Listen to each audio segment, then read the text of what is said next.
Good afternoon. I'm Charles Head. I'm here at Atlanta Motorsports Park. What a great day it is. I'm joined by John Matthews and Bill Rigdon.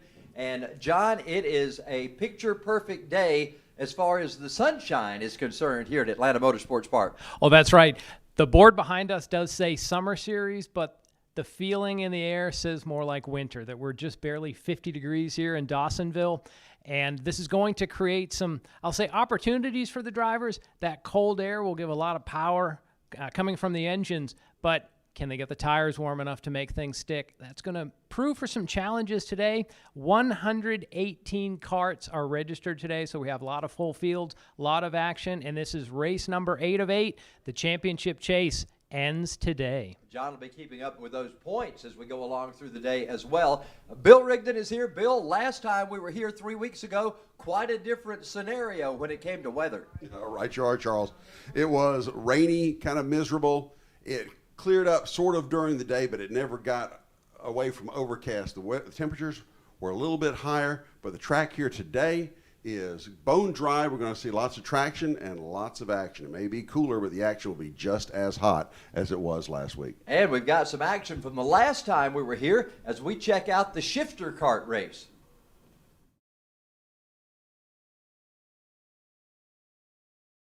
And also Body Symmetry and Atlanta Motorsports Park put together a little prize package to try to help generate some interest in the group. So we've got $500 cash that's going to go all to the winner here of the series. It's a winner take all. 15 laps on shifters here is grueling. You have to be physically fit, and it takes everything you have. It should be exciting to watch. We've got great competition today, but I plan on being up front when it's over. Conditions today will be a little difficult, but we'll manage that, and we're seeing a good field today, so that's good. Glad to see shifters growing and coming back here at A&P. It's a great track. So this morning, we're for morning number 1, first race series here. It's a little damp. It's cold. It's 57 degrees outside. The air density is not real good, but despite that, we're going to make some good horsepower. Trying to put the power down is always difficult in these machines, especially, and when you add the damp conditions and cool temperatures today, the guys are going to be sliding around. It should be pretty exciting to watch. Hi, Steve Frank here from Eyes Up Racing and with Body Symmetry MD. We are the title sponsor for the 2-race shifter series here at Atlanta Motorsports Park. A terrific venue for shifters, especially some real high speeds here. We see in excess of 88 miles an hour, and we can see lap times down in the mid 48s with the guys that are really moving out here. Hi, I'm Chad Lee, CC Motorsports out of Alabama. We came over today to support the Eyes Up Body Symmetry Point Series race here at A&P. Enjoy coming over here. It's a little hairy in some places, cart completely off the ground, and you can jump a go-kart 6-8 feet down the hill into turn 2, so it's a handful. We enjoy it. You know, the track gives you they put on a series that kind of feels like a national field because everybody comes in and does a good job, and they're getting better every time we come over here with the race, which is good to see. I'd love to see a national race here. You know, it'd be fun, you know. I'm probably past the age of racing national anymore. I'm getting a little too long in the tooth for that, but I'd definitely come watch or turn a wrench for a national race here. Hi, my name's John Stapleton. I'm a member up here at Atlanta Motorsports Park and a racer, and I'm here for the Body Symmetry Eyes Up Shifter Race 2-race series. We've got 11 shifters here today, great field, incredible track. I was invited up here by a member who brought me up here to try out shifter karts 2 years ago. And being the adrenaline junkie that I am, having raced, you know, other forms of racing, it was immediately. I called a couple friends and said, guys, get here, we're doing this, and we haven't looked back ever since. So it's a place where somebody, if you think you have that thing that I have and think you might enjoy it, it's a great place to start. Great thing about racing today is kind of mixed bag, mixed conditions. If it's raining or wet out, setups change. Maybe people that don't have as much experience might do better in the mixed conditions. So it's more than just racing. It's seeing if you have what it takes to make the changes along the day. It's a long day. There's a practice, there's a heat race, there's qualifying, there's a pre-race, and there's a race. And 15 laps on shifters here is grueling.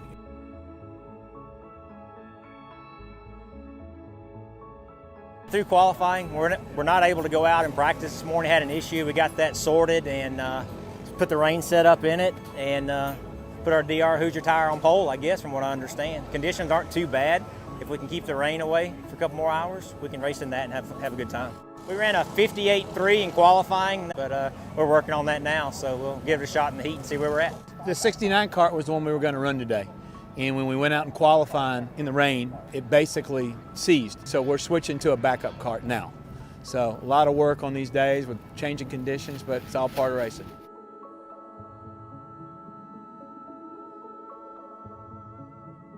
The pre-final went pretty good. We didn't get a real good start. Motor bogged down and had to chase John Stapleton into one. And so we set off and got down through there and raced a lap or so. And his car was struggling a little bit with some setup stuff. And so I was able to get under him in the double lefts in the back and kind of drove away and just kind of maintained and tried to save my stuff a little bit because the conditions are pretty rough.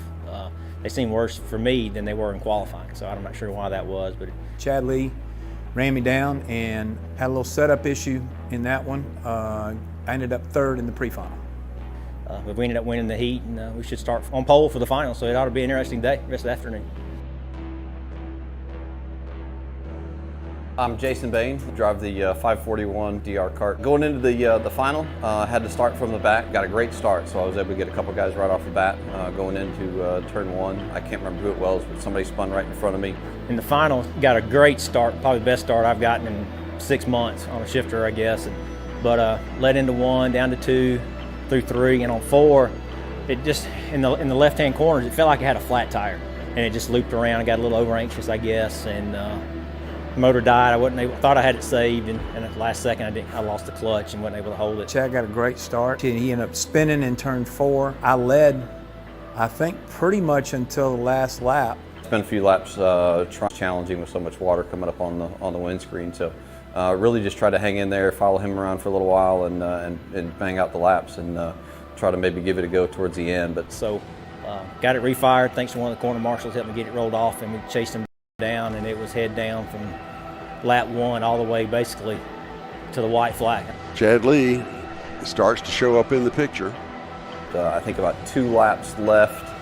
Chad Lee got by me. When Chad got by me, and then in turn 9, I had a front wheel and front hub coming loose, so I came across the finish line, start-finish as a tripod. I think I passed him on the white flag lap, and racing with those guys through there, everybody raced really clean. And John had an issue, so I was able to get him on the last corner of the final lap and finish second, so I'll take it. What a great series, great day. The Alabama boys come, raise the competition level. You can only get better by racing people better than you, so we're glad they come, and we had a ball today. Man, Chad Lee has had such bad luck on this beginning start. Right here in turn 4, he spun right in front of us. Well, Chad Lee was dominant, but he had that early misfortune. He had just enough.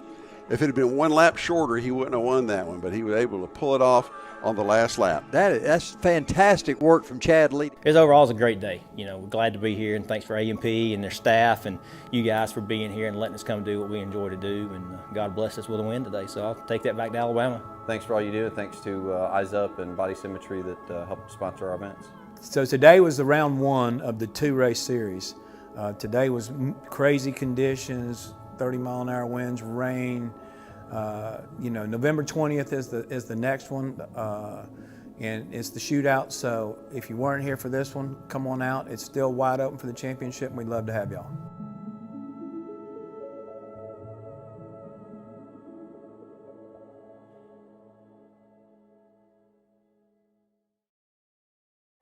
Well, we are here at Atlanta Motorsports Park enjoying this great day, and it's been fun so far. I tell you what we did. We sat down with Raiden Nickel, the youngster who's going to be going into shifter carts today for the first time. Let's take a quick look at this interview with Raiden.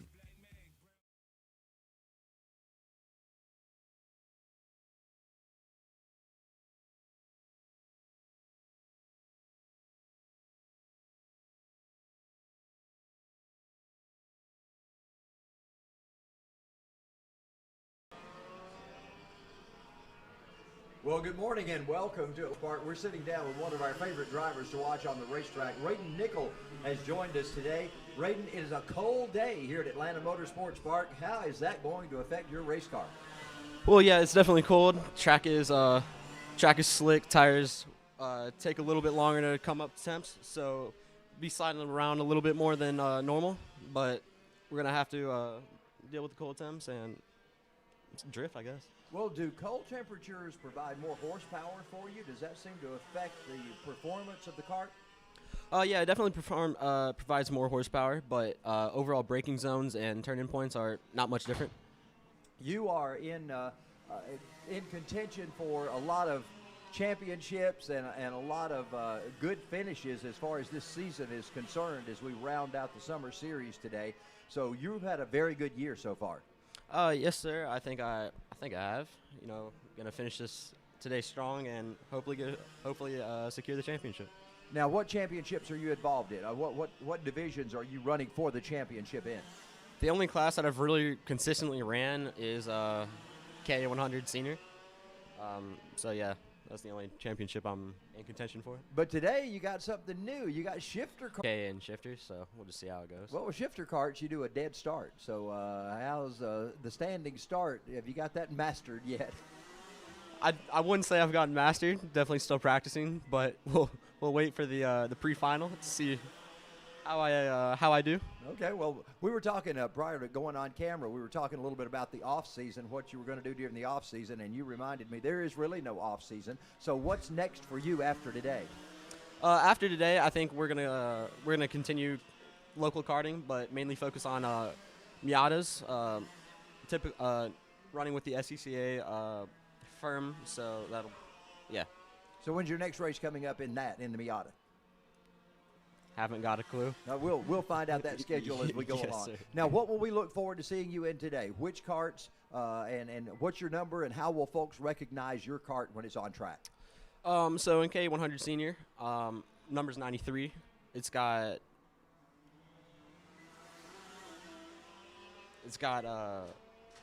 silver, black, red, and green on it, and shifter. It looks a bit different. It's going to be red, black, white, gray, and number 15. Number 15, so changing up the number. And I always like to ask young drivers this question, or any driver this question. Why the number 93? What was the significance of that number? Well, I was told I had to choose a number. So I think I initially said 80-something, but it was taken, so I chose 93 and just stuck with that. Ah, okay. Well, that's the way it went. Raiden Nickel, you'll see him on the track shortly here at Atlanta Motorsports Park.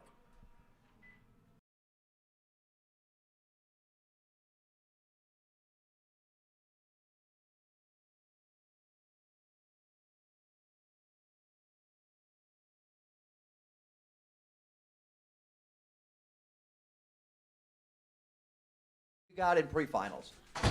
Well, the more carts that you start in front of, or the fewer that you have to pass. So I don't know if sandbagging figures into it a whole lot here, unless you're very, very confident that you can get around those carts that you let finish in front of you in the pre-final. Well, it might be just first and second position. It might be somebody up near the front who does that. It certainly wouldn't want to be somebody who drops all the way to the rear of the field and thinks they can make their way back through. Well, and you're talking about sandbagging. It could just be, it is physically demanding to drive on this Atlanta Motorsports Park course. It is one of the most technical courses in the country, in the world, and the shifters talked about in their video a 15-lap, a 12-lap feature here. They use the word grueling. I mean, that gives an indication that it's just not driving Miss Daisy out there on the track. These guys are working hard every corner, having to mentally focus to hit their marks, as well as to feel their way through the corners and find the most speed they can on this track. So I don't think they're gonna be laying back in the pre-final at all. John, I had a chance as I was walking through the paddock area coming up here this morning. I had a chance to stop and talk to some of the drivers, and I got a perspective. I've been calling these names, of course. You call the names and you don't really know the people, but I had a chance to talk to some of them, and one in particular stuck out. This little kid comes up, and I said, "Hi, how are you?" And I told him who I was, and he said, "Hi, I'm Kai Mars." And for some reason, I thought Kai Mars was much older and much larger than this little 3-foot-tall kid out there. So it's really interesting the perspective you get. And Alyssa Vasquez, her dad told me the exact way to pronounce that. So it's just like barbecue, Vasquez. So we know how to do that. I had been getting that wrong for the last 6 or 8 times I'd been here. We'll never get that wrong again, I promise you. We'll see Alyssa out on the track in a little while. Well, Charles, and you talk about, a 3-foot tall kid. these cadets started, 5, 6 years old. So this is the future of racing. If you want to try your hand in it, this is a great way to get into racing. But it's not a bunch of old guys out here driving. Even when we talk about the senior class, that's 16-year-olds. That's Right. not. You're not thinking, wow, that's someone who's out in the world. That would literally be a senior in high school type age. And some of these other divisions, 8, 9-year-olds that are out there, getting that valuable seat time. And Bill, this is when they then maybe advance to a full-size car, when they get their driver's license. These kids could have already have maybe a decade of experience behind the wheel. Well, there are a number of successful drivers who began in karting, and a lot, if not most, of the IndyCar drivers began in karts. Even in NASCAR, I remember particularly Lake Speed was an international karting champion. So this is definitely one of the pathways to get to the big leagues. And you're right about seniors not being all that senior out there. If you want to come see the old men, come up to our broadcast position. And there you go. Ricky Rudd's another one in NASCAR that they always talk about being one of the guys that started out in karts. He was a very famous karter during his day, and of course Ricky Rudd was a famous NASCAR driver after that tenure. Other guys started in quarter midget. Some of them started in other venues of racing, but karts. And even today, we talk to a lot of dirt guys because we are at the dirt tracks often. And most of those drivers have worked their way up through karting. Well, I'll tell you what, we talk a lot about barriers to entry, and karting is probably one of the lowest barriers to entry if you're interested in competing in auto racing in any form. Well, ladies and gentlemen, we want to welcome you officially to Atlanta Motorsports Park for our running today of the final race of the Summer Series. We'd like to ask you all now to please rise for our invocation and our national anthem. And today, to deliver our invocation, here's John Matthews. Thank you, Charles. Please join with me in prayer. Dear God, we come to you one final time on our 2021 season, and we just want to start by saying we're grateful that in the time that has elapsed since we were here last, we've had Veterans Day, and if there are any veterans here today, God, we just thank you for them, for their service to this country, so that we can enjoy racing here at Atlanta Motorsports Park. I ask that you prepare our hearts for Thanksgiving next Thursday, that you just give us peace to be together with family and then to enjoy a meal. And for today, I just ask for your blessing and your presence with all of the drivers as well as the crews and staff here. And I ask all of this in your Son, Jesus' name. Amen. And now, ladies and gentlemen, our national anthem.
Well, as we stand here in the broadcast booth at attention during our national anthem, we noticed, looking at the flags out there, the wind is up. There is no question about that with that flag flying over at the park. Yes, brisk would be the term. Now, if we saw that in the summertime, that would have a driver's body that's going to break that wind will be their hands up on the steering wheel. forget about chattering the tires. We may have some drivers chattering the teeth by the time they finish the pre-final and final this afternoon. Well, don't forget the influence of crosswinds too. And these, of all the motorsports, this is probably the lightest vehicle that any driver is going to be in, and so the effect of wind is going to be pretty pronounced on these if it gets up into gust. And it could very well affect positioning, could affect traction, could affect a lot of the control, at some points. And I want to assure folks that are standing out in the cool wind out there, yes, we are in the broadcast booth. No, we are not warm. We have to have the doors open for all the cables and the wiring, so we feel your pain.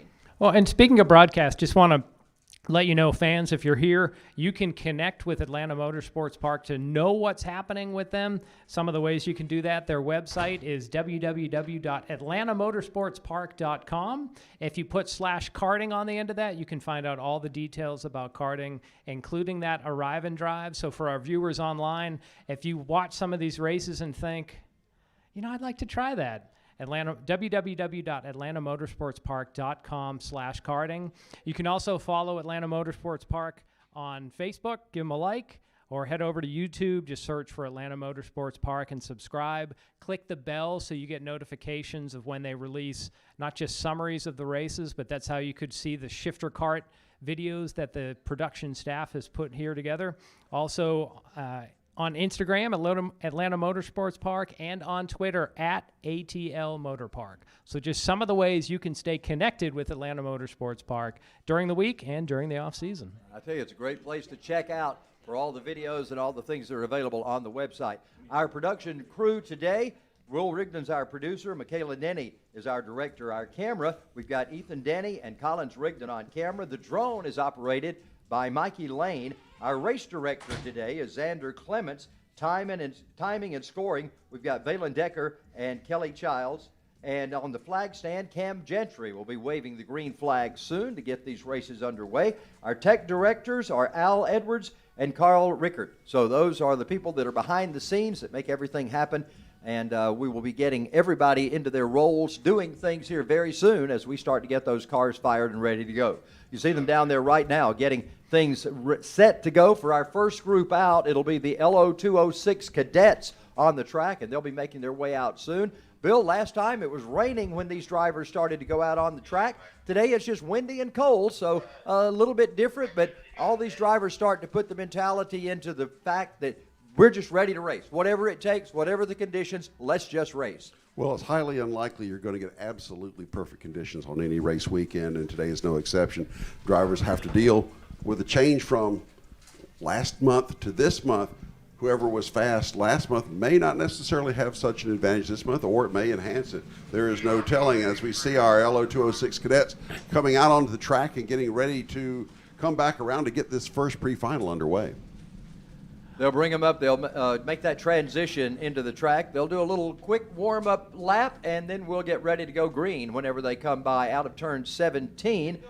We will check that many times. You get false starts just because everybody's not lined up exactly 2 by 2, and somebody will, you'll see Cam Gentry walk back with that green flag instead of proudly going out there and unfurling it, and we'll see how that goes in just a minute when our drivers make their way around. Also want to talk about the point standings in our LO206 Cadet Series. The pre-final is rolling onto the track, so there's no points on the line, but the winner at the end of the day would get 200 points added to their season total, with the points dropping from there. Current leader, Adam Wine, with 1,150 points. Second place, Joseph Saddington, 1,060. And third place, Austin Warner, 870. But again, Charles, with that one race being dropped, the scorers are going to be working overtime with their abacus and calculators to try to figure out the season points champion. It would be awfully hard for me to try to figure that out when you drop a race and figure out, does the driver get the opportunity, or do they automatically drop the lowest? I mean, I'm sure that's the one the driver's going to go for, or the one they missed. We are ready to roll as we're getting them on the track right now and getting things underway. Charles, you can really hear that rumble of the four-stroke engine, much different than the two-stroke classes. So the LO206, one of the more competitive classes, they've broken it into the cadets here. These are the youngest drivers. Later we'll have LO LO206 Senior and Master, and then a junior race. So a lot of LO206 carts, and they'll be broken into 3 different groups. Luke Giglio is your leader right now. Austin Warner is in second spot. Now, that's the way they came across the loop when they first started. You can see them now starting to go too wide as they head down toward turn 14. They're getting into 16 right now. Everybody's slowing as they get ready to come. Oh, I guess they're getting ready for the start. Are we getting ready for the start at this point? That was just a warm-up lap. Yep, they are coming around. Yeah, They'll be coming around out of 17. Slowing, so I was unsure as to what we were doing actually on that first lap. Well, not just you see them as slow, but you see some of them weaving vigorously back and forth, trying to get any heat they can into these tires. Warm tires give you grip. A cold tire is going to be a challenge. So you can see even at the age of these cadets, they know they need to get those tires scrubbed off and warmed up for maximum traction. You see Cam Gentry there. Let's see if he's going to wave the green flag and get this one going with him. They're going to wave them around one more time. Right quick, we can go through the lineup. Luke Giglio is sitting on the pole with Austin Warner on the outside. Second row will be Javier Soto, Lincoln Massey, Joseph Saddington, Adam Wine make up row number 3. Then comes Gabriel Lopez Velarde, then Riley Platts, Avery Thomas, Giancarlo Ramasar, and Kai Mars.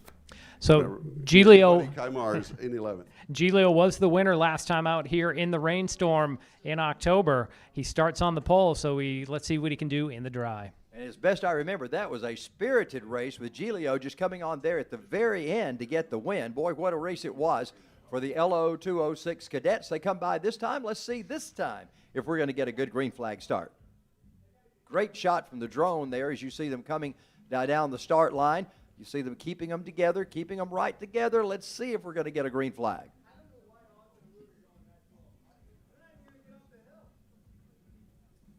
Creeping along, Charles, as they come to the start-finish line. We got a green. You see Cam Gentry there waving the green flag, so we're underway. Warner gets a good jump as Warner pops out in front right now. They come through turns 1, 2, and 1 down into turn number 2. Down that big drop. How does everybody negotiate that on cold tires? Pretty well so far, I'd say, as they work their way back up the hill. Looks like Warner pulls out to several cart length lead, and behind him the battle is on for second place. Giglio looks like he's already lost a spot to Lincoln Massey as they come under our vantage point through turns 4 and 5. Javier Soto is back in 4th position. Bill, they head down now to that corner where there might be some passing going on.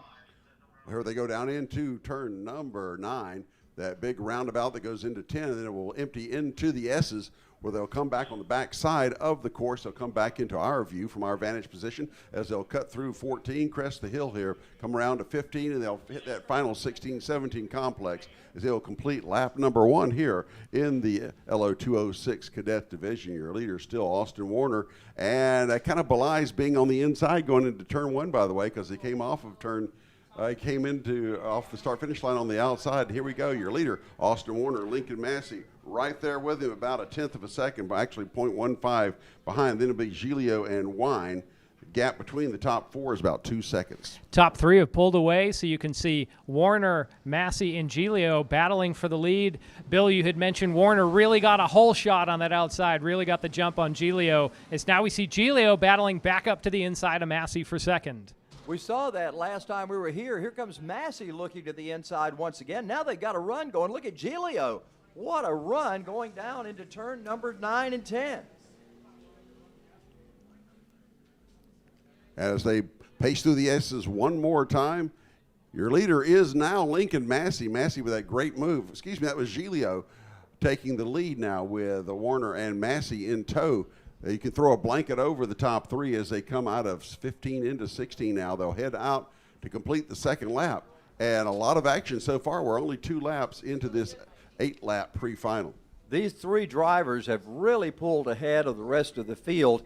They come by down into turn number 2 once again, and these 3 just picture perfect through that turn. We've got 2, though, that have done a little bit of gaining ground on the others, as Giglio is just a little bit ahead of both Warner and Massey coming by turn 4 down into the King.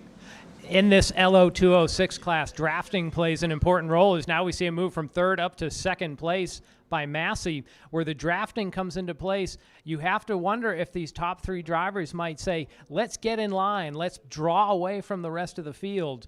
But it looks like they're racing, but behind them, they're still pulling away from the fourth and fifth place riders of Kai Mars and Joseph Saddington. These guys doing a great job of staying ahead. We noticed them on that front straightaway, actually the straightaway down through the kink. Really a great passing area. That's where we've seen both passes occur so far.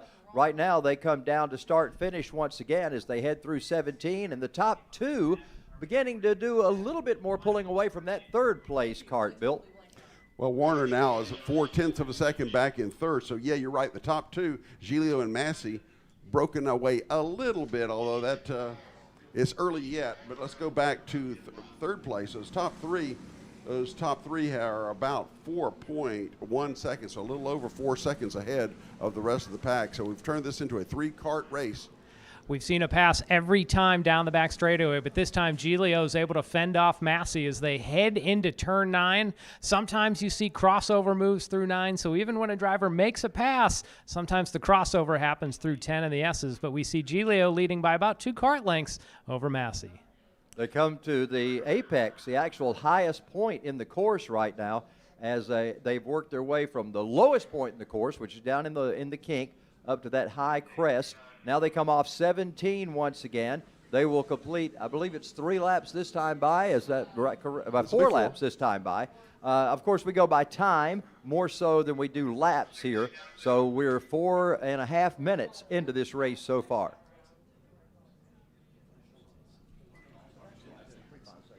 And a correction, they do laps in this one. So it's 8-lap race, so we're halfway through. So that's an easy way to keep up with it. It is not a 20-lap feature. Just some perspective, these drivers are doing laps at about 62 seconds. When we see our shifter carts come out, they'll be doing laps in about 50 seconds. So tells you a bit about the speed difference. We have several LO206 classes. The cadets are the lightest class, but there's a restriction down in the exhaust pipe that helps to choke down these 4-stroke engines a little bit, so they have a little less power than the junior, senior, master levels. But still, close quarter action here in our opening pre-final. They come down through 16, 17. Once again, we'll be completing lap 5 this time by. These carts and these drivers are experiencing quite a bit of chill, I'm sure, at these speeds. This is a 0.85-mile track, so a little less than a mile, and yet they're traversing this thing at pretty good speeds right now, with the lap times being what they are. So it's got to be a lot of cool wind coming through those helmets and driving suits. Well, the gap between our front three and then the rest of the field is stabilized at around 5 seconds now. And while Giglio and Massey are trying to make this a 2-cart race, Austin Warner will have none of that. I was about to say they were pulling away, and then all of a sudden I see Warner pull up. So it's anybody's race in the top 3 so far. With 5 laps down, we'll have 3 to go the next time by. We got a slow cart, actually a stopped cart in the middle of turn number 11 there. Turn Marshall, giving him direction. He's got it back underway. Let's see if we can get a number on that. I almost got it, but then here we go. That is number 52. That would be Riley Platts. Riley Platts having a little bit of trouble there in turn number 11. Speaking of trouble, when looking at our point leaders, Adam Wine, the point leader coming into this race, struggling back in 7th, but second place in points, Joseph Saddington running in 5th. Again, no points on the line here in our pre-final with 2 laps to go, but this is what determines where these drivers start for the finals when the points are on the line. It's unusual because normally when we're talking about the top 3 cars, the names Wine and Saddington always seem to be there, but they're not there today, as we see Giglio, Massey, and Warner, the top 3, and those top 3 running right together. Look at Massey. He's caught that duo right now. Warner is dogging Massey left and right as they go through the S's and then come down this back straightaway, heading into turn number 15 and then 16. So it's not over yet. Though they come by this time, it'll be white flag. And look at Warner closing in. He's right on the tailpipe there of Lincoln Massey as the white flag flies. Cam Gentry waves that white flag. So again, just 0.85 miles to the finish as the action is heating up for first place here in our LO206 Cadet pre-final. You see these guys catching up to Giglio. He may have a heck of a last lap going on here. Let's find out what goes on. We're heading down toward the kink in just a second here, and that is where passing usually occurs, but nobody's close enough to make any passes right now. Everything looks pretty good for Giglio as he heads into turn number 9. And as we like to say, the best thing a leader likes to see in his rearview mirror, where these karts to have them, is second and third dicing it out. Gives him a chance to pull away. And look, second and third caught behind slower traffic, and that may just ice this pre-final win for Luke Giglio, and that is I think that's Riley. I think that's Riley Platts again in the Platts 52, again, yeah. And you could see either Massey or Warner get not tangled with, but at least Hung up slowed up behind. and hung up behind Platts. Absolutely. So here we see the checkered flag is in the air, coming to the line. The winner of our pre-final, hands in the air. Luke Giglio celebrates the LO 206 Cadet win. Yeah, no hands, Ma. Check this out as I come across the line. As twitchy as these karts are, I don't think I could ever do anything like that. So the LO 206 Cadet pre-final comes to an end. 8 exciting laps, Bill. Just running down our top 5. Luke Giglio comes home with the win. He will start on the pole later this afternoon. Austin Warner second, Lincoln Massey third, and then it was a good gap back to Joseph Saddington in fourth, and Kai Mars coming home in fifth place. Well, the incident back there on the last lap with Riley Platts cost Austin and Massey about 2 seconds, because that was the gap. About 1.9 seconds was the margin of victory for Luke Giglio over Austin Warner and Lincoln Massey. So maybe it's atmosphere, maybe it's the weather conditions, maybe it's just strategy, but it will be interesting to see what Mars and Saddington do when the final comes around in about 2 hours. Well, we've taken all those drivers have finally made their way around, some fairly well back. It took a while for those that were in the rear of the field to make their way across start finish. We've got kids karts coming up next. Man, it's always fun to watch the kid karts on the racetrack. They're some of the ones that start from a standing start position, which is a little unusual in kart racing. Usually you're coming by at some speed, even though we saw the last start being very slow when they came by. But this is a standing start. Well, it's a standing start. It's a lower horsepowered car. These are what you would call the weakest cars here, but these are the youngest drivers trying to get their feet wet, get some experience. They'll start from a standing start. Now, if you saw our viewers when they had the false start in our LO 206 race and they went around, they did that little shortcut instead of doing a full lap. That's the full course for our kid kart. Now, there's 2 sort of split divisions in the kid kart this afternoon. The driver to watch, Ruben Greer, it looks like on Race Monitor, he's starting on the pole. He was your winner in October, and he has 3 wins on the season. So he's going to look to continue that trend as he has a healthy point lead. I'm going to do some quick math here, Bill. 240-point lead. So that should be safe with the drops, but you know Ruben is going to want to park it in victory lane to end the season. He'll be challenged by Henry Boring on the outside. Then will come Arthur Nottapin, Matthew Barbosa, and Ryan Dehoney will be your starting 5 for today's Kid Kart pre-final.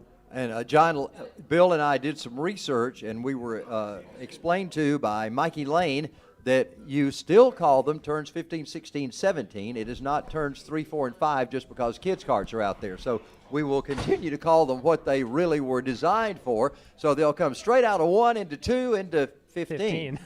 Now, and you can look at some of the flags that the teams have from their haulers down in the pit area. It is still continued to be very windy. So these young kids will be getting a tailwind as they head down the front straightaway. But when they head out of the shadows of 15 down into 16 into a headwind, you have to wonder, Bill, you had talked about crosswind. Well, how will a headwind impact drafting in these lower powered karts? We might see a little bit of happen here in this pre-final.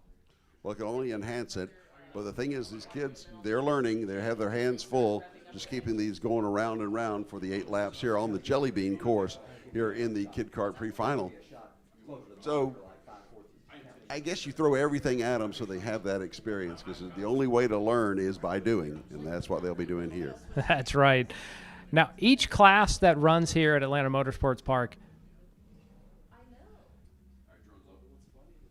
And we are ready to go to a shot inside once again as we talk about what's happening on the race course. And, you know, guys, Had I known that we were going to be much in the outdoor temperatures, I would have brought my hunting long handle underwear to have had on under my outfit here today.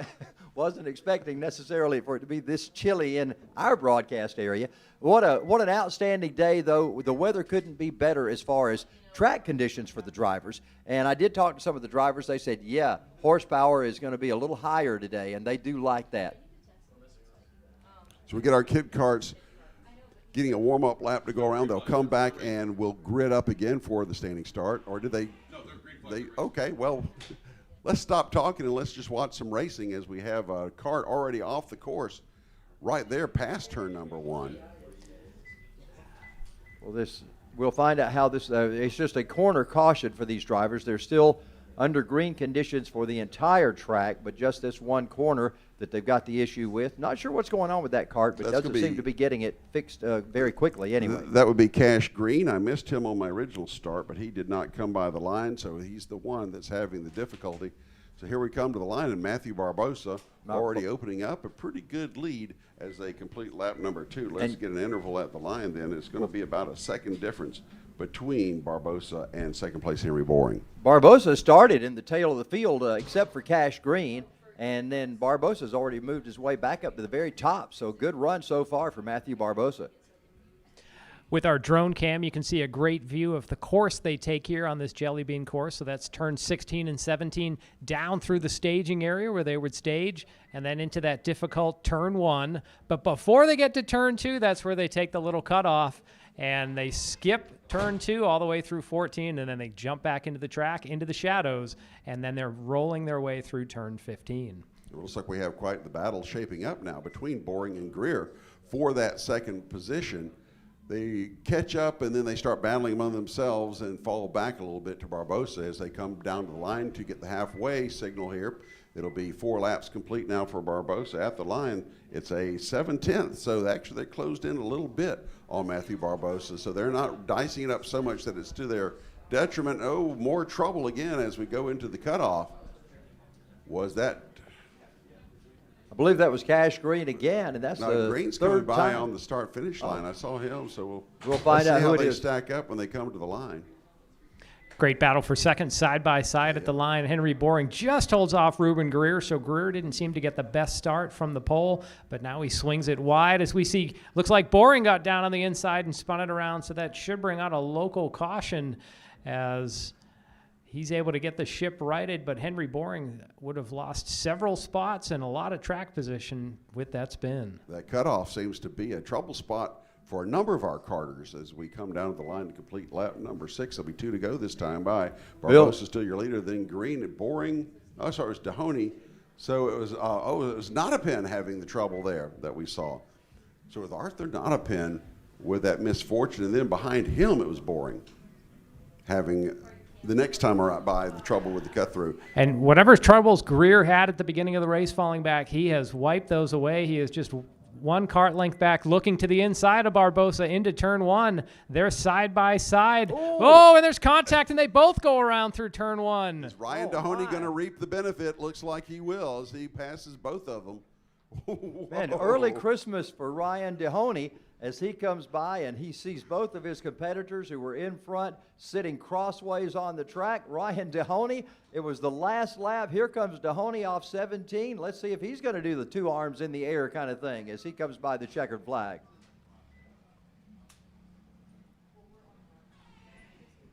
Well, I'll tell you what, that's...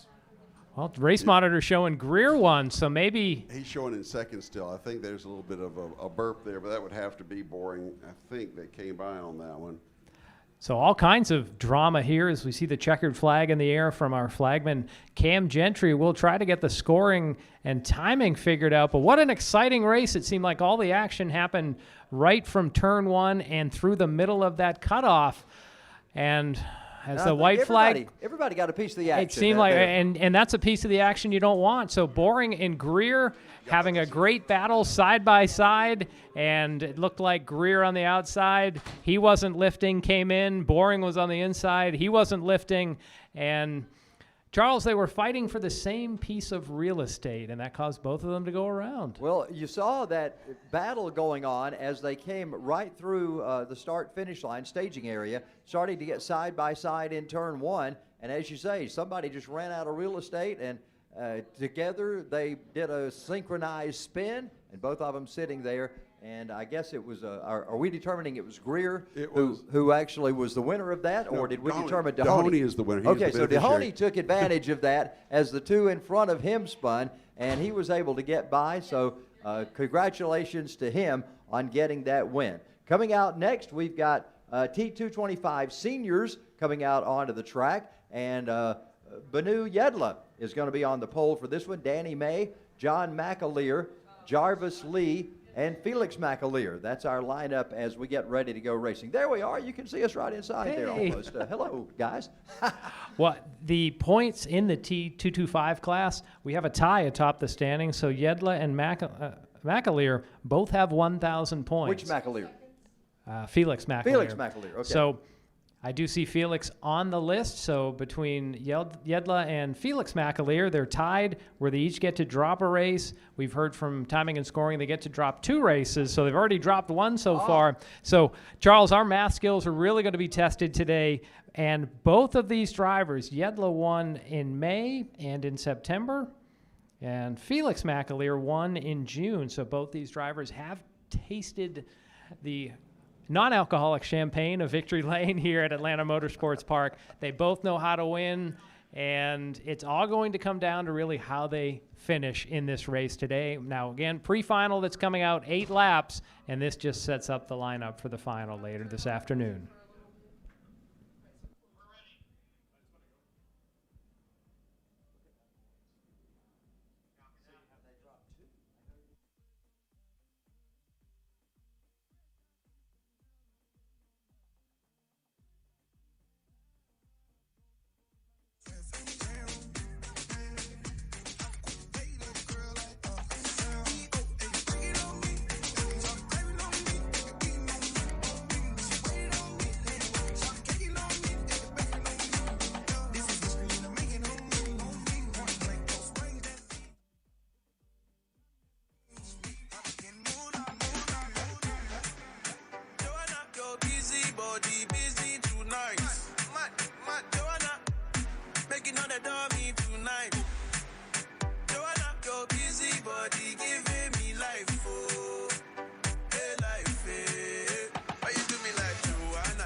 DJ for the afternoon, Beeline Entertainment. So if you're watching out there and, hey, you want some tunes for your next party, Beeline Entertainment, and they're keeping us entertained between races here today at Atlanta Motorsports Park. And this 5-cart field will be making a beeline for the start-finish line with Banu Yedla on the pole, followed by Danny May. Second row will be John McAleer, Jarvis Lee, and in 5th will be Felix McAleer as they come down to the line, and they will get waved around.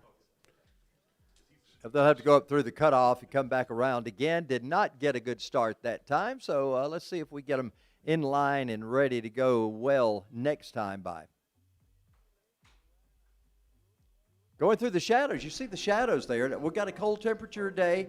Do you think the track in the sunshine might be a little warmer, but they got a lot of shadows over there in 15 and 16 that they have to work through, John. Yeah, that bend through 16. You can see some of the drivers on the pace lap and even here trying to aggressively weave back and forth, scrub those tires, get some extra friction. Like on a cold day where you rub your hands together to warm them up, that's what the drivers are doing with the tires against the track.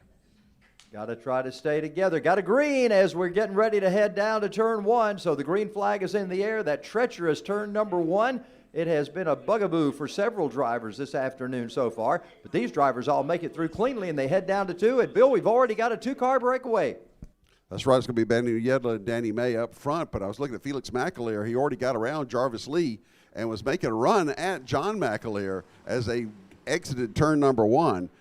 As we head into the kink now, the first lap of this 8-lap pre-final. Banu Yedla leading them into turn number 9. Yedla in his tire tracks is Danny May as they work their way off 10 and into the S's. The other three behind them, but those two clearly up the hill are have a little bit of distance between them and the rest of the field. And now Yedla starts to pull away from May just a little as they reach the apex of the track. Well, if we learned anything from the Kid Karts, is 2-car breakaways do not mean anything because you have to race all 8 laps and complete them. Beautiful drone footage as you see Atlanta Motorsports Park here. A little bit of foliage still on some of the trees here in the North Georgia mountains as Yedla leads lap number 1 over Danny May.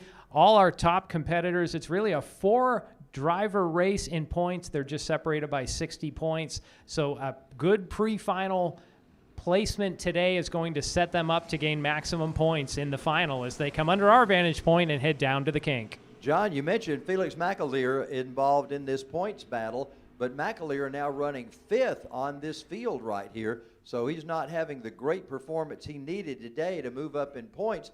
However, this could be one of the 2 races he may drop. You never know exactly how that's going to play into the picture. Well, and no points on the line in the pre-final. It's all for the final, but you're right. Today could be one of those drops. You would hope every driver's out there trying to get the win as they slide through the shadows, and then you see Yedla come out into the brilliant November sunshine as the top 5 really have just separated about 4 kart lengths between each driver as they put a second lap on the board. Make their way up the hill into turn 1 now down into that 40-story, well, 4-story or 40-foot drop. I don't think it's a 40-story drop. That would be a big we thing. have Got trouble, one off the course down there. Trouble there in 1. It looked like John McAleer. It's one of the McAleers, and it was further up in the group, so I think John McAleer goes around, and now you see him struggle up the hill. I believe that. Oh, there's a 44. There's a 44X. That's really handy, too. Same number, same last name. That works. But, yeah, so McAleer got around there in turn number 1. That's been the trouble spot for everybody so far. It's about the only spot we've seen trouble.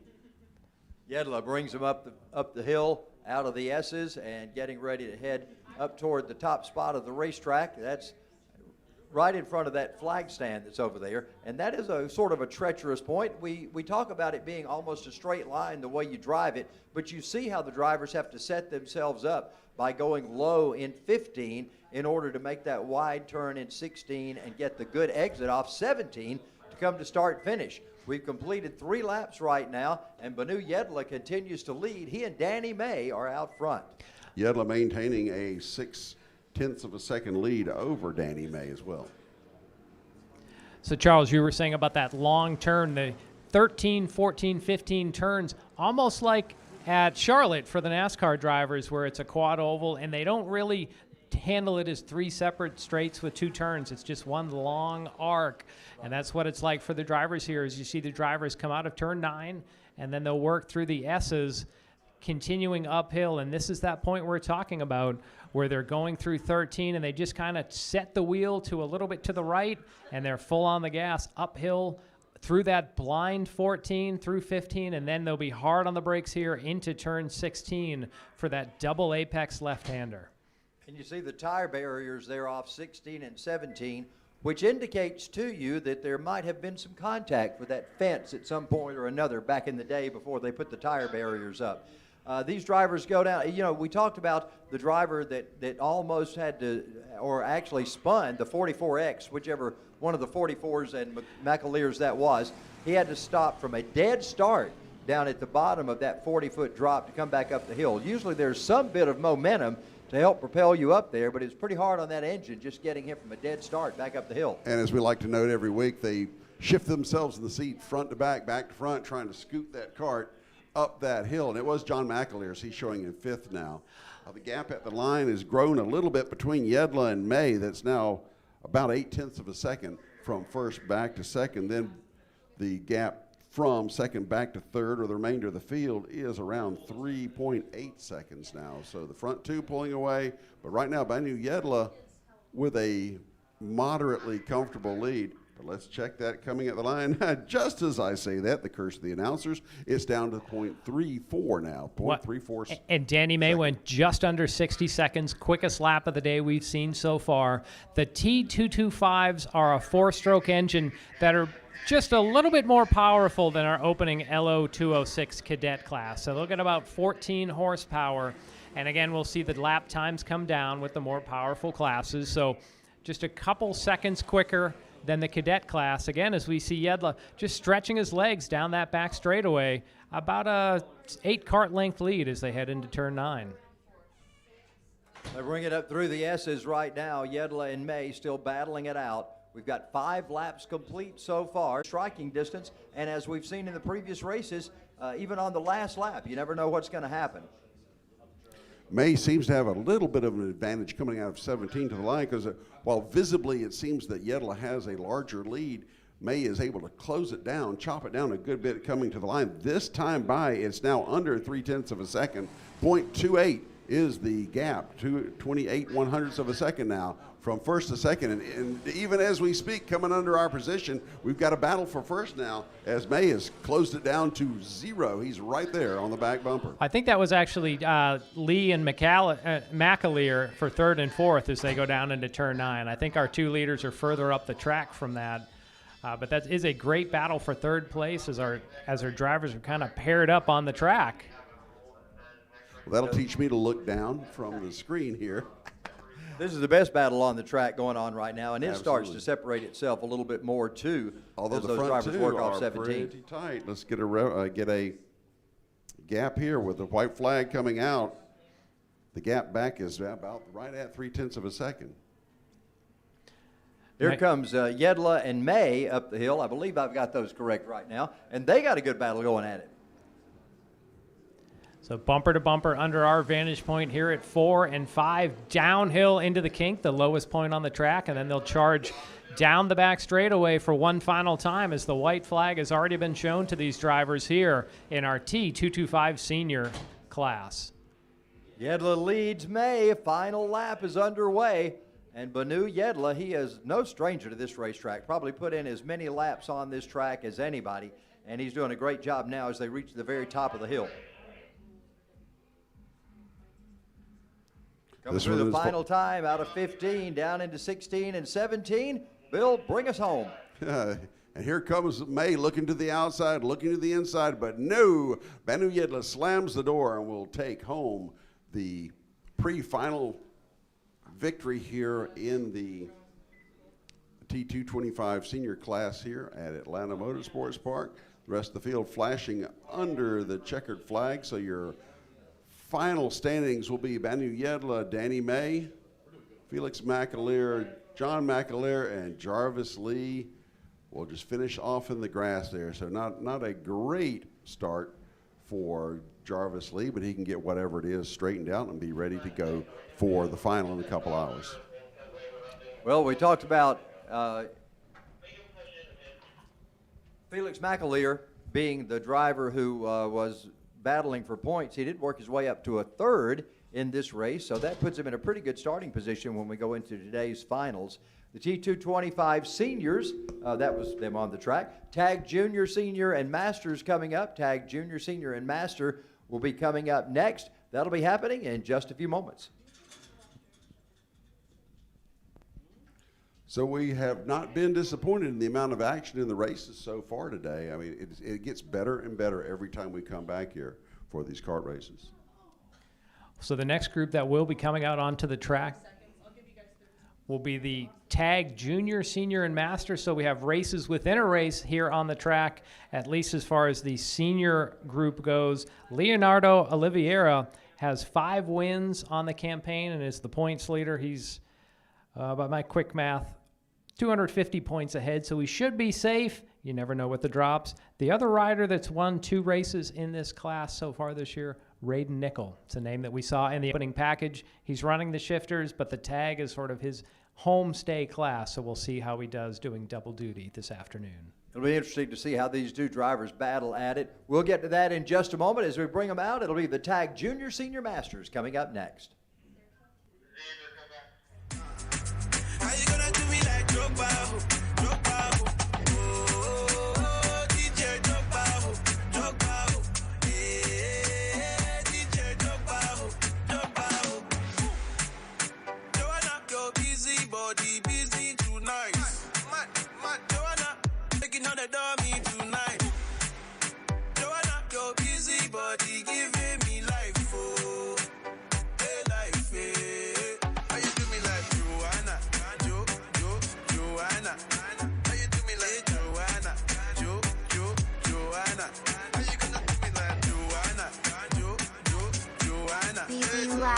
Hey, Joanna, Joanna. Ay, ay, ay.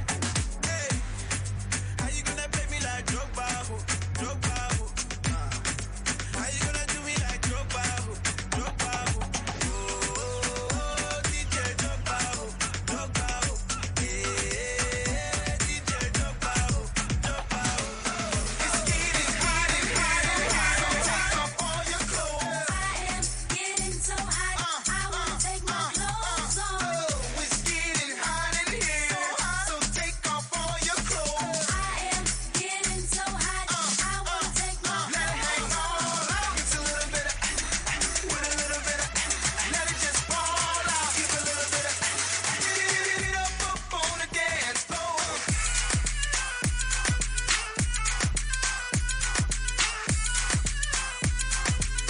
Rude boys, put signals in the air.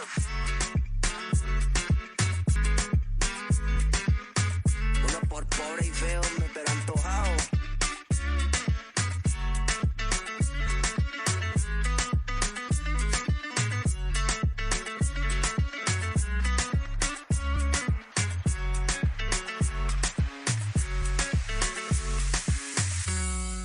Tengo la camisa negra, hoy mi amor está de luto. Hoy tengo en el alma una pena y es por culpa de tu embrujo. Hoy sé que tú ya no me quieres y eso es lo que más me hiere. Que tengo la camisa negra y una pena que me duele. Mal parece que solo me quedé y fue pura todita tu mentira. Que maldita mala suerte la mía que aquel día te encontré por beber del veneno malevo de tu amor. Yo quedé moribundo y lleno de dolor. Respiré de ese humo amargo de tu adiós y desde que tú te fuiste yo solo. Mamacita, mamacita, qué bonita. Mamacita,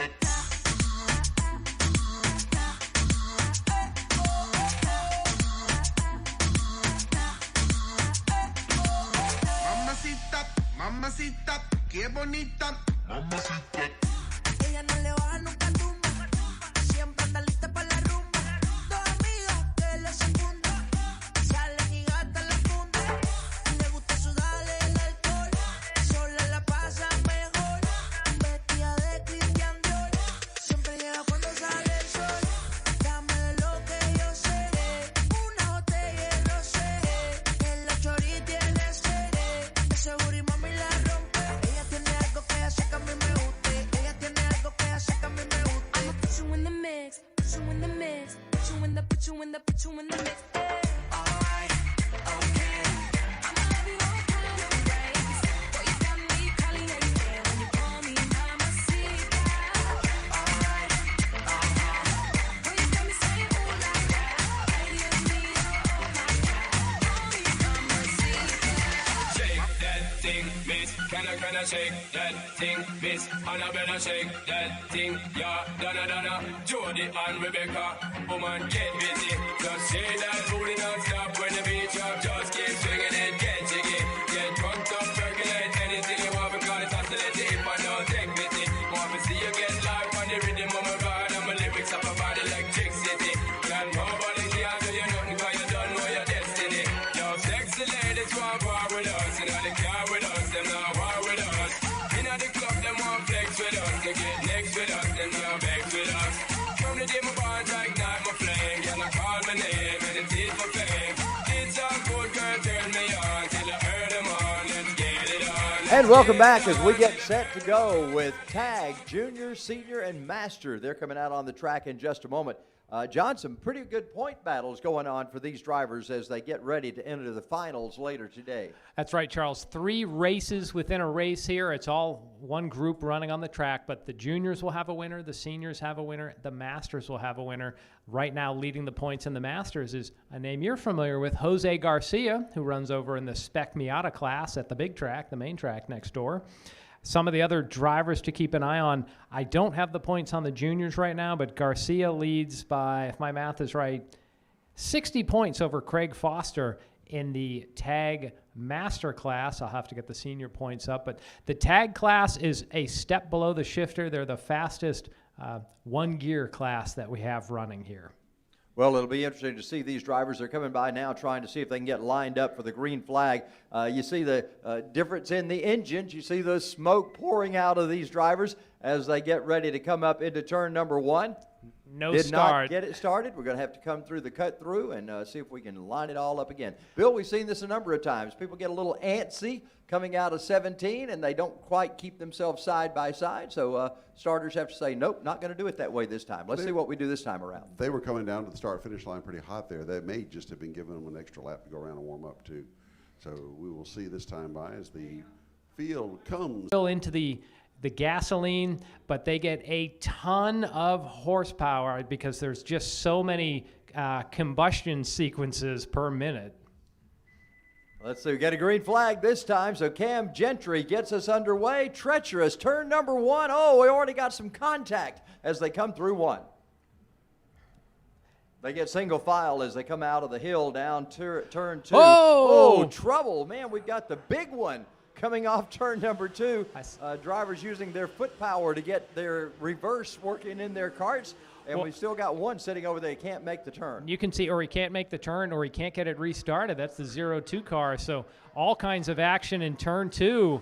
Craig Foster and Kurt Sloyer were two of the numbers I picked up there involved in that little kerfuffle there coming through the corner.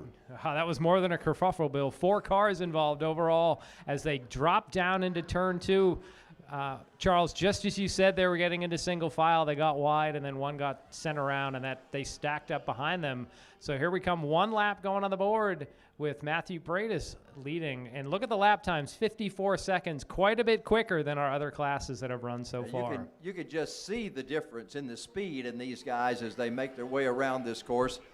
Paredes is your leader. Garcia in second spot in the 0-0. And they've got a good battle going on now for second and third as they head through the kink. Look at this battle. Oh, we have another car off track.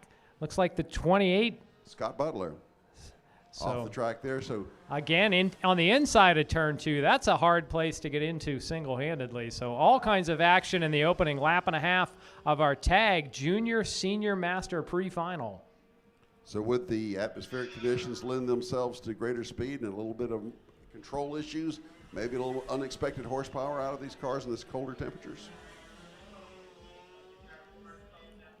So Jose Garcia's slid back to third place. Andres Gerardo able to move up into second place. Paredes still leading. Look at those lap times, 50-second laps on the board here. These drivers are getting after it in this pre-final. Top 2 drivers go down through the kink right now. Garcia quite a distance back in third. He's kind of all alone back in his third spot. Got a battle for the lead coming off turn number 10. That's going to be Paredes and Duarte coming through. Cresting the hill and coming up and into turn number 14 into 15. They'll hit 16 and complete lap number 3 this time by. They are flying through 17. Look at that action. They're using all of that track width coming off turn 17 as they come by start finish. And we got a brand new leader now, the 282. And Bill, you've been around these drivers a lot longer than I have. Give me the pronunciation of driver number 282. I think that'd be Andres Gerardo Perez Duarte. Arriba. So there we go. Now, Bill, here's a question for you. Typically, they'll go by the name Andres. What last name do they go by? Is it Perez? Is it Duarte? Is it Gerardo? I just save myself the trouble and just pick the last name that I see there. Of course, he kind of extends off the display there, but so we should just go with Duarte on that. Or if you want to go Perez Duarte, that's fine as well. I don't know. I haven't talked to him to find out what his preference is. So we took a whole lap talking about that as we're coming back. You can call him whatever you want, but you know he's the leader right now. He started deeper in the field, and he is absolutely charged to the front, laying down a sub 50-second lap, so 49.951 seconds. That is rocketing around this 0.85-mile track here in Dawsonville. Andres doing a good job. I'm just going to go with the first name. I'm pretty clear on that. Driver 282 is out in front and doing a tremendous job right now as Paredes runs in second, Jose Garcia back in third. Bobby Garcia is in fourth spot in the 121. But there's quite a bit of difference between first place and fourth place here as these drivers get spread out. Got trouble off of turn. Is that turn 9? Turn 9. So action aplenty here. Charles, you have to get the feeling that these colder temperatures, first off, this is also the largest field that we've seen so far, 15 carts on track, so that means there's less open space. If you're not having give and take, there's going to be traffic around you, and with these colder temperatures on the ground, you have to figure the tires are not sticking as well as they're used to, but boy, that power is aplenty when we're seeing sub 50-second laps. Got another pass going on. I believe that's the leader group that's out of the kink right now, and we've got passing galore. That's two drivers that have passed within the last 2 turns as they go by that cart sitting on the grass in turn 9. Is that Jose Garcia that's up front right now? I'm not real sure, but I believe that may be the case. Let's check that out when he comes by.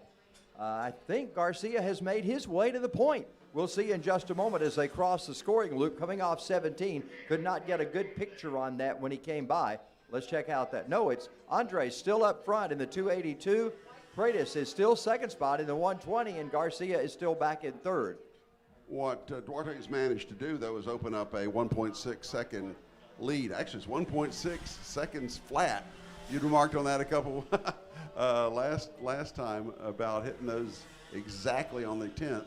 And that's what Duarte was able to do. So we got. Well, and Bill, those two have absolutely checked out on the 1.6 seconds behind, but you could tell it's a long way back to third place. More than 9 seconds back to Garcia in third. So you're right. This is to be settled between Duarte and Freitas, and we'll see if that holds up as we come by this time. And they'll be getting the white flag. It'll be one more time around this track this time by. Boy, this class has gone very fast. We talk about being the fastest class on the track, and they have absolutely made quick work of this. As our final lap is underway right now, they bring it up turn 2, and our leaders come by turn 4, ready to head down into the kink. So just under our vantage point in the AMP karting clubhouse building, down through the kink, you see Andres Duarte shoot, and again, you see that yellow flag out, local caution in turn 9. He navigates through that. Bill, what a performance by Duarte here in this pre-final and the TaG Junior Senior Master Class. He managed to get around early on and they just checked out, waved bye-bye to Mateus Freitas as they come out of turn number 17 for the last time. And your winner will be Andres Gerardo Perez Duarte. Mateus Freitas will be second, and then Jose Garcia, we presume, and he does get around 9 seconds later, will be our third place finisher. Followed by, well, let's see, we got a tight one at the line. Actually, Bobby Garcia took Jose Garcia at the line. So a little action there for third and fourth place there. Likewise, Long and Spencer will be 5th and 6th at the line. Then Zagagoysha, and then Lon Washburn, Bill Strimple, Craig Foster. Going back through the rest of the field, as long as I'm here, Mike Bruce, Rodney Earwood, Kurt Sloyer, Donald Davis, and Scott Butler, who had a little bit of misfortune there on lap number 1. That's the end of TaG Junior, Senior, and Master. We've got TaG Cadet and Rookie coming up. They'll be up in just a few moments as we continue here at Atlanta Motorsports Park with our pre-finals.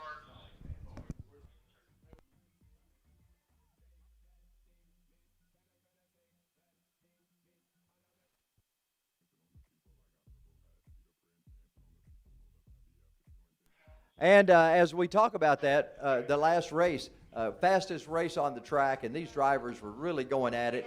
That race was kind of completed in record time. I mean, it didn't seem like those 8 laps took more than about 8 minutes. Well, and not to take anything away from the LO206 drivers, where they're doing about a minute, a little over 62 seconds maybe. To see Andres out there cutting sub 50-second laps is just incredible. Just these 2-stroke engines, the power band goes up, they run really high RPMs, and when they get the right gear in the car, Bill, they fly. Yes, they do. And the smell, you can Yep. smell the difference in those engines. It's really cool to hear the fuel smells that they've got. Well, we'll be back in just a few moments. It'll be TaG Cadet and Rookie coming up, so stay tuned. We got a lot more to come from Atlanta Motorsports Park this afternoon.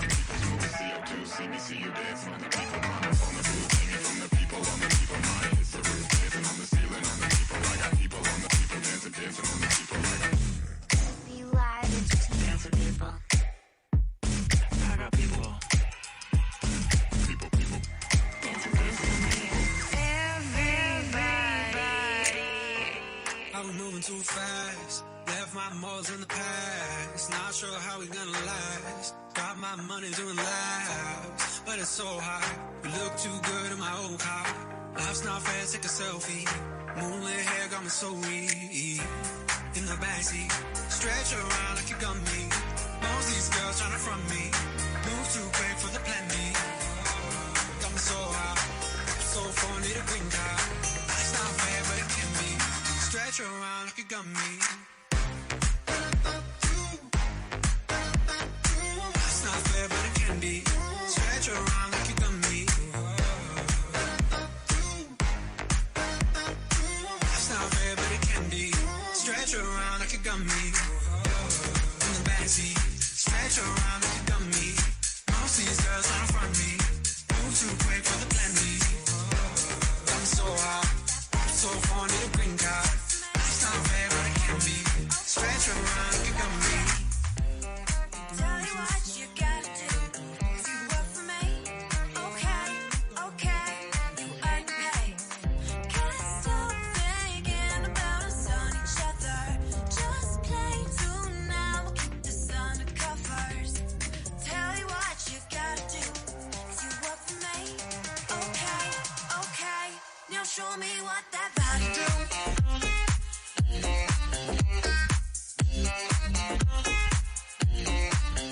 What that body do?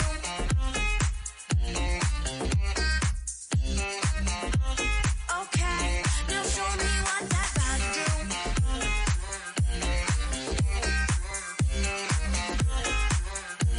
Now show me what that body do.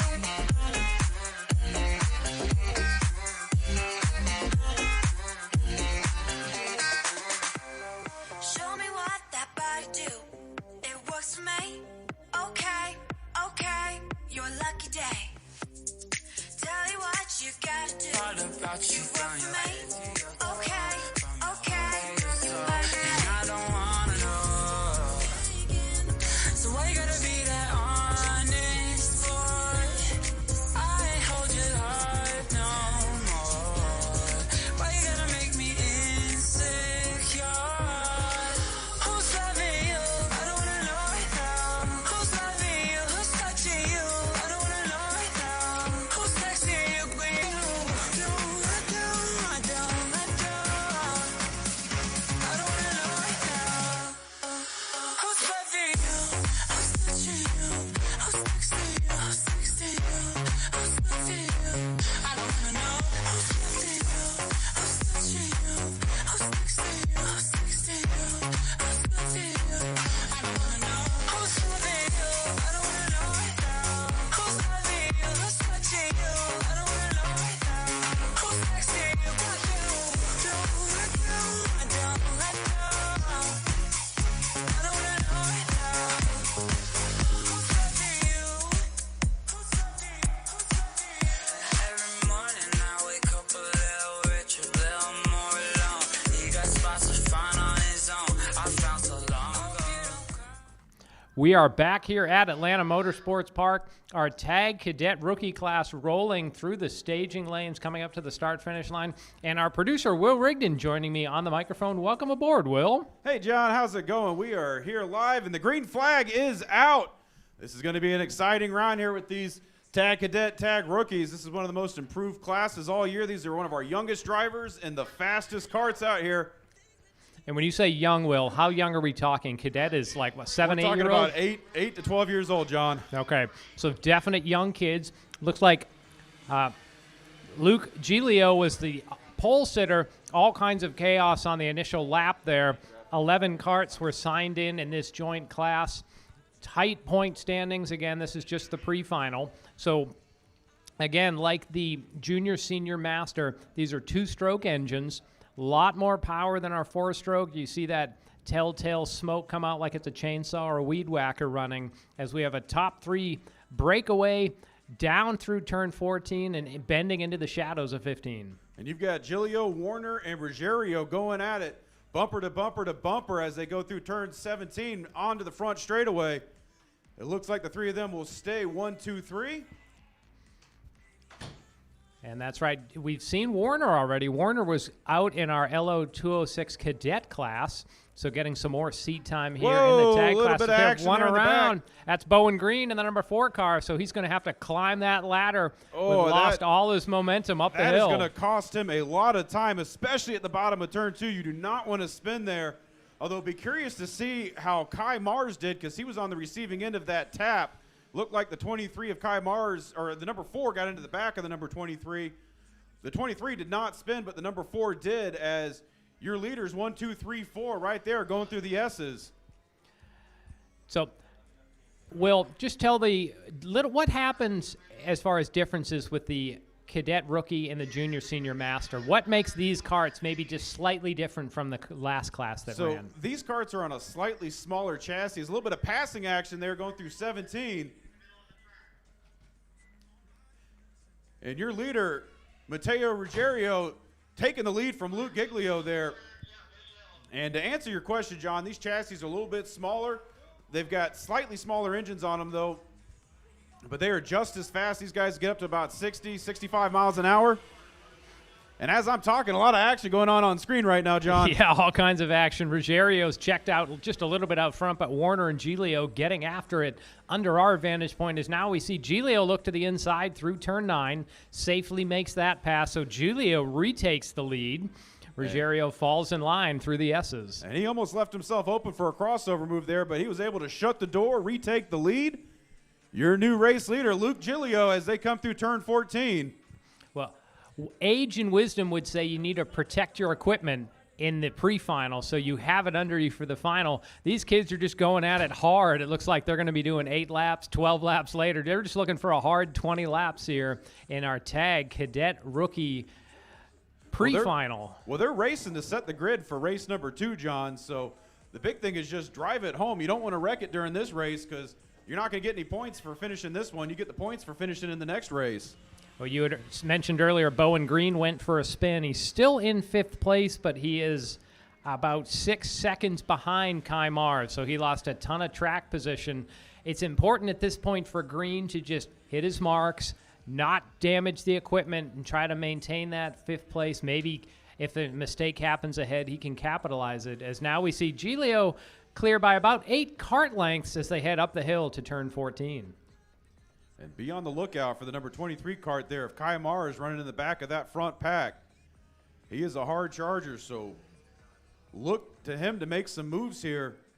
Although Luke Giglio been running up front all season, don't expect him to change that up. Now, this is 2 races within a race, as we have the cadets and our rookies.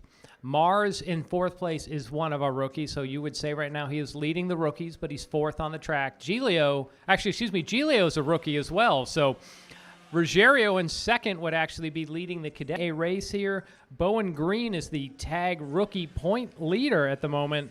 Mars is, by my math, 55 points back, so with a race drop, anything can happen. Again, this is the pre-final, no points on the line, just a good starting position for the feature later in the afternoon. Look at that trio running together back there. The guys running in 3rd, 4th, and 5th spot as they get ready to go out of the shadows into turn number 16. Good race going on for those 3 guys. They're having a lot of fun out there. This must be a lot of fun, Charles, for a kid to go back to class Monday. A lot of them do have the week off for the Thanksgiving holiday, but most Mondays to go back and answer that question, hey, what did you do this weekend? Well, these kids drove over 60 miles an hour here at Atlanta Motorsports Park. I was talking earlier with Radon Nickel this afternoon, and we were talking about what he's going to do in the off season. And of course, his comment was, "What off season? There is no such thing for a guy like him that's trying to further his career in racing. Got to find somewhere to race. He's going to be doing that very soon." We got a good battle going on. Check this out. That's Austin Warner making the pass on that looked like Matteo Ruggiero. We'll have to see when they come by. I believe he's on the bumper of Kai Mars right now in the 23, and he's looking to make the move again, coming through 14 on the inside. Ooh, that's a tough place to make a pass. Blind corner as they're side by side, hard on the brakes, down to 16. Let's see who comes through the turn 16-17 complex ahead, as Giglio likes what he sees behind him. He is pulled clear by several seconds. And Giglio's going to take advantage of the competition behind him as he pulls away. as Kai Mars does everything he can to keep Austin Warner off his back bumper as they go diving into turn 2. Will, you were talking about Kai Mars being a hard charger. Well, this last lap was the absolute definition of that, as he went from 4th all the way up to 2nd, and now he's trying to chase down Leo, but he's got a little hot competition from right behind him. And Kai Mars is actually one of our junior instructors. Whenever we do our junior discovery experience, he's always out here trying to help the young ones figure out what it's like to get in these cars, because you see all these scared young drivers have never done it before.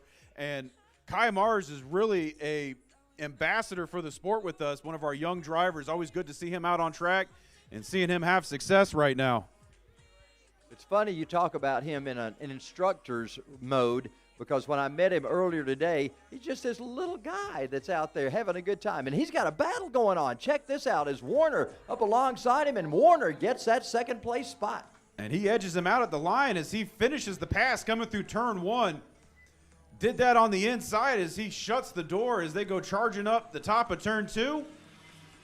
Meanwhile, and Kai Mars can't rest because Ruggiero is right on his tail. Meanwhile, out front, Giglio sees that white flag, a 2.4 second lead, so he just needs to keep it on the pavement to win here. But the battle is on for 2nd, as it looks like Warner's pulled out just a little bit of a gap over Mars.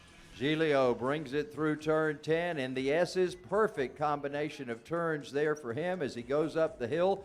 Battle still going on behind him. It looks like Warner now all alone in 2nd spot, and Mars and Ruggiero going to battle it out. Final lap underway.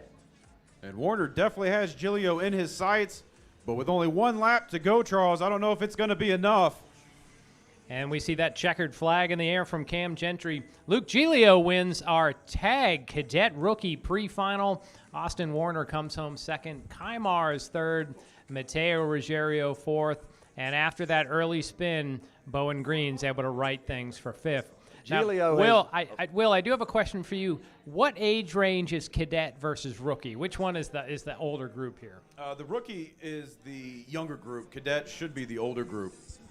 Okay, so when you say and Kai Mars, I believe it's separated more by experience than age. So but when you we'll say, have to check with the race director to but, confirm that. But Kai is a rookie.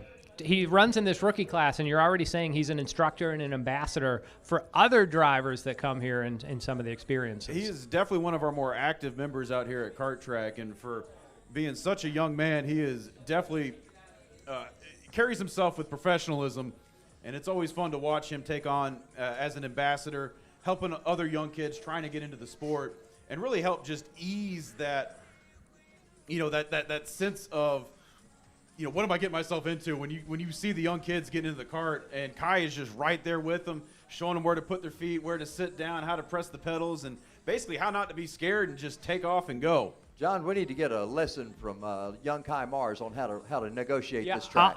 Will, can you hook us up since you work here? I could take some lessons. Now, Will, if our viewers out there have seen the broadcast and say, I would like to try that. Maybe not in a race form, but I'd like to try that in some way. How can they find more out about how to do the arrive and drive here at Atlanta Motorsports Park? So the easiest way is if you just want to come out and kart, we do public karting from 1 p.m. until dark every day of the week except for Monday. If our 55-mile-an-hour rental karts are not quite fast enough for you and you're over the age of 12, we actually have a go-kart racing school that you can come sign up for. And these karts that you're watching on screen, the LO206s, the KA100s, those are the actual karts that we will put you in.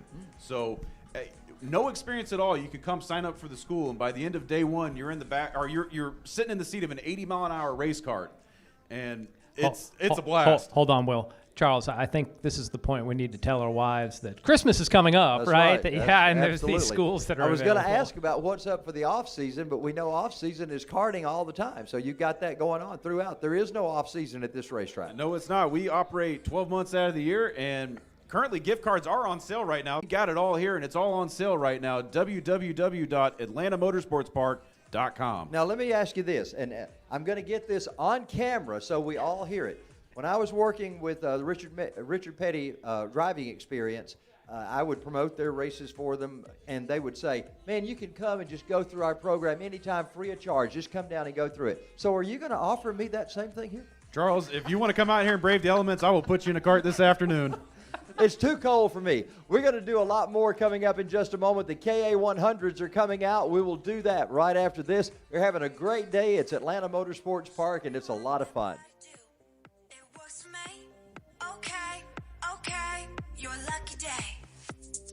Tell you what you gotta do. All about you, okay, okay, you heard me. And I don't wanna know. So why you gotta be that honest boy? I ain't hold your heart no more. Why you gotta make me insecure? Who's loving you? I don't wanna know right now. Who's loving you? Who's touching you? I don't wanna know right now. Who's texting you when you don't let down? I don't let down. I don't wanna know right now. Who's loving you? Who's touching you? Who's texting you? Who's texting you? Who's loving you? I don't wanna know. Who's loving you? Who's touching you? Who's texting you? Who's texting you? Who's loving you? I don't wanna know. Who's loving you? I don't wanna know right now. Who's loving you? Who's touching you? I don't wanna know right now. Who's texting you? Got you. Don't let down. I don't let down. I don't wanna know right now. Who's loving you? Who's loving you? Who's loving you? Every morning I wake up a little richer, a little more alone. Why you gotta be so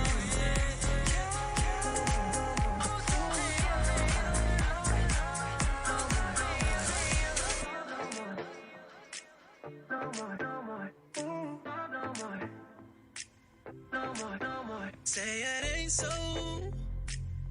Why you acting like I don't know? Things between us getting cut though.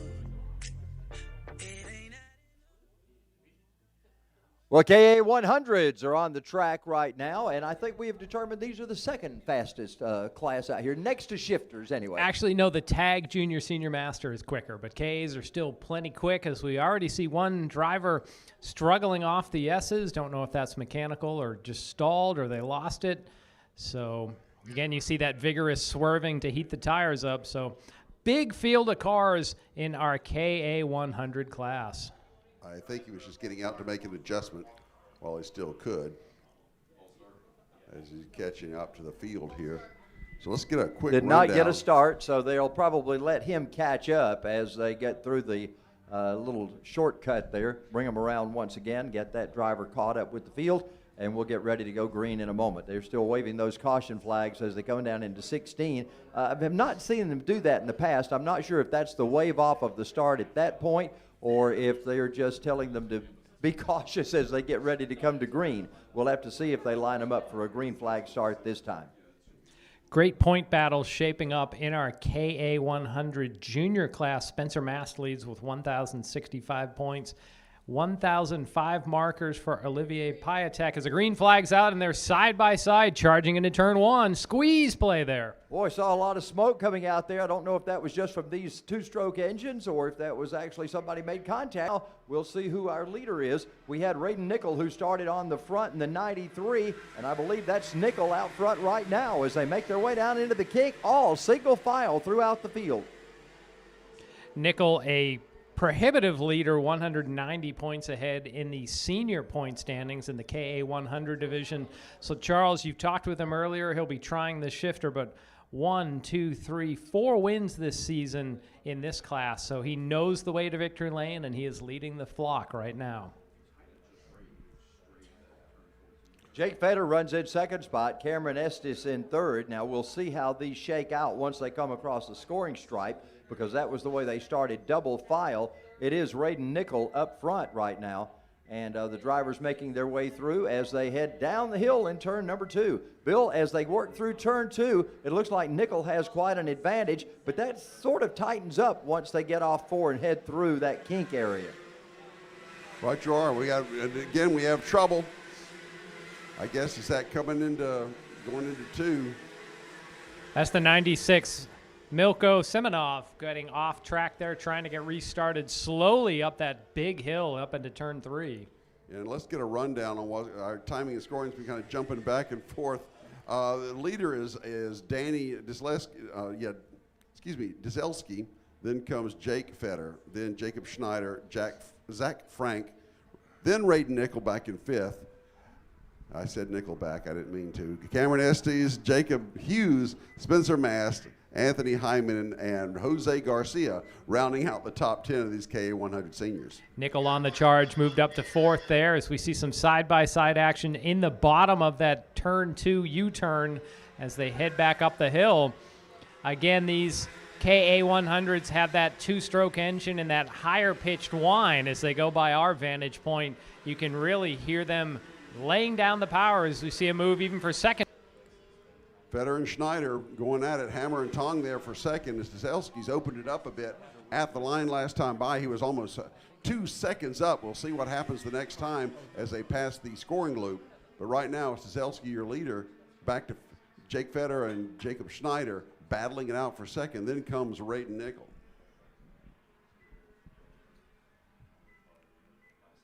"22 carts signed in for this pre-final, Bill, so getting a good position, getting a good finish here is so critical. If you spin out here and end up starting back in 22nd, you're going to have a long road in the final, so drivers really need to keep their bumpers clean and just hit their marks in this 8-lap pre-final.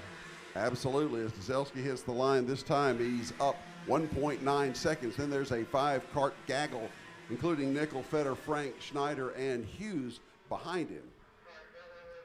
Dzelski still leads it right now with Raiden Nickel in second spot. Jake Fetter is in 3rd as the drivers start to single file it a little bit as they go through turn 14 down into 15. We see our leader, Dzelski, as he comes under the scoring stripe, or over the scoring stripe under the flag, as they head into turn number 1, and it's lap 5 underway right now for these drivers. So now we're showing Raiden Nickel in second. I don't know if I saw him pass anyone, but the scoring is kind of going back and forth on us. Let's look at it again. Dzelski, Nickel, Fetter, Frank, Hughes, and Schneider, your top 6. Mired back in 9th place. Spencer Mast is the point leader in the KA junior class, but up in front it's all seniors, so Mast is going to be mired in heavy traffic, just needs to keep everything clean to get a good, again, just get to the final and with reasonable equipment in a reasonable spot. But up front, how much is Raiden Nickel going to be able to reel in Dzelski? He's already Dzelski chopped brings off them half a off second. turn number 17. And so we'll complete 5 laps right there. Nickel not that far behind, but still trying to close the gap as the race starts to wind down now past the halfway point. With 3 laps to go, Nickel's cut it down to 0.6 of a second. The gap between himself and Dzelski. There's no reason to believe he won't close that down any further, being Raiden Nickel, and we've talked about him a lot today. We talk about him a lot every time we're here at Atlanta Motorsports Park, and he is not disappointing here as is visibly closing on Danny Dzelski as they go into turn number 9. As we see a great 3-car battle for 3rd. We mentioned Raiden's name a lot.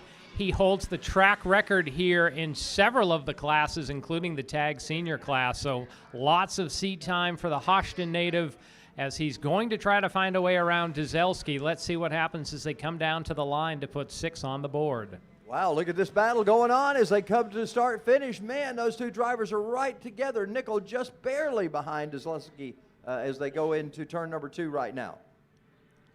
So we'll have to check as they flashed out of camera range just for a moment there to see who's in the lead. But they are absolutely bumper to bumper, can barely get a piece of paper there through turn 3. And Bill, you looked out the window and saw that Nickel is indeed in the lead. Sometimes just the bare eyeball is the best judge here. But yeah, Raiden Nickel managed to close the deal coming out of turn number 2, and he is now your leader. And experience dictates that he will probably check out at this point with less than 2 laps to go. Young driver out of Houston, Georgia, trying to see if he can win it this afternoon. They'll come by. It'll be 1 to go this time by as Raiden Nickel is now will be shown your leader this time by as they cross the scoring loop. And already he's put half a second on Danny Dzelski. You know, Nickel started out in the front on this one and kind of got snookered there at one point in the race. He was able to come back in and get the lead right now. He comes through turn 4 for the final time. It's Raiden Nickel out front. briefly saw a local yellow caution out there. I don't see anything on the track, so the drivers are up to speed as we see Nickel leads Dzelski, and then it's a good gap back to Frank, Hughes, Federer, and Estes, 3rd through 6th. It looks to be the closest race right now is the battle for 5th between Jake Federer and Cameron Estes, and even that one is settled for the moment. We'll see if they can figure it out in this last half lap here in this KA 100 pre-final. Raiden Nickel comes by. It'll be checkered flag in the air for Raiden Nickel as he gets the win. Danny Dzelski in 2nd spot. Here comes your battle for 3rd, 4th, 5th, and 6th. It's Frank over Hughes. Federer is in 5th spot, and Estes rounds out the top 6 of those drivers that you saw come underneath there. Bill, who are the rest of our finishers? After that, we'll see. 8th will be Brant Estes. 9th will be Spencer Mast, Anthony Hyman. Hayden Casman will come in at 11th. Finishing 12th will be Jose Garcia. Then comes Xander Laws, Michael Keats, Sean DeCold, Martin Simonoff, Jack Gambino, Christian Blevins Jr., Milko Simonoff, and then Jacob Schneider. Finishing a couple laps off the pace. Then comes Wes Schroeder, and finally Vincent Capetillo. So that concludes our pre-final and our, what is that? What class was it? The KA100. That's So KA100, yeah, I the just had a LO206. brain fade there. We'll move on to the Coming up next. LO206. So if you're listening at home, get ready for that sound to get a little deeper, a little lower pitch as they move back to the 4-stroke engines. The power will come down a little bit. But what a great race there by Raiden Nickel. Now you get the feeling for why he has so many track records, was able to come from 5th or 6th and then charge right back to And take the a lead. big field of cars. A lot of karts out there on that one. So that was good to see. Got a little music coming up. We'll be coming back in just a moment with LO206 Senior and Master. That'll be right after some Be Live entertainment.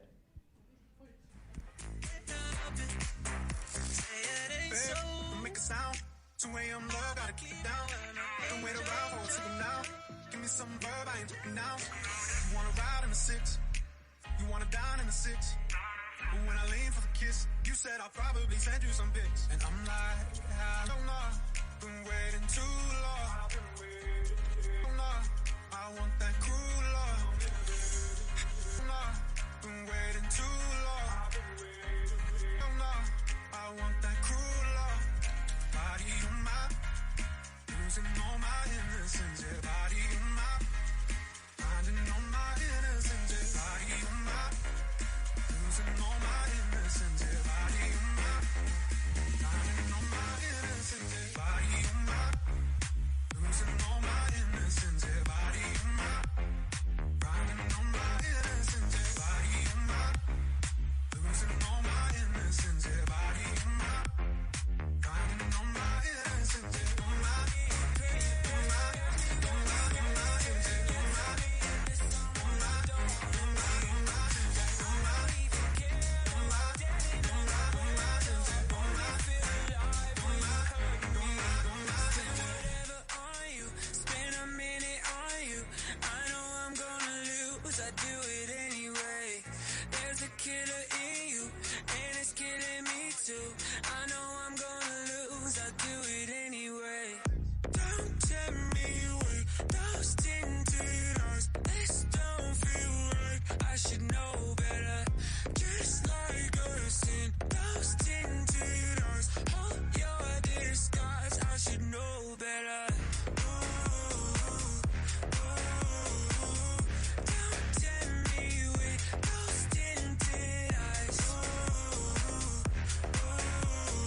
your plans ever change with my XO?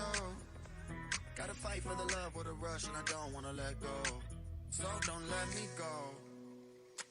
Got no patience, conversation driving you up the wall. I'm imperfect, you're a goddess, no sarcasm at all. You say you're sorry, but don't know what you're sorry for. No point in keeping score. You like to drink and to smoke to take away the pain.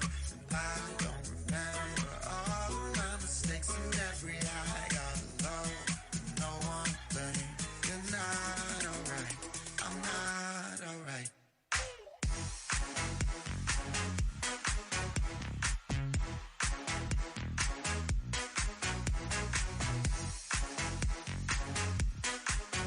You're not alright. I'm not alright. I like to drink and smoke to take away the pain. And you don't remember all of your mistakes. And when our hearts are broken, they're out of place. You're not alright. I'm not alright. Let's roll. Sitting all alone, I forgot the way that you say my name. Why do you keep me close enough to love you in your heart? Stay close, not what you wanted. Why do you keep me close? Just to let me go. Live entertainment. Even though I know that you really go on, crazy that I won't give up on you. Should be moving on, but you're the one I want. Crazy that I won't give up on you. So I hold on to your.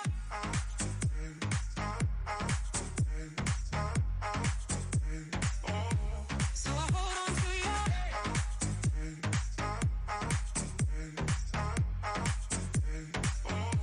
So I hold on to your.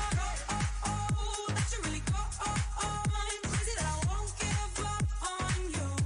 Should be moving on, but you're the one I want. Crazy that I won't give up on you.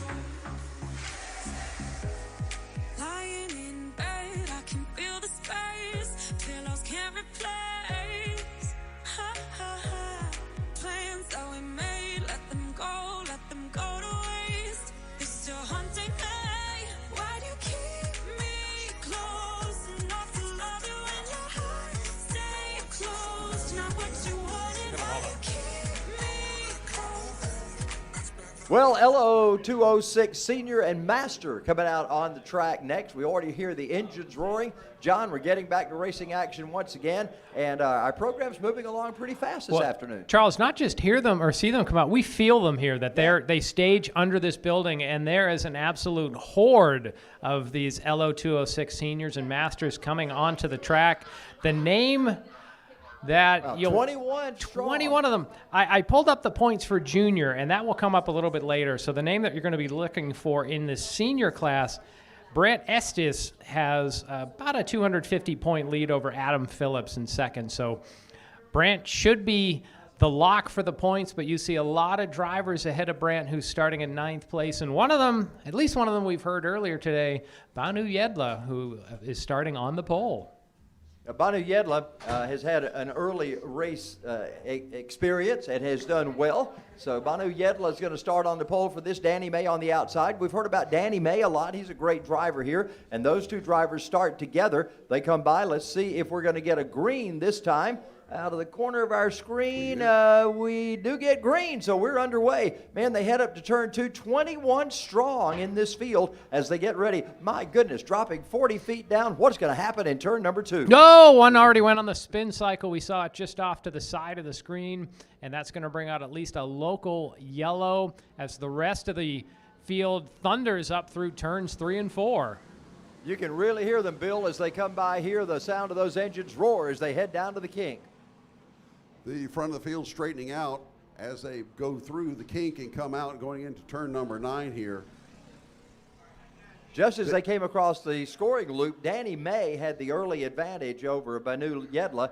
However, not going to know for sure exactly how this field completely sorts out until they go across the scoring loop once again. Mostly single file as we see those 21 drivers all back all the way down into turn 9, yet the leaders are already in 16 as they come by ready to complete lap number 1. And already a battle shaping up for third place as they come out of turn number 17 down the line. Let's get an idea of who it is. Banu Yedla is your leader. Danny May is second. Then Lassiter, Sparaza, and Craig was that 3-cart bunch that is going into turn number 2 now. And I got to hand it to these guys for getting through turn number 1 nice and clean. Turn number 2 was a different story. Well, we do see. I believe.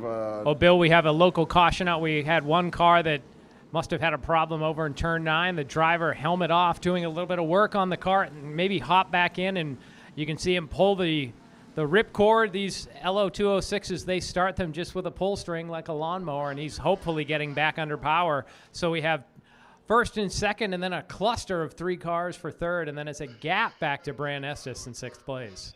Good side-by-side battle going on there. Carson Craig, who's running in 5th spot right now, told me he needed to have a good race in order to get up to 2nd place in points. He said Banu Yedla pretty much got this under control as far as the points championship, but he wants to try to get up to 2nd spot, and he's racing hard back there in 5th. Let's check them out as they come across the scoring loop. It's still Yedla, your leader, May in 2nd spot, Lassiter in 3rd, Sparaza is in 4th, and Carson Craig still holds down that 5th spot. Craig looked like he had to get a little bit wide as he raised a bit of dirt coming out of 17, but he manages to hold on to that 5th spot.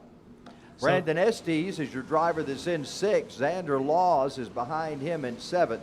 And those drivers going through the kink right now. The top 5, they've got a little bit of action going on between that group and the rest of the group back of our drivers in the LO206 Seniors and Masters. Charles, you mentioned your conversation with Carson Craig. He has 770 points overall. Adam Phillips is in 2nd place with 795. I don't see him on the top leaderboard, but Lassiter in 4th place overall in points, runs 3rd on the field. So Craig has some work to do to try to get back ahead of Lassiter. As again, we just have a tremendous support in our LO206 Senior and Master class here today with over 20 carts thundering around this course. Carson Craig had told me that it appeared that Lassiter was a little faster than he was in practice today, and he said, I've got to do some overcoming to try to get past him on the racetrack. Well, so far, that hasn't been the case. We're still in pre-finals, but that hasn't been the case in this pre-final. Now we got a pass going on. Yeah, hard to make a pass off 4, and looks like Craig was able to get to the inside of Sparaza there and then down through the kink. So difficult place to make action happen, but these drivers are making it work as Yedla continues to lead May, but May has reeled Yedla back in, so we may see a battle for the lead before the end of this race. May looking over his shoulder to see what's coming behind him, and that's going to be Lassiter, Craig, and Sparaza, and I believe Lassiter needs to be looking over his shoulder too, as Carson Craig is on the move as the field comes into turn number 16 now. You could see May really dialing up the pressure on Yedla as they came through 14, pushing him towards the finish line. So not much more than a car length between Yedla and May, as now we have Lassiter, Craig, and Sparaza making your top 5. You see those drivers gaining speed as they go down that big hill, then quickly having to put the brakes on.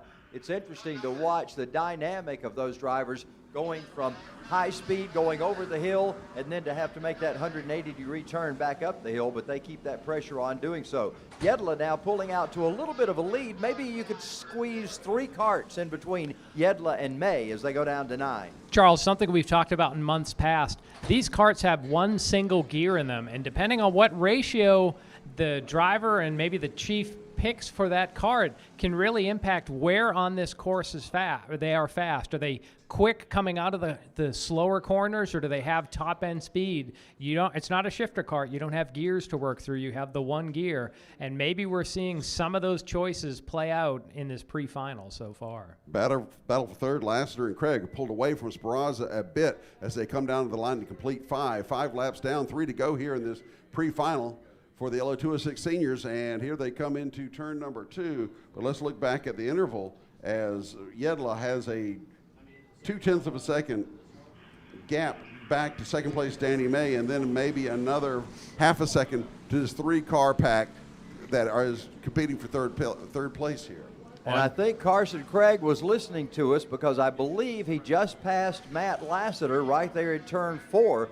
We'll check that out as they make their way by next. But I believe we've got Craig now up in third spot, and that was his goal, was to try to beat Lassiter. Let's check that out as they make their way by. That is Matt Lassiter still in third place in the Kart 87. Carson Craig is in the 56. But Craig is all over the back bumper of Matt Lassiter. Maximum pressure applied there. And don't look now, but sixth place Brant Estes, point leader in the senior class, is closing in on the top 5. If he can get one more spot, that would really help his start for the 12-lap final later this afternoon. As there we see, really, it's become a 6-car breakaway up front. Two to go this time by. They work their way up the hill in turn number 2, down into 3. They'll come through 4 here in just a second. And Yedla starting to pull away now. May is getting some pressure from Lassiter, and then, of course, Craig right behind him as the final laps start to wind down.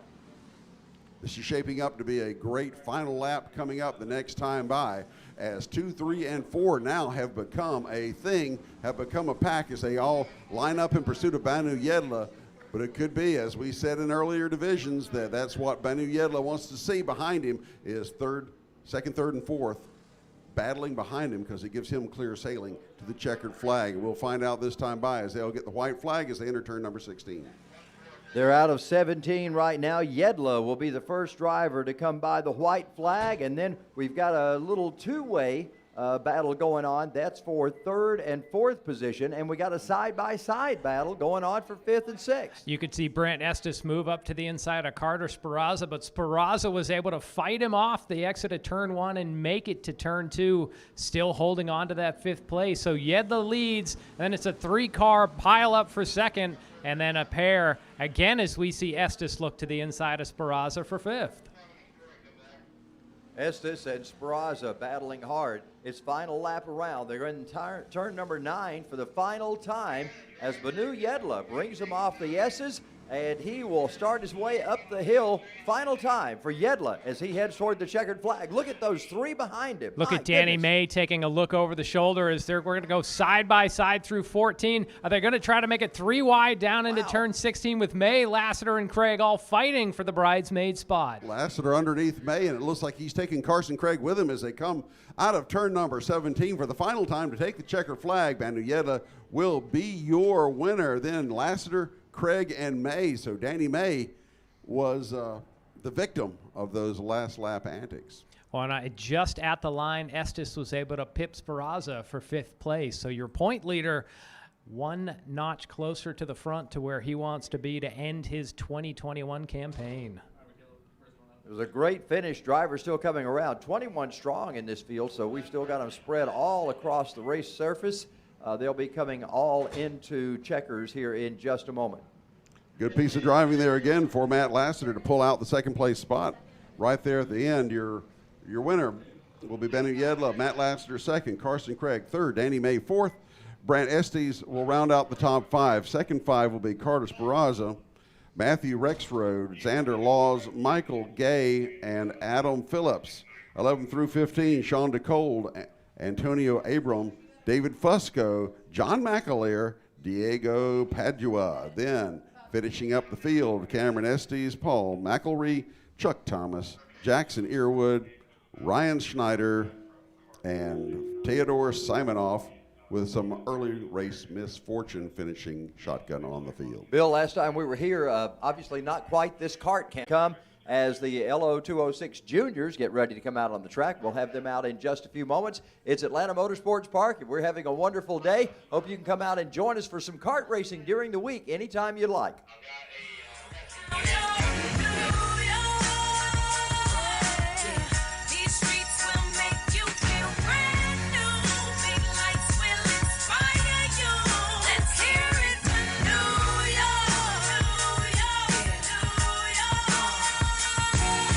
at Brooklyn. Now I'm down in Tribeca, right next to the Narrow. But I'll be hood forever. I'm the new Sinatra. And since I made it here, I can make it anywhere. Yeah, they love me everywhere. I used to cop in Harlem. All of my Dominicanos right there up on Broadway. Pulled me back to that McDonald's. Took it to my stash spot, 560 State Street. Catch me in the kitchen like a Simmons whipping pastry. Cruising down A Street, off-white Lexus. Driving so slow, but BK is from Texas. Me, I'm out that Bed-Stuy, home of that boy Biggie. Now I live on Billboard, and I brought my boys with me. Say what up to Tata, still sipping my ties. Sitting courtside, Knicks and Nets give me high five.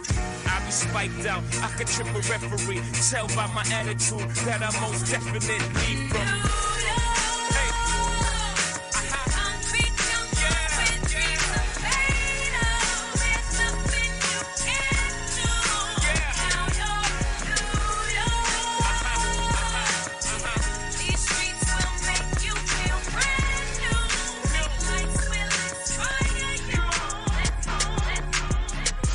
Saying she a gold digger, but she ain't messing with no broke. Now I ain't saying she a gold digger, but she ain't messing with no broke. Get down, girl, gon' ahead, get down. Get down, girl, gon' ahead, get down. Get down, girl, gon' ahead, get down. Get down, girl, gon' ahead. She from Malibu, Malibu. If you ain't got a foreign, then she laugh at you. Malibu, Malibu. Spending daddy's money with an attitude. Roxanne, Roxanne. All she wanna do is party all night. Oh damn, Roxanne. Never gonna love me, but it's alright. She think I'm an asshole. She think I'm a player. She keep running back though, only cause I pay her. Roxanne, Roxanne. All she wanna do is party all night, all night.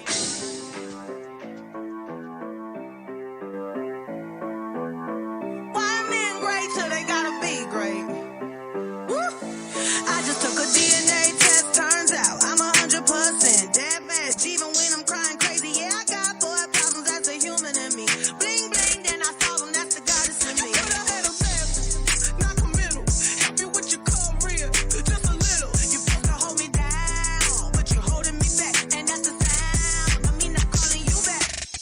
Why men great till they gotta be great? Don't text me till it's put in my face. Best friend set me down in the salon chair. Shampoo, quick.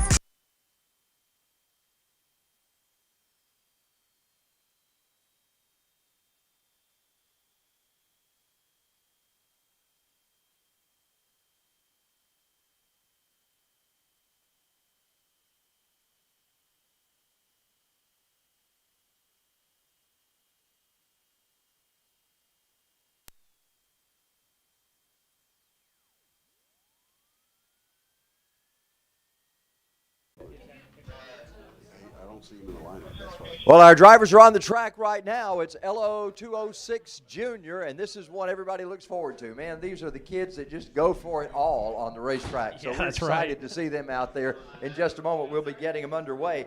And, Bill, you have seen these drivers more than John and I have because you've been here a long time. So tell us what we're to expect today. Expect a good bit of beating and banging, within reason, of course, but there are some aggressive drivers out here, not the least of which is our points leader, Alyssa Vasquez. We were talking about Oliver Piatek earlier. I'm sorry. I just got to say to our fans, we practice these names, and then Believe me, when we really, get the chance, we mess it do. up. So as they come by to take they'll have a wave around this time by, and we'll get the starting lineup now that the transponders have passed by. But yeah, Alyssa Vasquez, your points leader, is starting at the rear. And to be honest, she's one of my favorites to watch because she's very aggressive. She's very good, but she does not let the fact that you are in front of her get in her way. There's you and there's the finish line, and she's going to go right through you if she needs to. And not just the point leader. She's won 5 of the 7 races so far this season. So starting at the back, this is almost going to be an extra show for us here in the booth and for you watching along, whether you're on Facebook Live or on YouTube Live, as another wave off. So we're going to go with take number 3 in our LO206 Junior. John, you were here. I had to leave early a couple of races ago, and you were here for an outstanding pass that Alyssa made right toward the end of the race to take the win. Yeah, and as Bill was saying, these kids and their kids, these kids are just putting it on the line every single lap out there. If they had a lot of paint to swap, they'd be swapping some paint. So close quarter action. Be ready for it as they're stacked up 2 by 2. And no, we're going to wave it off one more time. So, well, guys, this is the reason why they have been pushed back in the program. They used to run second. They used to be the second ones out, or maybe the first one. They'd run these guys and then the Kid Karts, and they have this problem. So they push them back in the program to get them calmed down, and so they can get started. And they're just ready to go. Let's get a quick rundown of who's in this one. On the pole, Luke Kondrowski, followed by Andrew Thomas. Second row be Logan Bice, Noah Ryan, then Scotty Arnold, Ethan Shore, Colin Street, and the aforementioned Alyssa Vasquez as they come down to the line one more time. Got a green this time. Hey, they made it this time. Third time's a charm as they work their way up the hill into turn number 1. And this will be interesting as they go from 1 into 2, especially be interesting when they come around 4, as right now they head off turn 2 down the low section of the track. Everybody pretty much single file, a couple of 2x2s back in the back of the pack. But let's watch them as they come through turn 4, a good passing area coming up. That's right, we said it. Now, but Alyssa Vasquez is already in third place as she goes back underneath Andrew Thomas, and she'll be taking second. So it's not going to take Alyssa Vasquez very long to assert herself. It was Kondrowski, Thomas, Bice, and let's see, it'll be a Vasquez. Those are your starting positions there, but Vasquez in the very visible pink livery is easy to spot, and she is in second as she is chasing down Luke Kondrowski there for first place. Right on the tail of Kondrowski as she goes up the hill, as she'll come through 14 right now, and you see that great shot from the drone showing our leader, Kondrowski, and then Alyssa Vasquez right behind him. They head off turn 17. They'll come right by now to complete lap number 1, and we'll be able to give you a full field rundown once they cross the scoring loop. Yeah, I may have messed that one up. It looked like I realized that was a 48 in front, Noah Ryan, then followed by Alyssa Vasquez, then Bice, Thomas, and Kondrowski. Now you could see on the first lap, it looked like Vasquez had her left hand out waving to the drivers. You have to wonder if maybe she's saying, and she's done this in the past, using some hand signals. We don't know what the signals mean, but maybe it says, hey, let's single file down and let's just get some laps in and maintain our position and then battle it out at the end. Now, this is a pre-final, so they don't need to fight maybe as hard as the final, but maybe these top 3 are just going to work together and draw clear and sort of protect their top 3 spots for the final later in the evening, as Ryan, Vasquez, and Bice are top 3. They continue to work their way up the hill right now. Vasquez right up on the back of Ryan. They head off turn number 13, and look at this. Alyssa trying to make looks like she was going to make a bid for the outside, but she pulled back in file behind Ryan. They'll come by this time. Now she goes to the inside, taking a quick look down there. She pulls in single file just as they get to the scoring loop. Gap of the line is 1/10 of a second between Ryan and Vasquez. Now, I think you mentioned that hand signal on the first lap. My guess is the hand signal means move out of the way or I will move you out of the way. But look at that. Coming up the hill, Logan Bice with a surge of momentum but not able to close the deal as Vasquez is able to shut him off as they come through turn number 4. Alyssa took a little different line coming off fourth, you notice. Usually she uses all of the race course. Well, she knew Bice was right there at her. She stayed in the middle, almost a block that she put on to keep Bice from getting by her. Ryan leads them off turn number 9. They go into 10, getting ready to head up the S's with Vasquez in second spot and Bice now in third. Just to give you a perspective, these drivers are doing about 65-second laps here. So one of the slower divisions, but you wouldn't know it from the action up front as they're bumper to bumper. So the speed of the class does not reflect 100% to the action on track. And these drivers are looking to go side by side as Vasquez takes a peek down to the inside, down the front straightaway, but then slides back in behind Ryan. So show the nose, as we would say in stock car racing, Charles. Let Ryan know you're there and then fall back in behind. Well, John, let's put your, as you call it, your abacus to work here. We're running 65. I'll do the math, but it's quick. And that's here's the thing. That's average. There's slow portions of this course. So you know down that back straightaway they're clearing above 65 miles an hour. That's what I was thinking. They're going 65 or 70 somewhere along in there. Another one of those hand signals from Alyssa. Not sure exactly what those mean, but hopefully the guys behind her do. She's working right now, still holding fort there right behind Ryan. Maybe she's holding something back for an end run on him. We've got 3 laps complete, working lap number 4. It's about to come to an end right now. We've got a caution flag out in the corner over in 15 and 16. Looks Is like that had a that cart looks like off course. Vasquez's colors Yeah, there. listen, yeah. Now, Charles, earlier you were wondering about the speed, 47 miles an hour for a 65-second lap around this track, if my math's right. But yeah, Vasquez must have gone off course there and has gone back to 5th place as they had the double yellows out in that corner for a brief moment. Yeah, Alyssa getting off course. Looks like she was trying to apply a little too much pressure there and kind of spun it around over in turn number 17. So we'll watch her. It'll be interesting to watch her as she makes her way back up through the field here. Halfway through, so she's got 4 laps to try to see if she can get back up close to second or close to the top of the leaderboard. Well, you know, I'm not sure a finishing position in this pre-final is terribly important for Alyssa Vasquez because she started last on the field and ended up almost passing for first place. So, if Well, Bill, even as you pointed out, worst she was- case, she's in the catbird seat anyway. As you pointed out, by the time she got to turn 4, she was already up to 3rd. So she can weed her way through these cars in a hurry. Great battle for second as Bice is able to hold off Kondrowski for now, and then it's a good gap back to Thomas with Vasquez applying pressure. As now we see our cameras showing, I think that's off of turn 9, one car practically up into the woods there. That is the entrance to turn 9. Wow, well, that's a tough spot to get in.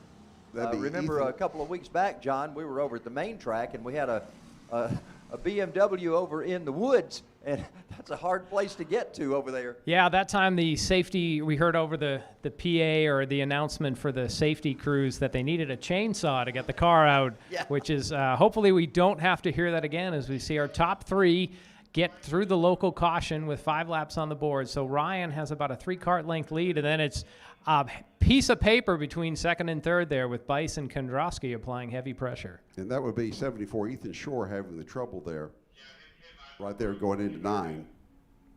We'll see if they can get him cleared out as the top 3 comes down to the line to complete lap number 6. There'll be 2 to go this time by. Ryan is your leader. Bice in second spot. Kondrowski third. That tight battle going on now for the top 2 spots. Actually, top 3 are pretty equal. We got a side-by-side battle. It looks like Bice may be going for the lead right now. Boy, those LO206s almost seem to bog down on that uphill, and it gets them very close together. It's going to be a red flag, entire course red flag. So we've got a red flag out for the entire course. We're going to have to check on that driver that's off turn number 9 over there. So everybody pulling them down in speed, and we will return in just a few minutes and give you an update. But right now, let's go back to some Be Live entertainment.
The karting world, the shifter carts will be rolling onto the track.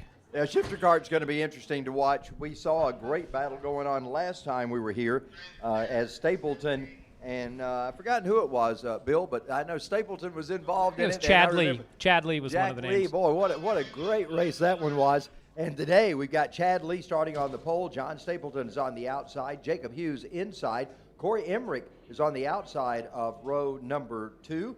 Row number 3, it'll be Sammy Tiger, or row 3 is actually Emmerich and Tiger. And then Mac Hool alongside Bain. That is row number 4. Raiden Nickel, we mentioned this is his premier start in this particular race. So Raiden Nickel's going to be starting in 9th spot. It'll be Grayson Butler in 10th. And Jay DeLagle will be in the number 32 cart running in 11th spot. So that's the way we'll start them out as the shifter guys get going. Now, two big things about the shifters. The highest horsepower, they shift, as the name implies. They will start like the Kid Kart from a standing start. You can probably hear them revving it up in neutral. They will drop the clutch, drop the hammer when the start comes. So they're going to get one lap around. They really need to focus on warming up these tires. They're the only class that run, I think it's the reds. It's whatever the soft color is. And they need that grip because they can shift. They can be at peak torque in the middle of the corner, where some of the other classes, when they slow down, they don't have quite the oomph out of the engine. These guys, whenever they're on it, they're at that peak power point, ideally. So, Bill, these guys will always be dancing on the edge of control and lack of control and pushing traction. And due to the delay that we had from the previous race, we're going to start it right away from the standing start. They usually get one more warm-up lap after they grid up. They just grid up here, give them the green, and get this one underway so we can kind of get back on schedule with the program.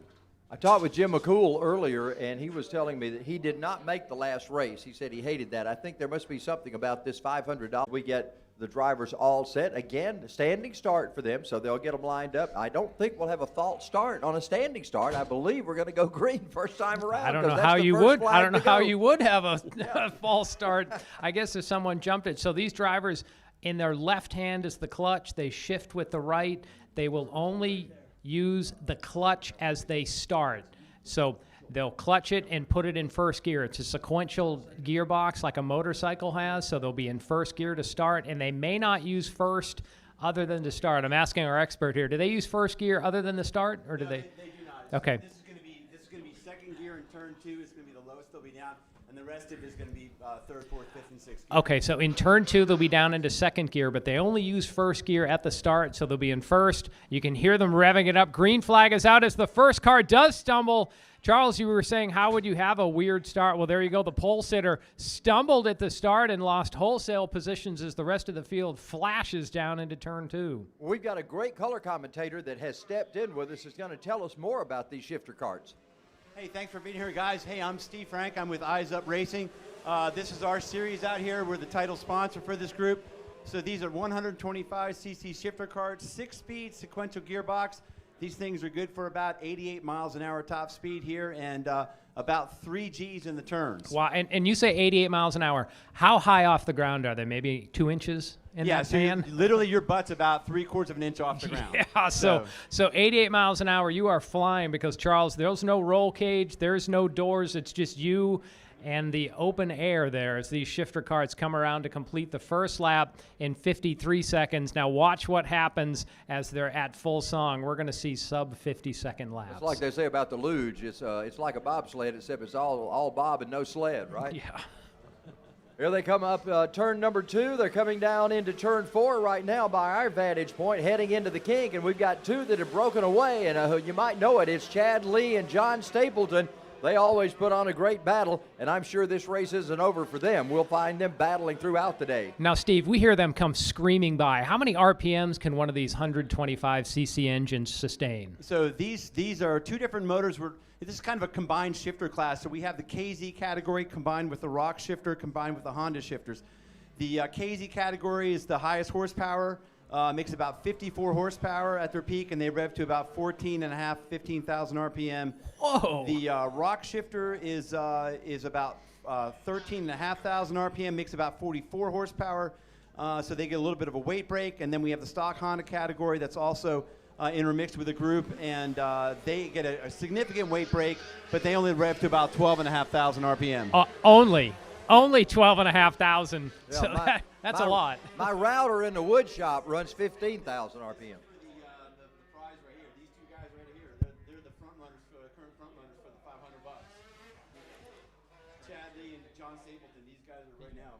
So right now, John Stapleton and Chad Lee are putting on a heck of a show here. Chad's out front. John's in second. Chad is your points leader right now within the shifter category for our A&P Summer Shootout Series or Shifter Kart Shootout Series. John is currently in third place. John had some bad luck. He was winning the last race and had a wheel fall off in the last turn and ended up third in points. So don't count him out yet. He's a hard charger, and when these KZ-powered machines get going here, you'll see there's some serious fireworks. Well, and looking at the board right now, you're talking about hard charger. Raiden Nickel, the young 14-year-old, with the fastest lap that time around, 49.695 seconds. He started deep in the field, and he has worked his way up to fourth place. So he doesn't have a lot of seat time in this class, but Charles, it seems like any seat he sits in turns to gold. Yeah, Steve, how difficult is it for a youngster or someone like that to get in one of these karts for the first time, having not gone through shifting and that type of thing? Yeah, it's a real adjustment, and you drive the karts actually quite a bit different than you might drive a TaG or a 206 kart, for example. These things make so much horsepower, you end up kind of diamonding off the turns in most cases. You sacrifice your mid-corner speed to be able to get off to put all that 40 or 50 horsepower down. So it is difficult for a young driver to get in. With Raiden's talent, you'll find this kid, he gets in anything, like you said, and he's fast. This is literally yesterday he tested for the first time in the shifter kart in the Eyes Up body symmetry shifter kart, and he was quick in practice yesterday, so it's no surprise for me. Previous champion has this caliber, has this kind of speed in the shifter category as well. Well, and you can see on screen, that's Raiden in third there. He is slowly reeling in the top two, so he's got the hook in, and he is reeling them in right now, Charles, as we're going to have a three-car battle. Raiden is right there, just a couple of kart lengths back behind Stapleton. I tell you, Raiden is going to put it. It's amazing to see a kid first time in a kart doing what he's doing up there, battling John Stapleton right now. And he's going by Stapleton as they get up, well, almost by him, as they get into turn 4. Down with the kink, that's where the passing zone is. Let's see what happens this time. See if Nickel's going to be able to get a run. You could see him put it a little bit into the curb in 4, not able to make it by Stapleton, but now he sets him up down the back straightaway, peeks to the inside at 9, under braking, gets to the inside. Can Stapleton fight back? He cannot, so move the youngster from Hoshton up to second place, and now he has Chad Lee in his gun sights. By the way, John, some good news. Ethan Shore, who was involved in that incident that we saw earlier, is okay. He's walking around and wanted to let everybody know he's in good shape, so that's good news. There we see some crossover action as briefly Nickel went to the front. Stapleton shot back as they swapped the lead. Oh, no, Raiden's hit to the front there off through turn 1. So the youngster from Hoshton started 8th and now sitting at the point. Wow, that's a pretty amazing run. Raiden Nickel started back in the field and has worked his way up to the very top of the point right now. 6 laps in, we're halfway through, and Raiden Nickel is now pulling away from Chad Lee and John Stapleton, who have been the perennial winners in this event before. Actually, it's the pre-final, Charles, so just 2 laps left, so really about a lap and a half at this point for Nickel. So shout out to Eyes Up racer Jacob Hughes with a fast lap here of 50.30. That's the quickest he's also gone. He's quickly catching the third card in line. He's about 7 or 8 tenths quicker right now than Chad Lee and John Stapleton. I don't know if he's going to run out of time or not, but right now Jacob Hughes making a good run towards the front. White flag is in the air. We're last time through for all of these drivers. They make it up to turn 1. It's already Nickel down into turn 2 and heading up the hill. And look at that time for Nickel, 48.988 seconds. He has the track record in several different classes. Charles, I get the feeling Raiden might be trying to figure out how to get the record in the shifter class, as he's pulled just about a half of that long back straightaway ahead of Lee and Stapleton as he moves through turn 9 and through the S's. So he's young, but boy, he is a fast learner here in the shifter class. You know, the young kid just turned 14 a couple of months ago, and he's got to be wondering, where does my future lie? He just excels in anything motorized he gets behind the wheel of, so no telling where he's going to wind Well, we don't know where the future is, but the present is winning the pre-final here in the shifter class at Atlanta Motorsports Park, and he will start on the pole in the 12-lap feature with $500 on the line. That's right, $500. So Body Symmetry and Eyes Up in Atlanta Motorsports Park, we put together a purse to try to get the shifter carts back out here. Obviously, always a crowd pleaser. So we put up a little purse here to try to get some. It's got a nice field of 11, another group of 11 racers here with us today. Is that the biggest group you've had at shifter carts recently? It is. It's by far. This is typically we'll get 4 or 5 out here to get 11. We've got guys that came out from Alabama. There's from pretty far away, so it's nice to get a good group of racers out here for this event. To what do you attribute that? Just the money that's on the line, or is this a special event, or are there other tracks not running today? I don't know if it's the money or not. I think money is always going to help the racers, right? So who doesn't want to get a little bit of help with some of your expenses here? But I think it's actually they're a pretty tight-knit group between them. Most of us are pretty good friends, and we keep in touch with each other. And obviously, Atlanta Motorsports Park is a terrific venue for shifter carts in general. So we just kind of word of mouth, and then with a little bit of incentive with some prize money. I think it's hopefully we'll see this in the future and for next spring as well. And Steve, one word I want to ask you about in the video that was put together for this shifter cart race. You mentioned that 15 laps here, grueling. Yeah, 15 laps here is absolutely grueling in a shifter cart in particular. These things will absolutely beat you to death. You can have some of the top class racers from around the country, and they all will use shifter carts for physical fitness. All the IndyCar racers, all the Formula One race car guys, they also use shifter carts in the off season just for fitness. If you can pound 15 laps in this, you can sit in anything that's sort of tremendous amount of downforce and aero, and you'll be very fit for this. That is good to hear. We appreciate you sitting in with us today. Great insight that we don't normally get, and we certainly don't know. So it's good to have you sitting in with us today. It's my pleasure to be here. My pleasure to sponsor the group. Look forward to next year with you guys as well. Thank you so Feel much. free to come back for the final. It's 12 laps. We're going to tag Bill Rigdon back in, so thank you, Steve. We hope to see you during the final. The shifters will conclude our race program. Charles, we've seen on the screen the LO206 Cadet already rolling onto the track for their 12 lap. Able to tell you who those are. The statisticians will have to get all of that information together for you. Bill, you didn't get a chance to comment on the shifter carts, but boy, that was a great race from them, and outstanding to see young Radon Nickel doing his thing today. You got to wonder if there's anything he can't do, or any classification that he can't conquer, because he just took off and he was gone by the time he got around everybody. So I don't know. I don't hold out much hope for a competitive final, to be honest, if he continues that. Although, that's racing. Things can always happen. As we saw in the Kid Karts, something can happen on that last lap. Drivers, I believe we're still, I believe we may be racing, actually. I started to say, I think we're green. Okay, we all have been notified that we're actually green flag, John, so the drivers are working their way through turn 9, first time. That's right. Luke Giglio started on the pole, but Austin Warner is trading some paint with him as those two are broken clear of the rest of the group. So 12 laps the distance here. Bill, a little bit slower than what we saw in the shifters, but boy, we're going to see some side-by-side action here in the cadets. Absolutely, as Giglio is your leader as he comes out of turn number 17. But here, side by side, is Austin Warner. But coming to the line, I think Giglio is going to hold on. Yes, Giglio will hold on to the lead. Austin Warner, though, he had the lead briefly, but not at the line. So it's going to be Giglio and Warner, then Kai Mars, Joseph Saddington, Adam Wine, Javier Soto, Gabriel Lopez Velarde, then Lincoln Massey, Riley Platts, and Avery Thomas rounding out your top 10. Just as the drivers came off turn 2 there, you can see that wide blue and white striped area. I'd have to ask Will Rigdon for all the details, but drivers can get penalties if they drift too far into that area. So something to keep an eye on here in our opening finale of our summer series here at Atlanta Motorsports Park. Giglio leads Warner as they come up through turn 14. They'll get ready to set that turn up to go down into the little arc they make. It's 14, 15, 13, 14, 15 kind of makes an arc in there. The drivers drive it as one big curve till they head down to 16 that they're at right now. Giglio and Warner bring them off turn 17. Warner not able to quite get the run on Giglio as he did on the previous lap. At the line, it was something like 45 1/1000ths of a second, so it was that close. This time it's more like 2/10 for Luke Giglio over Austin Warner, but that lead kind of accordions as the laps progress here. So Giglio, Warner, now Kai Mars in third, Saddington in fourth. Looked like we had a battle for fifth there between Wine and Soto, with Soto maybe getting to the inside coming up the big hill into turn 3.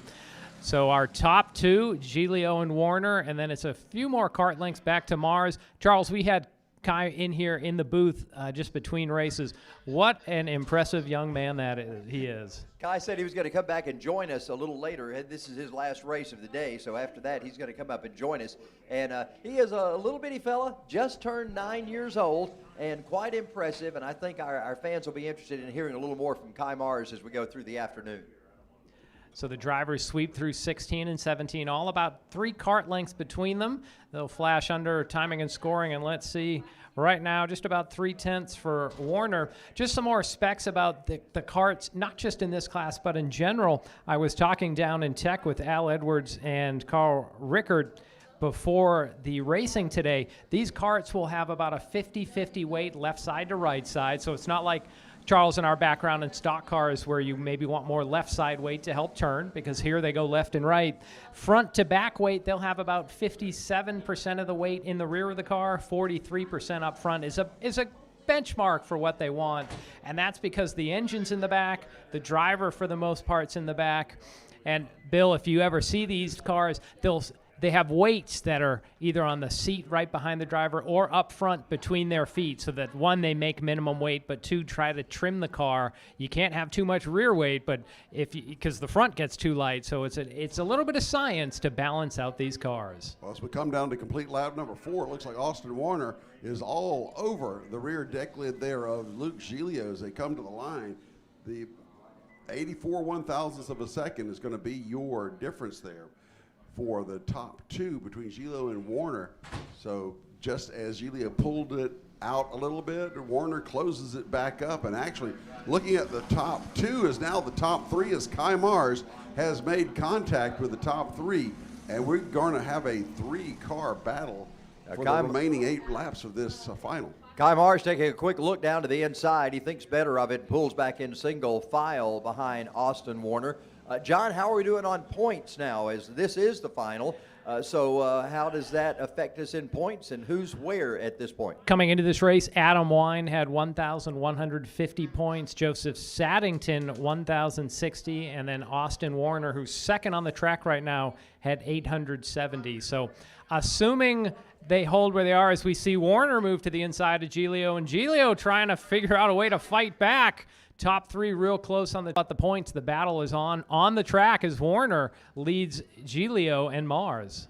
Well, I tell you what, it's Giglio right in the sandwich there between Warner and Mars. And up front, Warner starting to pull away a little bit, about 3 kart lengths lead over Giglio. But look at this, Giglio's battling back down to the inside. He's got a run going this time. Full send for Giglio down through turn 9.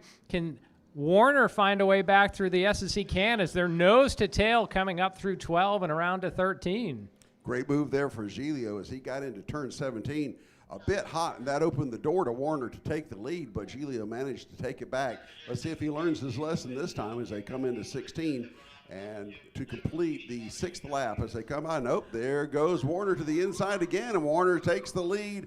Briefly, will he hold it at the line? Yes. No. Luke Giglio gets that outside momentum, Bill. Wow. What a great race. We can hear the fans out here on the deck cheering for maybe their kids or for their favorite driver. As Giglio leads Warner and Mars, then it's a good distance back to Saddington in 4th. And you mentioned Wine is the points leader. Saddington is 2nd. Warner is 3rd, and they run opposite of that on the racetrack right now. Warner's in 2nd, Saddington back in 4th, and Wine back in 6th. So the points takers are going to have to be doing some interesting tabulations at the end of this one. Just 10 points behind Austin Warner, and sitting in 4th place right now is Kai Mars. So Mars and Warner are not just battling for today on the track, they could be battling for that last spot on the season podium. Your leaders now coming through turn 14, heading through that big bend on the backside of our position. As they come up to turn number 16, they'll be completing lap number 7. That's halfway plus 1 now, so we come out to complete lap number 7. No change this time at the front of the field. It's still Giglio, Warner, and Mars, but that is bound to change at any moment and multiple times during a lap, as we've seen.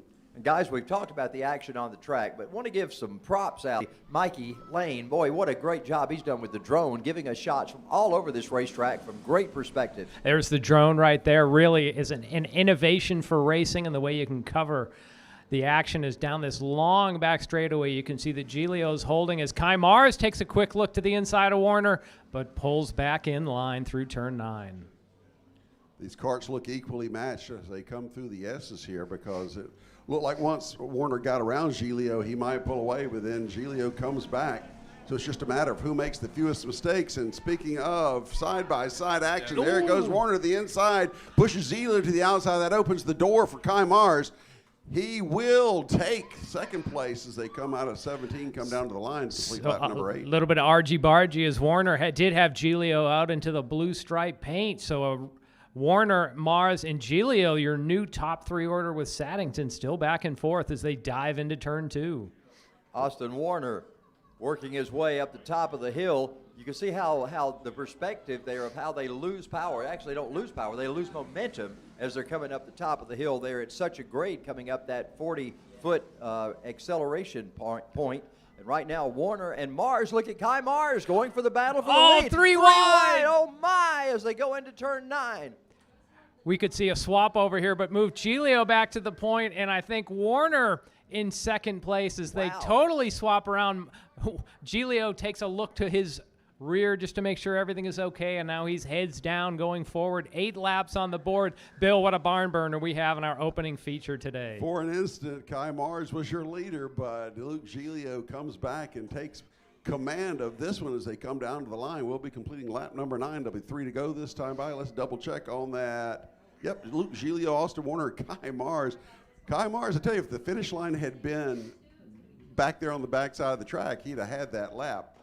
But nobody's settling here. They are going at it. Well, guys, the last time they came through turn 9, that was one for the highlight reel right there. I think we ought to put that one in the but look again, off turn 5, we have Warner seeing a little bit through Giglio as Giglio opened the door, but through the S's they file back down, and now here comes Mars again to the inside of Warner down into turn 9. Mars seems to have a preference for passing going into 9 as he'll take second place away from Austin Warner, and he will set his sights on Luke Giglio, but they don't count Austin Warner out either. Don't count any of these guys out.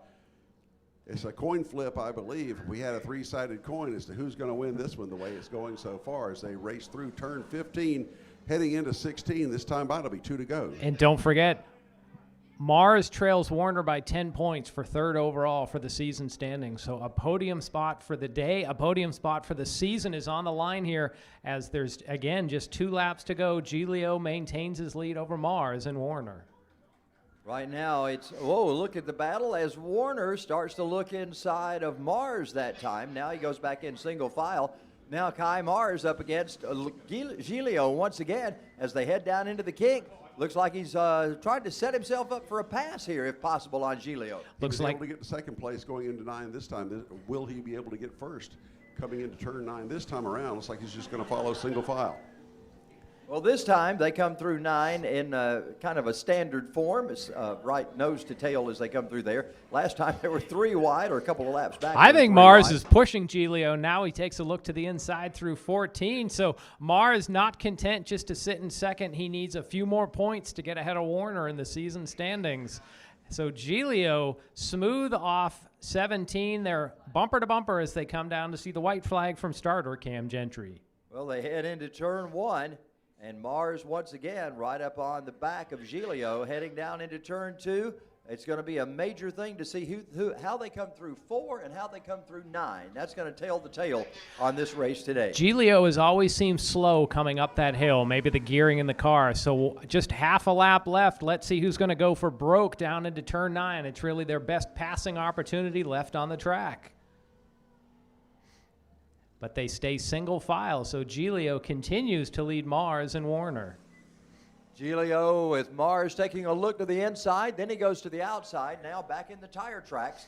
They've got one little section there coming through 14, 15 that they might can make something happen. Here goes Mars looking to the inside. Oh, can't make it happen. And now back on the outside, Warner's trying to come by. He might try an outside maneuver through 16. It's going to be Giglio off of turn number 17. He's coming to the checkers. Giglio gonna win it. Oh, those double hands in the air again like he did in the pre-final earlier today. So Luke Giglio, your winner in the LO206 Cadet season finale. Kai Marr is able to come home in second. Austin Warner third. Joseph Saddington in fourth place. And Javier Soto comes home in fifth. And Adam Wine, didn't you not say that he was the points leader coming into this? He was the point leader. We'll have to see what the mathematicians come up with for later in the program. But, Charles, we're going to move right into our Kid Kart finals once the LO206 Cadet group is off the track. Yeah, Kid Kart's coming up next, and, of course, they do theirs from a standing start. As soon as we get all of these drivers clear, they'll have to get those karts lined up and ready to come out. They usually stage those in a little different area. They'll come underneath us or come right beside us and come out on the track, and we'll get them out in just a moment. Once again, let's mention to you that our driver that we were talking about earlier that had the situation off of turn number 9, that was Ethan Shore, and we got word that he's okay, and that's certainly good news from over there. That is good news. Now, Bill, earlier you said your LO206 Junior was your favorite class, and I think the cadets heard you because they've just put on a heck of a show there for their final race of the season. That was an excellent race, and Kai Mars had his moment, had his chance going into 15, but he was pinched off going in through there, closed the door, and that sealed the deal. Well, Giglio was first. He had fallen all the way back to third and really had to make a bold move to get back into the lead in turn 9. So, Charles, a lot of great talent, 3 budding future stars here at Atlanta Motorsports Park this afternoon. Kai Mars has promised me that he's going to come up here in a little while and talk with us. You're going to be amazed when you see this little squirt coming up here to talk to us in just a moment. I'm looking forward to that. He's a great young man and just turned 9 years old, he told me, out of Roswell, Georgia. And so we're going to talk to him. He said this was his race, so once he got done with it, he'd be up here to visit us a little later on. So we expect that coming up. Right now, Kid Karts are on the way out, and these are exactly what they say. They're karts, and they got kids driving them, so you can't get much more descriptive than that. Some of these divisions, John, that we see over a period of time are rather vague in the name of the division, like it may be called sportsman. Well, you have a lot of people who are not sportsmen in a sportsman class, but when it says Kid Kart, that's pretty descriptive. Or as I like to say, the movie Snakes on a Plane. What's it about? It's about snakes on a plane, and Kid Kart is about kids and karts out there. So, hey, these are a great way for these kids, and when we say kids, I mean they could be 6 to 7 years old out there. 1.5 horsepower engines, a standing start. They'll run on the jelly bean, but what an awesome opportunity all season it's been for these drivers to get that valuable seat time. Because, Bill, on one of the breaks, we were talking about how many Formula One drivers, how many IndyCar drivers came up through karts. These Kid Karts could be the next generation. We could say we saw them. That's right. Well, Bill, let me ask you this. You've been here several years and watched these. Who are the kids, who are the ones now we're talking about, like the Raiden Nichols and the people like that who started out in kids' karts that have moved their way up? Golly, that's a good question. Alyssa Vasquez, she one that started in kids' karts. And we talk about a lot of these people as they're still youngsters, but that maybe they started out in kids' karts. That I think there's kind of 2 groups of kids, some that they're content to stay in one class because they're having fun with it, and the others who want to use it to progress. And then you've got the Raiden Nichols who probably could, win at everything that they try and going up like that.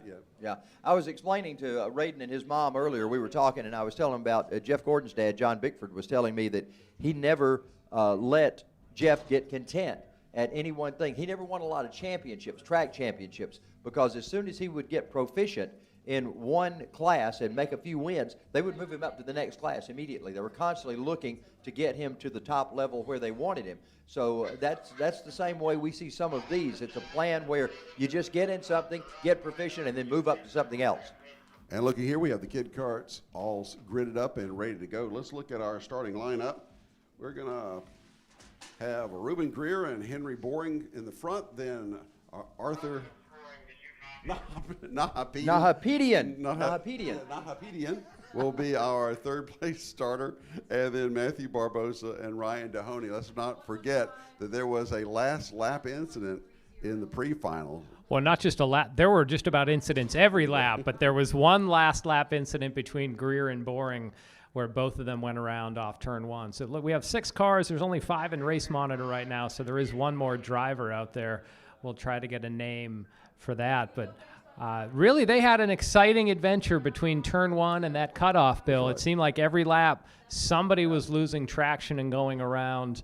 We'll have to see what happens as they're going to go 12 laps on the Jelly Bean for our second final, division final today. Yeah, I don't know if it was cold tires, but even later in the race when tires should have been really nice and warm, we still had the guys spitting out or getting contact or something happening over in turn one. It's surely the bugaboo for the kids in the kids' carts. They're getting them all lined up right now. They're moving everybody into position. Again, standing start for these drivers. So we've got the top 5 all lined up, ready to go.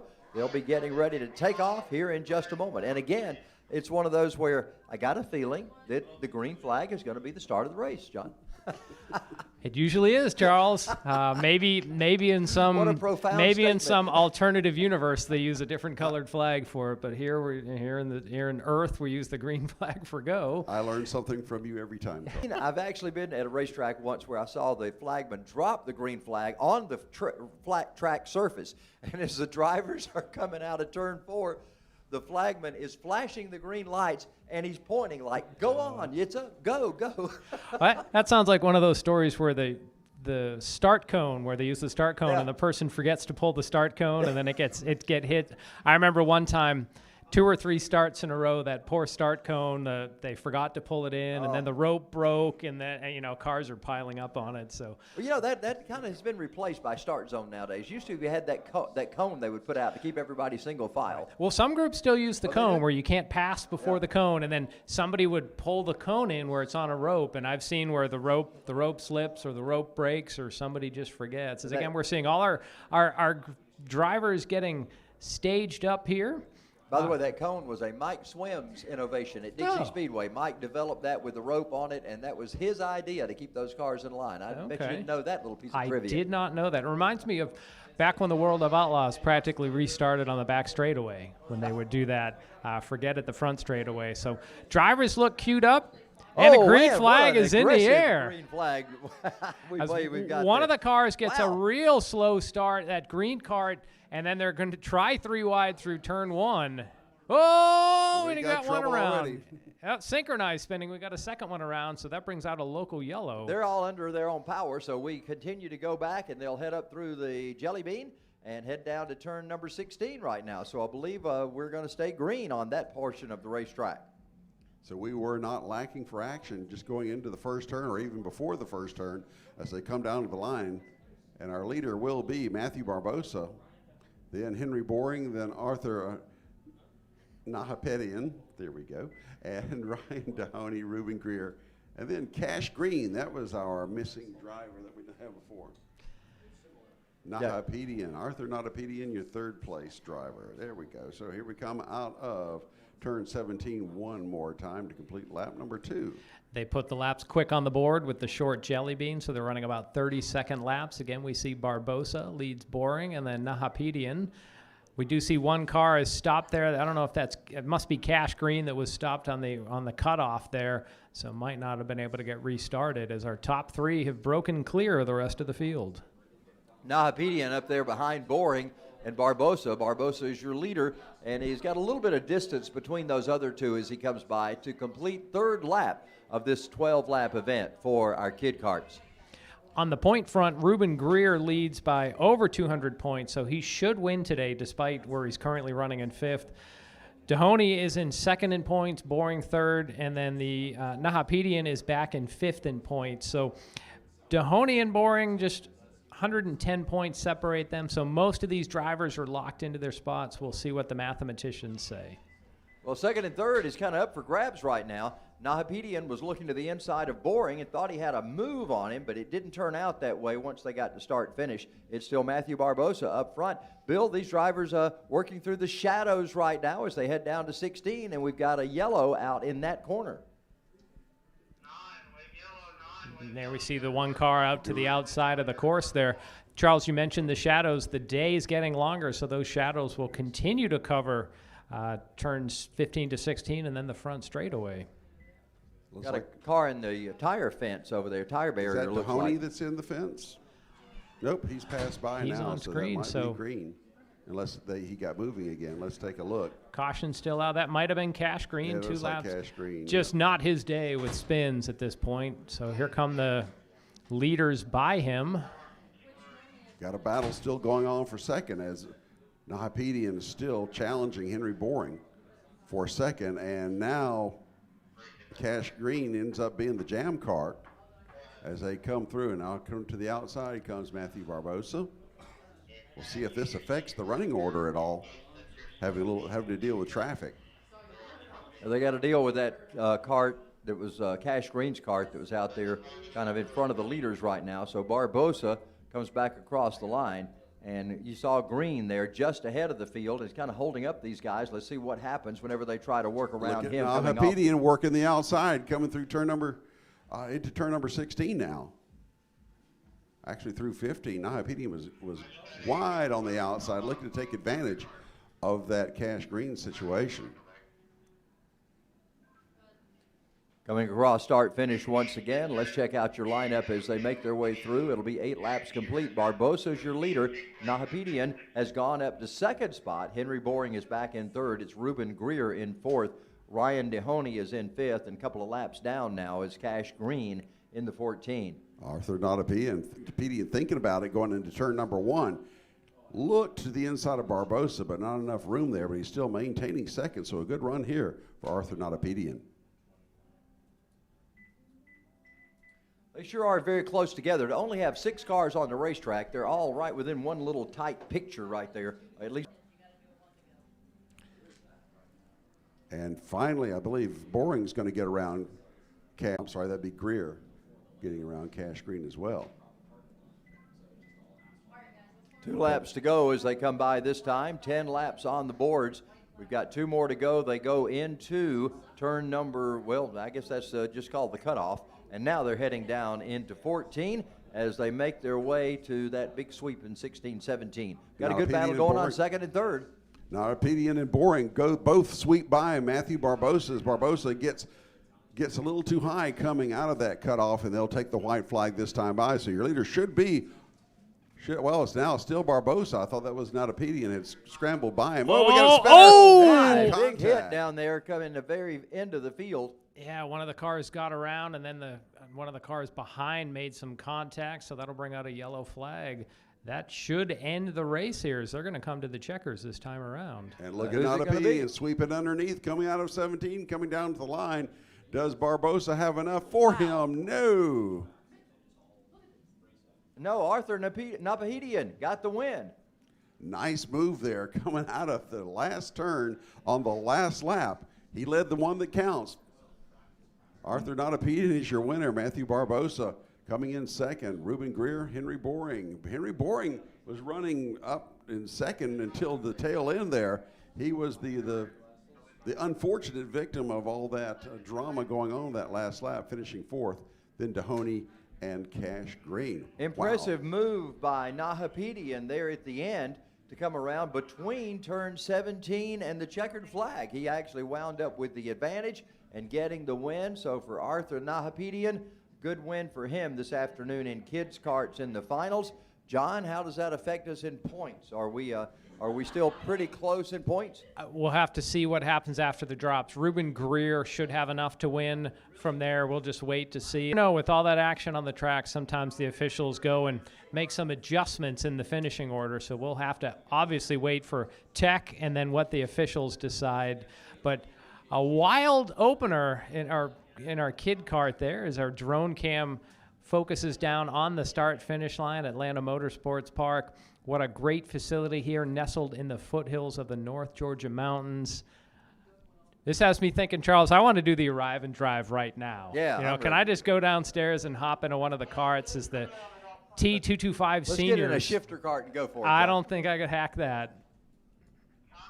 So the T225 cars will be the next group onto the track. Banu Yedla will be sitting on the pole courtesy of his win in the pre-final, and they're going to go 12 laps. This should be another exciting race.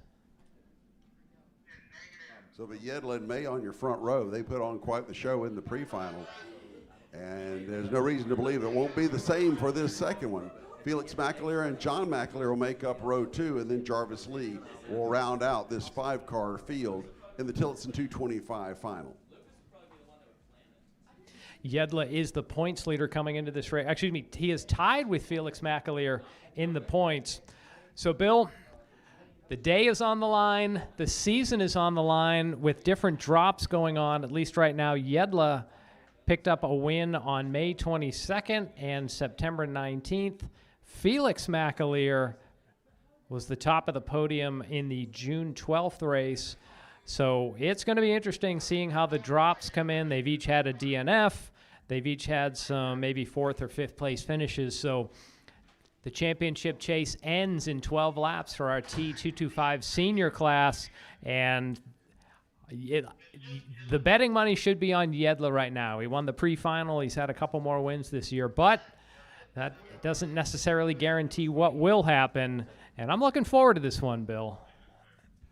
So far, we haven't been able to predict too much. To go right, We'll be back in just a not few an minutes. indication. It's Atlanta Motorsports Park. It's fun on a Saturday afternoon. The final race of the season is underway.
T225 Seniors are out there. It's Banu Yedla, Danny May. Those are names you hear all the time. And, of course, the McAleers, Felix McAleer and John McAleer and Jarvis Lee as we get ready to go green with our T225 Seniors.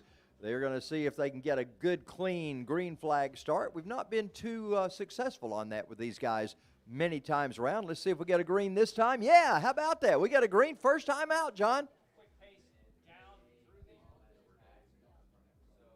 Charles, I was so excited my microphone was off. Quick pace there where we've seen some other slower starts. Yedla led them with some great paces. We see one car off to the side. That looks like Danny May.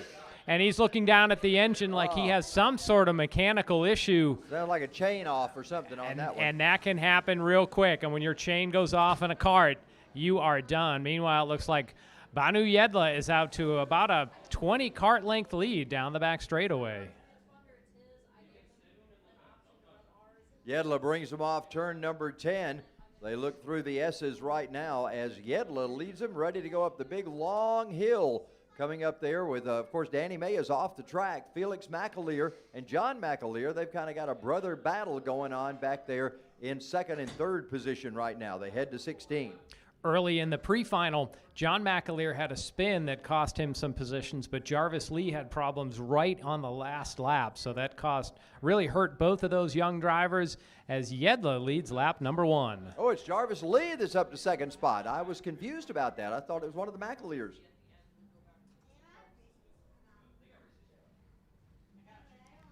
Right now, Jarvis Lee, the beneficiary of the misfortune, I believe. Of course, Danny May very quickly took a lot of the drama out of this one when he had a mechanical failure before even finishing the first lap. But right now, it's going to be Yedla, Lee, and then the McAleers.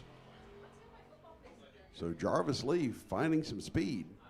That's really tough for Danny May. He was sitting third in points, just 40 markers back from Yedla and McAleer, who were tied. So he had outside shot at taking home the title and would have at least had a podium. Now he may be falling back as John McAleer is fourth in points, just a little bit behind. So we'll see how the drops work and the scores work by the end of the day, but that's a tough break for Danny May, barely getting 2 corners into the race. I'll give you 2 guesses as to which one Danny May is going to drop out of this race. At least this will be one of them, I think. This will be one of them, but it does come down to the 2 drops that happen. Meanwhile, up front, it just continues to be Banu Yedla all day leading this T225 Senior class race. And Jarvis Lee in second position. The top 3 pretty evenly spaced out right now, with Felix McAleer back there in third spot. And actually, John McAleer is pretty evenly spaced behind Felix. So the top 4 carts that are in this all pretty well evenly spaced throughout the field. Right now, Jarvis Lee, 2.3 seconds behind Banu Yedla, but his last lap time was only about a 10th slower than Yedla, but all it takes is to have a slower lap time, and you'll see that cart in front of you get smaller and smaller as the laps progress. We'll see how that checks out this time by as they'll come around out of 17 now as your leader Yedla to complete lap number 3. From our camera shots there as the drivers came out of turn 9 and up through the S's, you can see some of the new construction here at Atlanta Motorsports Park. They're building some more of those garages. Charles, if you haven't been to the website, atlantamotorsportspark.com, where you can see some artist renditions of those, they really look like something amazing. So there's still a few more units available as they're extending and continuing to build around this property. If you have a car or a cart that you'd like to show off in some way and have a home here at the track, visit atlantamotorsportspark.com and look at some of the construction that they're building. You can see it almost into the shot there off the left side of the screen. There's the new buildings that are going on. Yeah, Mikey gives us a good drone shot of the condos. I'm impressed every time I come here. I see more and more of the construction going on there, and it just seems like it's coming to fruition.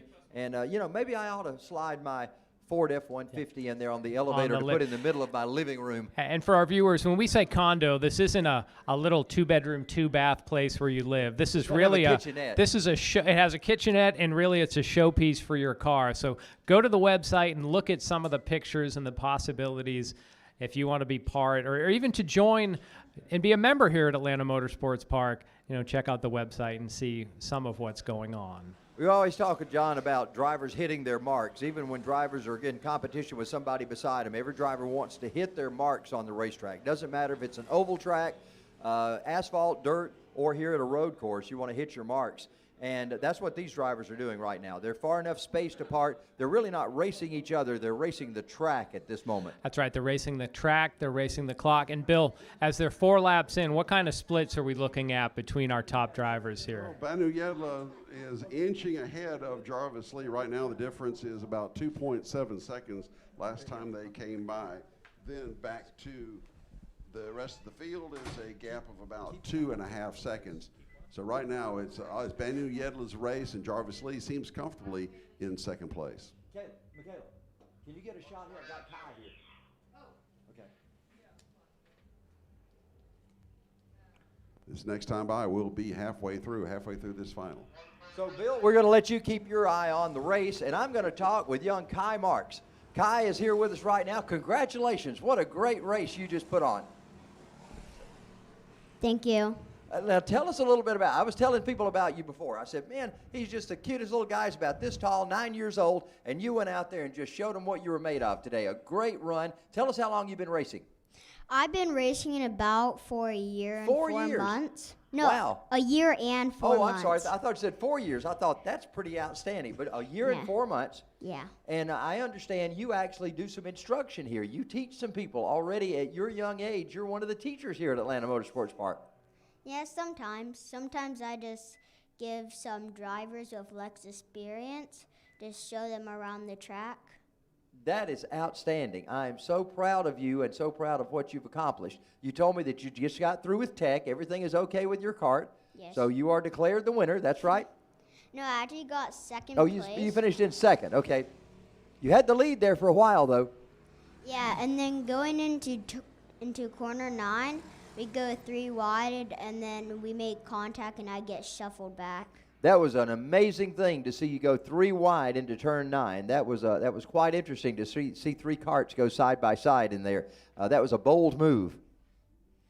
Yeah, unfortunately, the move didn't work out because I had the move on Austin Warner, cart number 22, and Luke Gilio, cart number 68, throws it in their lane and sandwiches me between Austin and Luke Gilio, which I forgot what I was saying, which sends me back into the 3, and for like the next lap, they gapped me, and I had to work my way up back to 2nd.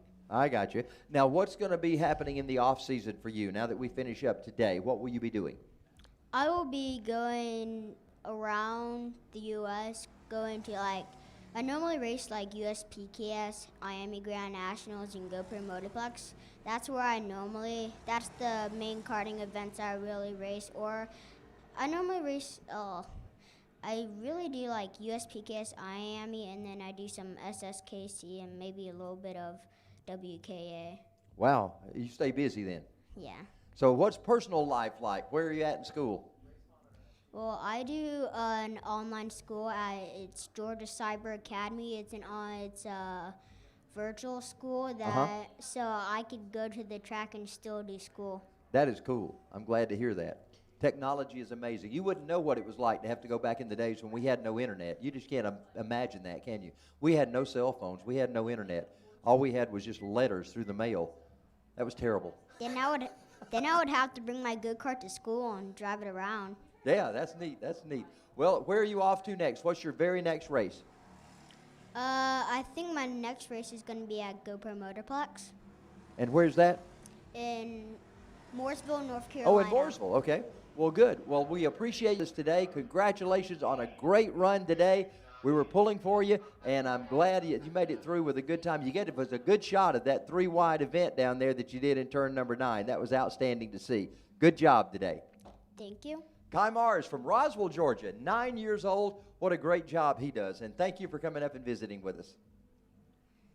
Thank you Bill, very where are we much at for in the having race? me What do we here. got going on? Not a whole lot has changed other than that Banu Yedla is now 4.8 seconds up on Jarvis Lee as we come to the line, completing lap number 9 now. So we're 9 laps in the books, 3 to go here. And I tell you, it's important to learn how to deal with the media, probably at a young age too, because that's the next thing that you have to do. When you step out of that car or that cart and somebody shoves a mic in your face, you need to be able to have something to say. I have trouble with that, and I'm holding the mic myself. You need to be able to rattle off your social media handles at the drop of a hat, which for sponsors. Which it's easy for Atlanta Motorsports Park. If it's YouTube, Facebook, Instagram, just search for Atlanta Motorsports Park. Real easy ways to see some of the content they put together. Of course, click that bell on YouTube so you get notifications when the production team drops another video here. They'll probably have some highlights from this weekend coming out very soon, but they put together some awesome things of what's going on here at Atlanta Motorsport They Park. promised me they're going to do a bloopers reel, too, of all of our mistakes for this year. So let's hope that's not published too widely. Well, and some of the things they do, Bill, if you've ever seen them, where they're driving on, it seems like the staff here is driving on the kart course, and they're all dressed up as, I'll just say characters. Like there's a chicken helmet and there's a bear helmet, and they're just out there having a good time. So, as we got one around at the bottom of turn 2, that is the 88, which we believe is Felix McAleer, who shows up as 44 on the screen. We'll see when they come around, but there's just 2 laps to go here. So you were talking about hitting your marks, Charles. That's the antithesis of hitting your marks, where you suddenly go off track and you're not just losing tenths. We see a hand up from one of the drivers, probably for a local caution. You're not just losing tenths, you're losing tens of seconds at that point once you go off track. Yeah, hitting your marks means hitting the marks on the track, not hitting the marks off the track. Yes. White flag's out. We're a final lap underway. Banu Yedla leads it. Jarvis Lee in second spot, and John McAleer is shown in third. We'll find out in a moment when they cross that scoring loop exactly who is there. Yes, it's John McAleer, and then Felix McAleer is your next driver there. Danny May, of course, out early due to some kind of mechanical failure on his kart. Yeah, we think he dropped the chain the way the kart just seemed to stop. And That would be like if you're driving your normal car, if your transmission broke. That's the best way to think of it. You're not going anywhere, even though the engine could be running perfectly fine. So Banu Yedla smooth down into turn 9 as he has less than half a lap to go to put another victory into his trophy case for this 2021 season. Well, the first thing Danny May did when he stopped was looked over his shoulder where the chain would be and probably didn't see one. So more than likely is the correct diagnosis of what happened there. But and the second thing he did was his hands went up in the air like, oh, man, day's over. You knew that. Here they come, checkered flag. Coming off turn 17, the checkered flag is in the air, and Banu is weaving down the front straightaway. Homage to F1 there as Banu Yedla picks up win number 3 this season in our T225 Senior division. John McAleer comes across second. Jarvis Lee in third. McAleer just got around Lee coming out. Banu Yedla, that was the equivalent of doing the high stepping into the end zone whenever you've caught a pass or an interception and 20 yards to go and nobody around more than high stepping. That's Deion Sanders type material here for Atlanta. So another great win for Yedla as he has really caught fire this season, winning May 22nd. He won September 18th, and he wins again here in the cold, the conclusion of our summer series here at Atlanta Motorsports Park. It's TaG Junior, Senior, and Masters coming out next. In the meantime, I want to bring Xander over. Xander's our race director here, and Xander Clemens has done a great job in race directing. John, if you don't mind, let him take your spot here, and let's talk to Xander just a second. I know you're in the middle of your duties, so we've got to quickly talk to you. Today has been a great day, and the karts are making a lot of horsepower. Drivers are doing pretty well. What's your take on how it's gone so far? Oh, well, unfortunately, we had 2 red flags so far. We had 1 in practice and then 1 through that 206 cadet race. But besides that, I think the race has been pretty good. The penalty number's been pretty low, so that's been pretty good. Overall, it was obviously really, really cold for everybody to start. But it's warmed up a little bit. I think the racing's been really good. The 206 cadet finish was awesome, so I've been pleasantly surprised so far, and we've got a few more for the drivers to keep their act together, but it hasn't been too bad. Let's talk about penalties for a moment. What do you issue penalties for? Is it contact, or is it illegal passing, or what are the general penalties that are most common? Yeah, so the first thing's contact. Karting I tell everyone karting's an independent discipline in motorsport. It does feed every other form of motorsport 'cause you can start so young in it. But there's a few things that are specific to karting that are different from car racing, different from short track oval racing to dirt racing. Just the etiquette's a little bit different. It's no different than any other type of motorsport in that regard. The penalties we've given today, we've had an avoidable contact penalty. Guy just got into the corner a little bit too late for the guy that he was trying to pass to see him, and made contact and hurt that guy's race, knocked him back a couple spots. So, bump and runs are pretty common, especially going back to the Lanier days. That's a little bit, it depends how bad it is here. I try not to let too much contact go. They got bumpers on them. There's also a device on the front end of the go-kart, a pushback bumper system that's meant to simulate kind of like a front wing on an open wheel car. So if it takes too much force, that front bumper, that device will drop and move forward and hang a little bit loose. When that happens, it's got 2 sides of it. If one side just gets knocked in, the left or the right, that's a 2-position penalty automatic. You can protest it, but it is a 2-position penalty. If both sides get knocked in from enough force, it's a 4-position penalty. So most of the time, I don't have to look specifically for punting, and that kind of takes care of it for themselves. Also make the driver a little bit more cautious because whether you're 1st, 5th, or 15th, there's a good chance that you might end up, knocking your bumper in, no matter who's watching or not. So that's a big one. And then blocking. Blocking in karting is a little bit different than in car racing too. You're allowed to, go left or go right. You can either go all the way down to the inside and block off the corner, or you can open up for the turn and have a really nice apex, really nice wide deal. But we're getting ready to go racing, though, I think. Yeah, you got work to do. Yeah, I got to get ready. Xander Clemens, ladies and gentlemen, race director here, does an excellent job here at Atlanta Motorsports Park, and we thank him for taking time away from his official duties to spend a little time with us. We got karts on the track as they get ready to go. It's TaG Junior, Senior, and Master. Is that where we are? I've lost my track, John. That's right, Charles. I was doing some race directing while Xander was sitting in my chair here, so we don't want me doing the actual race directing, but you're right, it is the Junior, Senior, Master division that's coming up, and let's see if they can get slowed down. And we've got quite a field of drivers on here. Daniel Perez starting out front. Matthew Pratis I believe he had a win in the opener. I believe it was Perez getting the win and then Paredes in second spot. Is that the way it was? They start just as they finished. So apparently that was the finish of the first one. Bill, go ahead and give us a rundown of the rest of those drivers in this All right, one. well, Daniel Perez will be your pole sitter with Matthew Paredes on the outside. Then come Bobby Garcia and Jose Garcia. Row 3 will be James Long, Gabe Spencer. Row 4, George Zaragoza, Lon Washburn. Then comes Bill Strimple, Craig Foster, Mike Bruce, Rodney Earwood, Kurt Sloyer, Donald Davis, and Scott Butler in this 15-cart field. And here we come down to the line. 15 carts. This is going to look like one of those arrive and drives here when you see videos from Atlanta Motorsports Park. And did they get the green there? It They arrived, but they're going to make them drive around Yeah, it the doesn't cutoff look and like they try got to- it. So we can start to see, though, especially as they go through the cutoff, the shadows are starting to grow long on this November afternoon here in Georgia. So not only are the shadows growing long, the shadows are growing long on this 2021 season. This is the last chance for the drivers in junior, senior, and masters here to get some points and try to move up on the podium for the points standings. Well, they work down into 16, slowly working their way around. We'll see if we get a good, clean start this time, get them all lined up, and find out if, in fact, Cam Gentry likes what he sees. So in just a moment, we'll see that green flag come out. We hope and get this one underway. It'll be 12 laps again. This is the TaG Junior, Senior, and Master. Green flag's in the air. We're racing as they head to turn 1. We see a little bit of twitchiness out of our leader down into turn 1, but he's able to hold on. Now they're going to try to file down through turn 2 and then fight their way back up the hill, but we see some 2 and 3 wide action through the pack. Everybody clean through turn number 1. This time they managed to roughly get single file as they head past our position. Turn number 4 down through 5 into the kink. They'll head down that back stretch into turn number 9. Matthew Paredes, your leader, with Daniel Perez, TaG Junior, Seniors, and Masters final.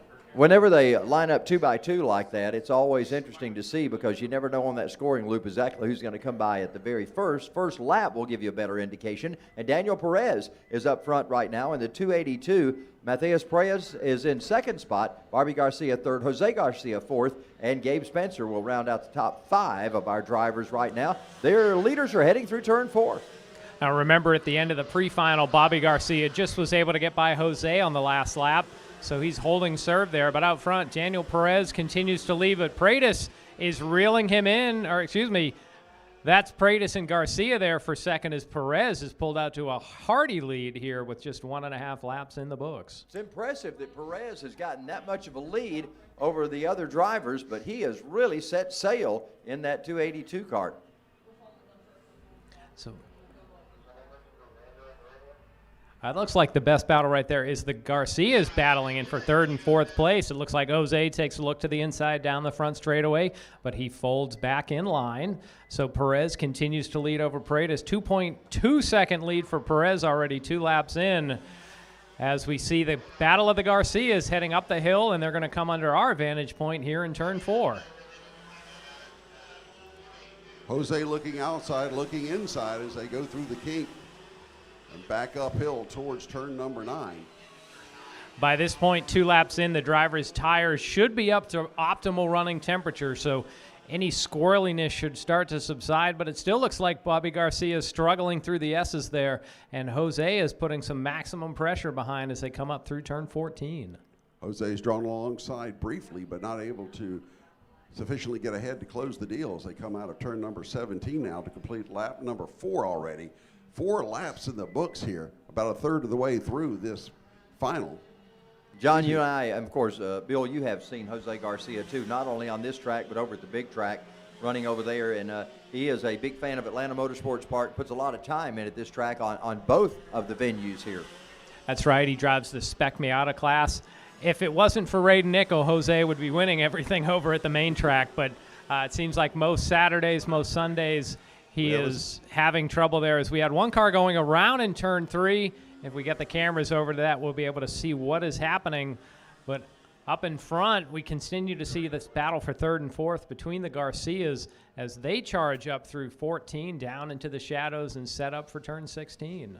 They still go nose to tail out of turn 16 into 17. Jose trying to find a way around Bobby. Do we know, are they brothers, related? Will, what do we know about them? We don't have any idea, but They may be related. We don't know. Now, you also have to think the drivers right there as they head out of turn 1 all the way down to turn 2. That sun at this point in the day is going to be right into their eyes. So as the sun starts to set on this Saturday afternoon, you're going to see drivers struggle through that part of the course. Well, at least they don't have to deal with red dust and sun like we've seen at some of the dirt tracks around. At least it's no red dust today. Well, hopefully there's no red dust. That's if they keep it on the course. But if drivers go off course, who knows what happens. As we have a lot of action back through the pack here with 15 carts on track. There's always going to be battles for position as you're seeing some of the action taking place here in our TaG Junior Senior Master Final. The battle for 6 is shaping up as Washburn, Long, and Zaragoza were going at it at that last shot that we saw there. Perez and Pratis got a pretty good battle going on. They still got quite a bit of distance between them, but they have separated themselves from the Garcias. So our top 2, you don't see them very often, but you do see that good battle going on right there. There's about 4 carts involved in that as they head in 4. That's right. That's the battle for 6th. Up front, the quest for Perez will be to see if he can run a 49-second lap. He was there on his last lap, 50.244 seconds. Earlier today, I believe he did crack into the 49-second bracket. So we'll see now a little bit slower on lap number 6 coming around. So here we see the Garcias on camera working down through 16 and into 17. And this is that point. Once they come off the front straightaway, the sun will be in their eyes through that difficult turn 1 right there. As you see Bobby slide it maybe a little right through the apex, but Jose cannot capitalize. Well, we see Bobby Garcia and Jose Garcia. They're racing on the track, but they're not racing as far as points is concerned, because Bobby is in the senior and Jose is in the master division. So they both are racing for their various points in their divisions, but they're also battling it out on the track as they go into turn 9. Bobby's only been with us for 2 races this year. He had a couple of decent position places in April and May and hasn't been back with us since, so he should move up the charts in the standings quite a bit with the 3rd place finish today. And by the way, our first driver in the juniors is Gabe Spencer. He runs in 5th on the racetrack, but he is the leader right now in the junior division, which is part of this race. 3 different divisions racing in here, so it'll be sort of best of class kind of thing at the checkers at the end. Now, scoring is showing that Matthew Pratis is dropping. I don't know if he dropped off track somewhere, so might be some storyline developing there. We had a driver spin in turn 3 a while ago that took a little bit of time to get that car going again. That may have been Pratis that was involved in that. Well, we're going to have to look over to our spotter, Will Rigdon, to see what's happening out on the track, but it definitely appears that Pratis has dropped out of sight. And out front, though, it continues to be Perez with about a 15-second lead up front. Looking here, I mean, Pratis has dropped off the board entirely. He's fallen out of the top 12. Yeah, he's a lap down from everybody else, at least right now, so that's a situation on Pratis. Don't know exactly what's going on. There's one driver exiting the track. That may be Pratis that we saw going off the exit ramp, going down into the paddock area. Here comes your battle of the Garcias. Up turn number 2, up the hill, back toward turn 3 and 4.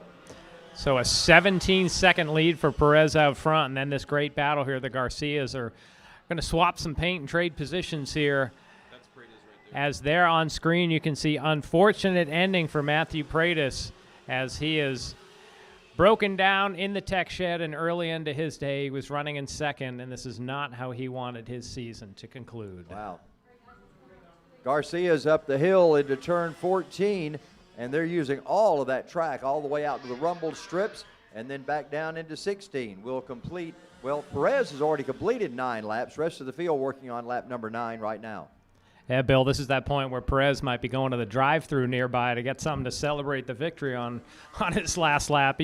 I see 18 seconds ahead. As it sounds like someone spun just under the station here. We'll take a look and see what happened. We got somebody off course right there. You see right on the track right now as drivers make their way by. Scott, I believe it's 28, Scott Butler. He had some issues in the pre-final as well. You sure that wasn't the 282 of Perez?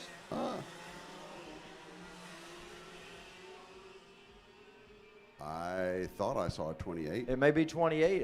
It could very well have been the 28, not the 282. Here come the Garcias by. And I do not see. Actually, you well, might be Perez correct. has already completed 10 laps, so I believe he's okay. Perez's, when the leader has already gone past the start-finish line, the Perez's are going through the S's. So that just shows a dominating performance by Perez. I haven't seen him get down into the 49-second bracket, but just consistent 50.2, 50.3 second laps, lap after lap, and before you know it, he has a 21-second lead. Well, guys, we all do oval track racing, and we talk about somebody being a half a track ahead, but it's unusual to somebody to have a half-track lead at a road course track like this. That's pretty outstanding. So the best battle on the track continues to be for the second and third spots on the podium. Looks like Bobby Garcia's opened a little bit of daylight down the back straightaway. And meanwhile, just out of the picture is Daniel Perez as we see him come by to take the checkered flag. Daniel Perez in that 282, your winner in the TaG Junior Senior Master Final. And we have time to reset for the Battle of the Garcias here as Bobby has about a 6 kart length lead down through turn 16. And there he's going to come and see that checkered flag from Cam Gentry, our starter, and he flashes under to take second. Oh, excuse me, Jose Garcia got in for second, and Bobby Garcia had slipped back to the final spot on the podium for the day. And now we see Gabe Spencer come across in 4th place. And then the pack of cars that were battling, Craig Foster is able to come home in 5th. So great run for Daniel, break for Matthew Pratis in this breaking 6 laps in as he looked to be having a good second place finish. Good field of cars. Bill, you want to do the rest of the rundown for all of our drivers? Absolutely. After Craig Foster comes Lon Washburn in 6th. 7th will be George Zaragoza. Then comes James Long. Then Donald Davis, Bill Strimple, Scott Butler, and Mike Bruce rounds out the top 12. Well, our drivers coming out next, it'll be TaG Cadet and TaG Rookie coming out on the racetrack. They'll be out in just a moment, TaG Cadet and TaG Rookie. We've got a good field of those as well. It's been a great afternoon. We've enjoyed all of the races that have been going on so far. We've had good finishes. That last one, Perez just ran away with that one. That's kind of an unusual situation where you have a driver that far ahead of the rest of the field, Bill. Sometimes it goes your way. Yeah. You hit the right combination, and that was definitely the case here. Well, you mentioned it before. All a driver likes to see is a battle going on behind him, and the Garcias battled the whole race. So for Perez, every lap he was able to increase a little bit because Jose and Bobby were battling it out so hard for that second and third finishing position. That's right. Well, when you finish ahead by more than 20 seconds, you can't even see the battle for second behind you at that point. That was the case. It was a great afternoon and a great race. We got the next race coming up. This is TaG Cadet and Rookie out on the track right now. So those two divisions racing together, and we'll set the field for you.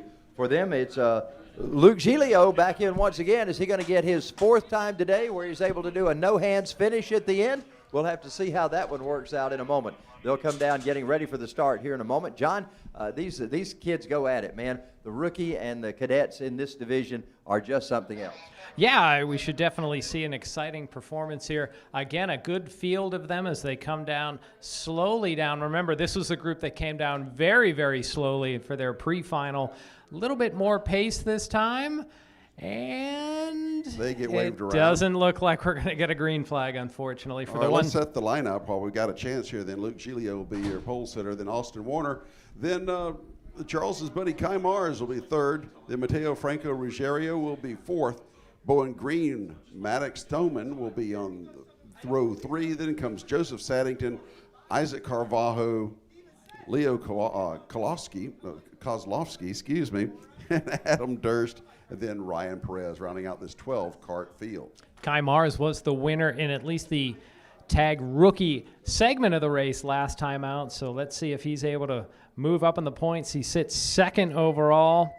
Got a green. And we got a green flag there as they're going to go side by side through turn 1, those plumes of smoke. As it looks like one kart might be a little slow, something to watch if there might be a mechanical there, and they charge up the hill, mostly single file. Now they'll bring it up into turn 3 right now, and we've got, look, is that Giglio up front? Hard to tell at this point with the way the angle of the sun was. We may have to check when they come back by the scoring loop to see. The way Giglio's run, I'm just going to say it's Giglio until proven otherwise today. But like Giglio, Warner, and Mars, it seems like a replay of our LO206 Cadet feature as those three have cross swords once again for another 12 laps. That looked like it is Giglio in front, yes, 68. All right, Giglio in front leads him up into turn 14. We've got 5 cars up there that have broken away from the rest of the field, and they will all do battle. I promise you, those are the top 5 guys that will go at it all race long. Giglio comes down. He's got Warner behind him. Let's check that at the scoring loop. Yes, Mars is in third. It's Bowen Green in fourth, and Mateo Franco Ruggiero is in fifth. They're down into turn 2, and wide goes Giglio. Yeah, going really wide down through turn 2, and now here comes Warner battling back up on the outside, but that's a tough place to do business coming up through turn 3.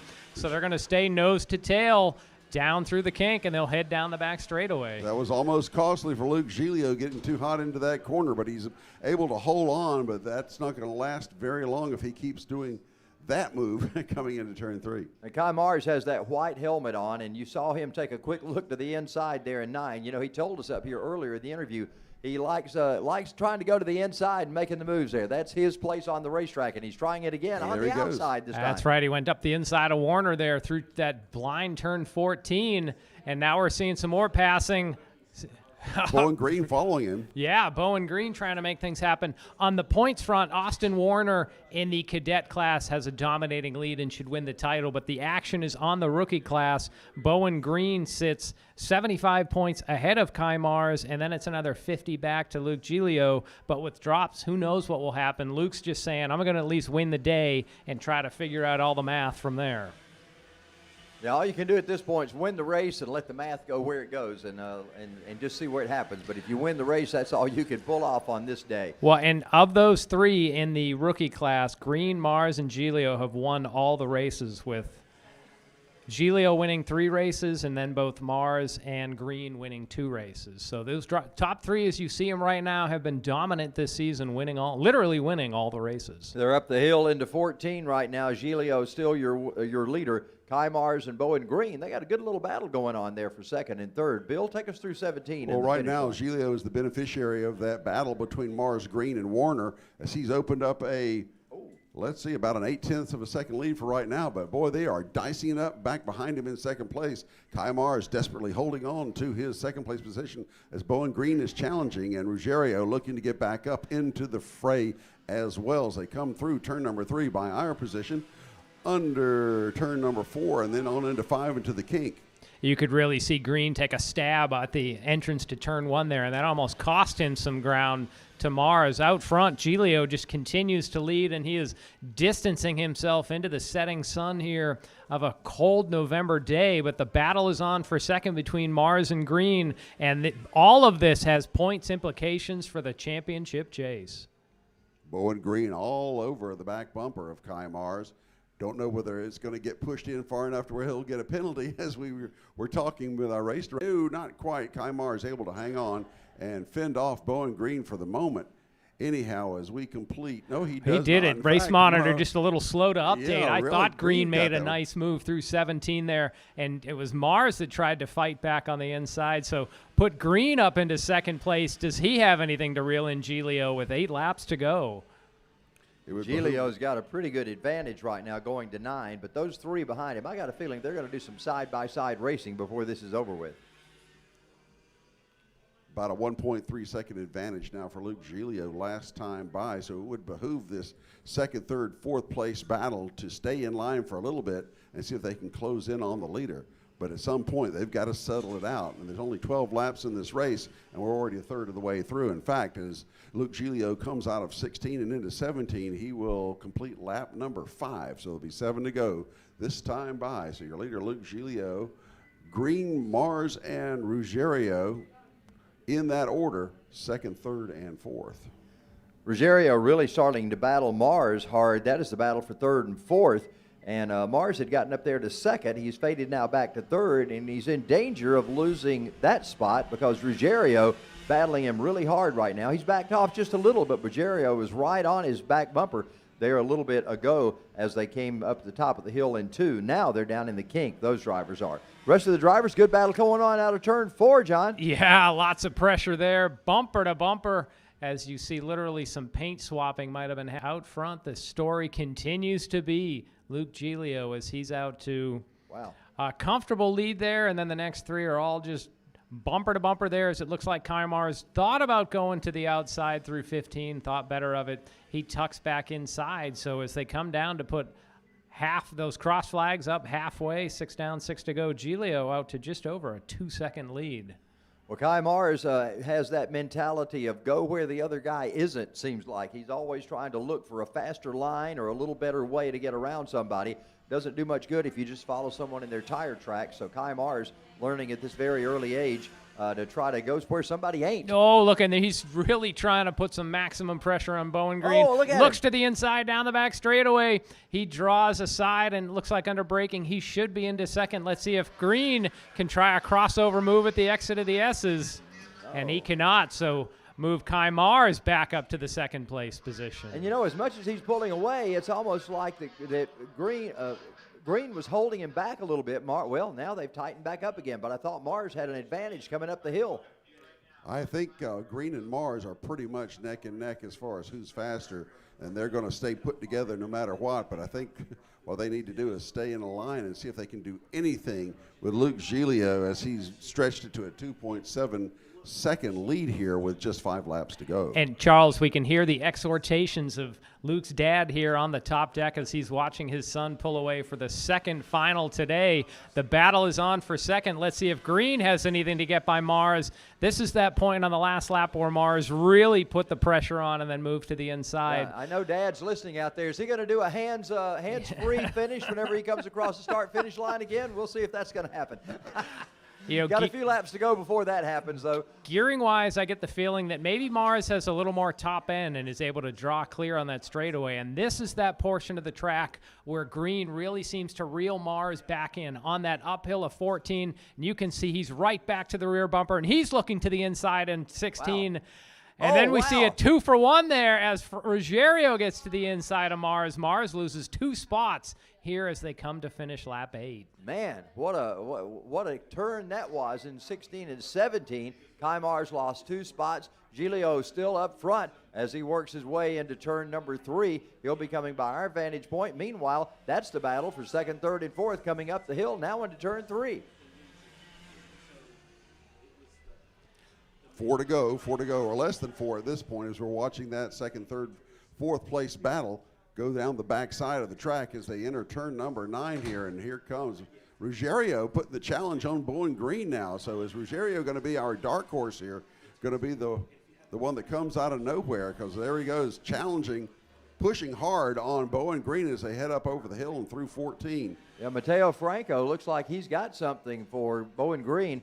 He kept looking inside and the outside. Now you see them going into 16 once again. Green is in second spot. Ruggiero in third as they come off 17. Green is the points leader when they enter this race with drops. Bill and Charles, we don't know what's going to happen. Giglio is the leader. Green is doing everything except winning the race to try to seal away this championship. We don't know how the math will work, but on track, Green, Ruggiero, and Mars are putting on a show in the season finale here at Atlanta Motorsports Park.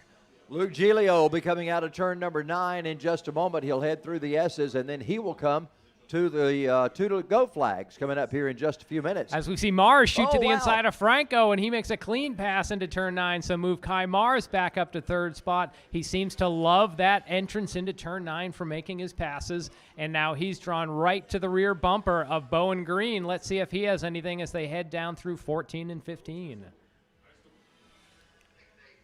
Well, look at Warner. Warner's not quitting on that one as he'll Ruggiero not giving up on that as well as he's challenging Mars. So crossed our 2 sticks up, so there'll be 2 laps to go. As down to the inside, we see a bold move. Some of that dust flying up in the air and some contact, Charles. We might have Xander back for a discussion about that later. I don't know who settled out of that mess that happened there. Mars has moved up to second spot now. I believe that is Mars. You are right there, Charles. He's got the white helmet, so I believe that's Kai Mars. It's in second spot. Okay, so that puts Green back in third, and then Ruggiero. For now. Yeah. We'll see if there might have said it was here we a got little a battle aggressive. going on. Yeah, as Green moves back to the inside. Now Mars tries the crossover through the S's. So these young drivers pulling out all the stops here, all the tricks from the toolbox are coming out with less than 2 laps to go here in our TaG Cadet Rookie Final. This is always an exciting race. And I tell you what, these guys running in second, third, and fourth are putting on a great, great show. Meanwhile, white flag comes out for Luke Giglio as last lap underway for him already. So we'll have to see if Kai Mars has any more tricks in his satchel of the 2021 season. Down through turn 2, they are bumper to bumper. He takes a quick peek to the inside, but can't make it happen. Luke Giglio is cleanly out in front, and now Mars in third place. He wants to get to second as he's right to that rear bumper of Bowen Green, and this is where Mars has set up drivers all afternoon long down that long back straightaway. He does it once again. Mars There's some just goes to the blocking. inside. Yeah, Green really blocking there, pinching to the inside, but Mars moves up to second for now. They come through the S's. They've still got a battle going on. Mars with second spot right now, but Bowen Green right behind him as they come up into 14. And the camera will pan around. We will see once again the two-arm salute. Luke Giglio doubles up on round 8 to win the TaG Rookie race. And what a finish there for second and third and fourth. Race Monitor says Bowen Green held off Kai Mars and Matteo Ruggiero in fourth. Gentlemen, what a finish we saw. They put on 12 laps going, I would say man for man, but it was 3 of them involved there. Yeah, that was a formation finish there for those 3.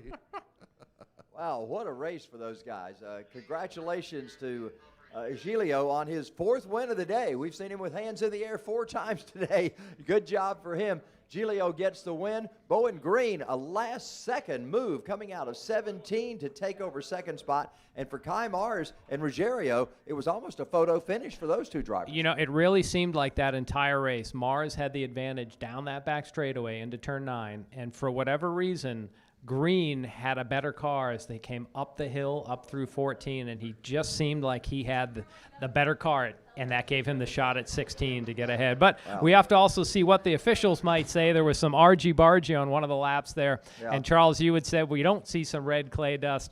I saw some puffs come up there as one of the carts dropped a couple of wheels off. So we are winding things down here. We have 4 races left. The KA 100 class will be coming out. That'll be exciting. I know that Bill has stepped away because we know he's just taking a rest before that LO 206 junior class race. He likes those LO6 junior, yeah, LO 206 juniors. And then we get to see that shifter finale. So race fans, if you're there, we appreciate you watching us, whether it's on Facebook Live right now or YouTube. Hey, if you are watching on Facebook Live, why not give a share to your friends and let them know about some of the great racing action that's happening here today at Atlanta Motorsports Park.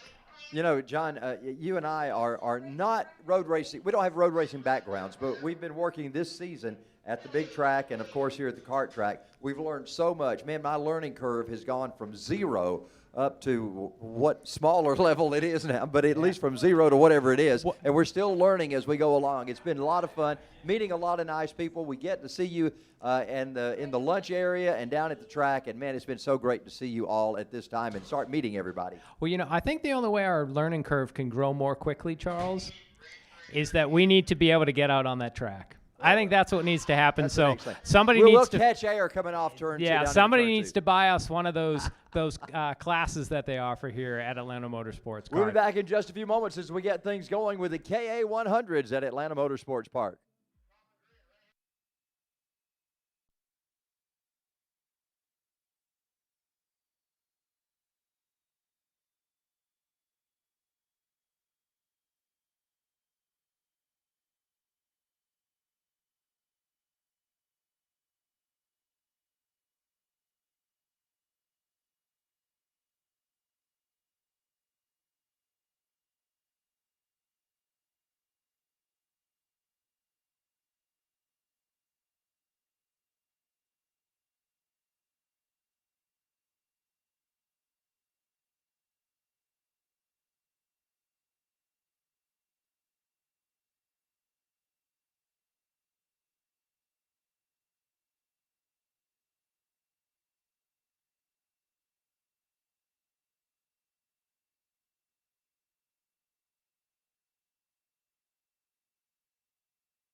Well, it's great to have Be Live Entertainment with us and providing music during our breaks here at Atlanta Motorsports Park today.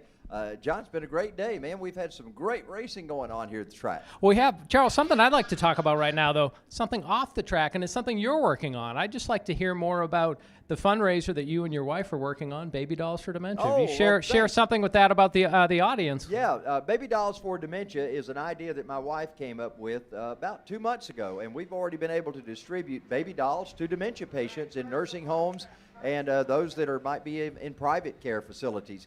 We're raising funds for that. You can go to babydollsfordementia.com. You can check us out on Facebook at Baby Dolls for Dementia on our Facebook page and find a way to donate to it if you'd like to. Last week, this is a racing thing, John. Okay. Last week, we auctioned off or raffled off an AR-15. I saw Imagine that, yes. and made $2,500 by doing that at Livonia Speedway last week. So it was a good fundraiser for us. But real quickly, what does a baby doll do for someone that does have dementia? It's amazing how it unlocks something in their brain. They become more communicative. They become nicer to the staff and nicer to the people there, nicer to their families. My brother-in-law, for instance, has dementia, and he was given a little doggie that we have. He named it Pickles, and he knows Pickles' name. Every day he asks where Pickles is and takes a nap with Pickles, yet he doesn't know his wife, my sister. He doesn't know that she's his wife. He doesn't know that who is that lady that lives with him, but he knows Pickles. So something is unlocked in his brain about that. It does an amazing thing for them. Just what's happening on track. We had a false start in our KA100 first attempt. So just closing up, once again, how can people donate to Baby Dolls for Dementia? On PayPal, you can go to Baby Dolls for Dementia at Baby Dolls for Dementia on PayPal. babydollsfordementia@gmail.com is exactly how the PayPal address is set up. So if you want to donate, dolls are $65. If you want to give a doll, teddy bears and plush pets are $25. All right, we have one car around here, might not get a start in this lineup of the KA100. So race fans, Baby Dolls for Dementia, just check them out. We did get a green flag here. Bill, I did not expect that as we had one loop around on the pace lap, and the sun is getting low on the horizon, and boy, this is a wild start as we see some, 4 or 5 cars piled up through turn 2. Everybody back underway. Well, I thought everybody was moving. There we go. We got one that's literally stuck in the mud there, and it looks like the 00 car pulling around. So what a chaotic start there, Bill. Not what I would have expected. I thought we were going to get a second no start there. Having to get a running go at it to get up that hill in turn 2. That's why those cars are going the opposite way down there. They're going to try to make their way up. Meanwhile, our leaders are working off turn 14. Let's check them out as they come around. We'll see where they are on the scoring loop this time by. Raiden Nichols started out on the pole. Let's see if he's still going to be our leader once they come across that loop. Yeah, it's going to be Nickel and Danny Dzelski, which is the finishing order that we saw last race. Yeah, Dzelski still holding on in second. Jacob Hughes is third, and Zach Frank is fourth. Jake Fetter rounds out the top 5 right now. We still got more over in turn 2, John. Yeah, a couple of cars still off or trying to get going out front. Raiden Nickel, remember, he struggled in the start at the pre-final, had to work his way up through the field, and once he passed Dzelski, boy, he just took off and was running some incredibly quick laps out there. Let's see what happens in this final for them here in the 2021 season. Dzelski is not letting him get too far out of bounds there because Nickel has got Dzelski right on his back bumper as they go into turn number 17 right now. They'll complete 2 laps by this time out of 12 for these drivers in the KA100s. Dzelski right in the tire tracks of Raiden Nickel. In fact, as they go through turn number 2 right now, they'll head back up the hill and come by our position. So it's Nickel and Dzelski at the line. It was only a 1/10 of a second, and that's probably being pretty generous as tight as these 2 carts are. Nickel down toward turn 9 right now with Dzelski still right there with him. Not trying to look to the inside. He's just content to follow in the tire tracks of Nickel right now. Well, that shot right there looks like he's just sitting in the back seat of Raiden Nickel's car as close as he is. Further back in the pack, one of the cars involved in that turn 2 incident on the opening was the 00, was Jose Garcia. Among the others, Michael Keats and Jacob Schneider actually recorded no laps. So tough start for some of the competitors here And those were in the couple of seniors and a master there. So up front, Dzelski's not going away into the fading sun here. He is holding right onto that rear bumper of Raiden Nickel. He must have made some good adjustments when they went back to the hauler after the pre-final. He has that 888 cart dialed in. Let's see if he has anything for the 14-year-old from Houston. Anybody who can keep up with Raiden Nickel has my respect, and that's exactly what Danny Dzelski's doing right now. Dzelski right there about 2 cart lengths behind Raiden Nickel as they top the hill, getting ready to head through 14. Meanwhile, we have completed 3. They'll be working on 4 complete this time when they come out of 17. Nickel goes wide out of 17. Dzelski right behind him, and they have really gotten away from the rest of this field. Good long distance back to number 3. Well, if they've been taking it easy, so to speak, just lining it out to get ahead and save positions 1 and 2, you can only imagine at some point Dzelski's going to have to just cross swords with Nickel and try to get that top spot on the podium. In the points race, Raiden Nickel leads by almost 200 points over Jacob Hughes, who I don't see on our scoring monitor today. Nickel has won 4 races in the KA 100s this year, and with his current position, he should be set to salt away the season championship, but you know that youngster is hungry for the win today as well. Yeah, Hughes is back in 3rd spot right now, so not a threat to Raiden Nickel to even overcome him in this race, much less in the points battle. Hughes and Frank putting together a battle back there for 3rd, so let's not lose sight of that as we look at our leaders coming up the hill and going into turn number 3. Raiden Nickel opening it up a little bit as he had about a 4/10 lead at the line, so I don't know. It looks like Nickel's keeping the consistent, smooth line around this track, and it's showing and opening up his lead gradually over Danny Dzelski. You know, we talk about drivers sometimes setting their cars up for short runs and for long runs, and you'd have to say a 12-lap race here is kind of a long run, and it looks like Dzelski may have set his car up for a short run. He's starting to fade a little bit as the laps wind down. We're coming to the halfway point this time by. Raiden Nickel leads him by a good 10 cart lengths, I guess you'd say, as they come to the cross flag. Well, Charles, not to sound like John Madden, it just seems like Raiden Nickel sets it up for the short run, the long run. Pretty much any run, Raiden Nickel has it set up there. So there's a Maddenism in there somewhere. Off to the side there, you can see one of the carts that retired right away on that sort of melee in turn 2 early in the race. But out front, we continue to see young Raiden draw clear of Dzelski. Now that cart sitting on the normally green grass, currently brown grass, here at Atlanta Motorsports Park in this time of year. Raiden Nickel brings it off the S's and will head up the big hill over on the back straightaway. That battle for third's now a 3-cart battle as Jake Fetter will also join the fray as they come by. As you see him on camera right now, it's Frank and Hughes nose to tail, but Fetter right there waiting for either of them or both to make a mistake, looking for that opportunity to improve his position and get by.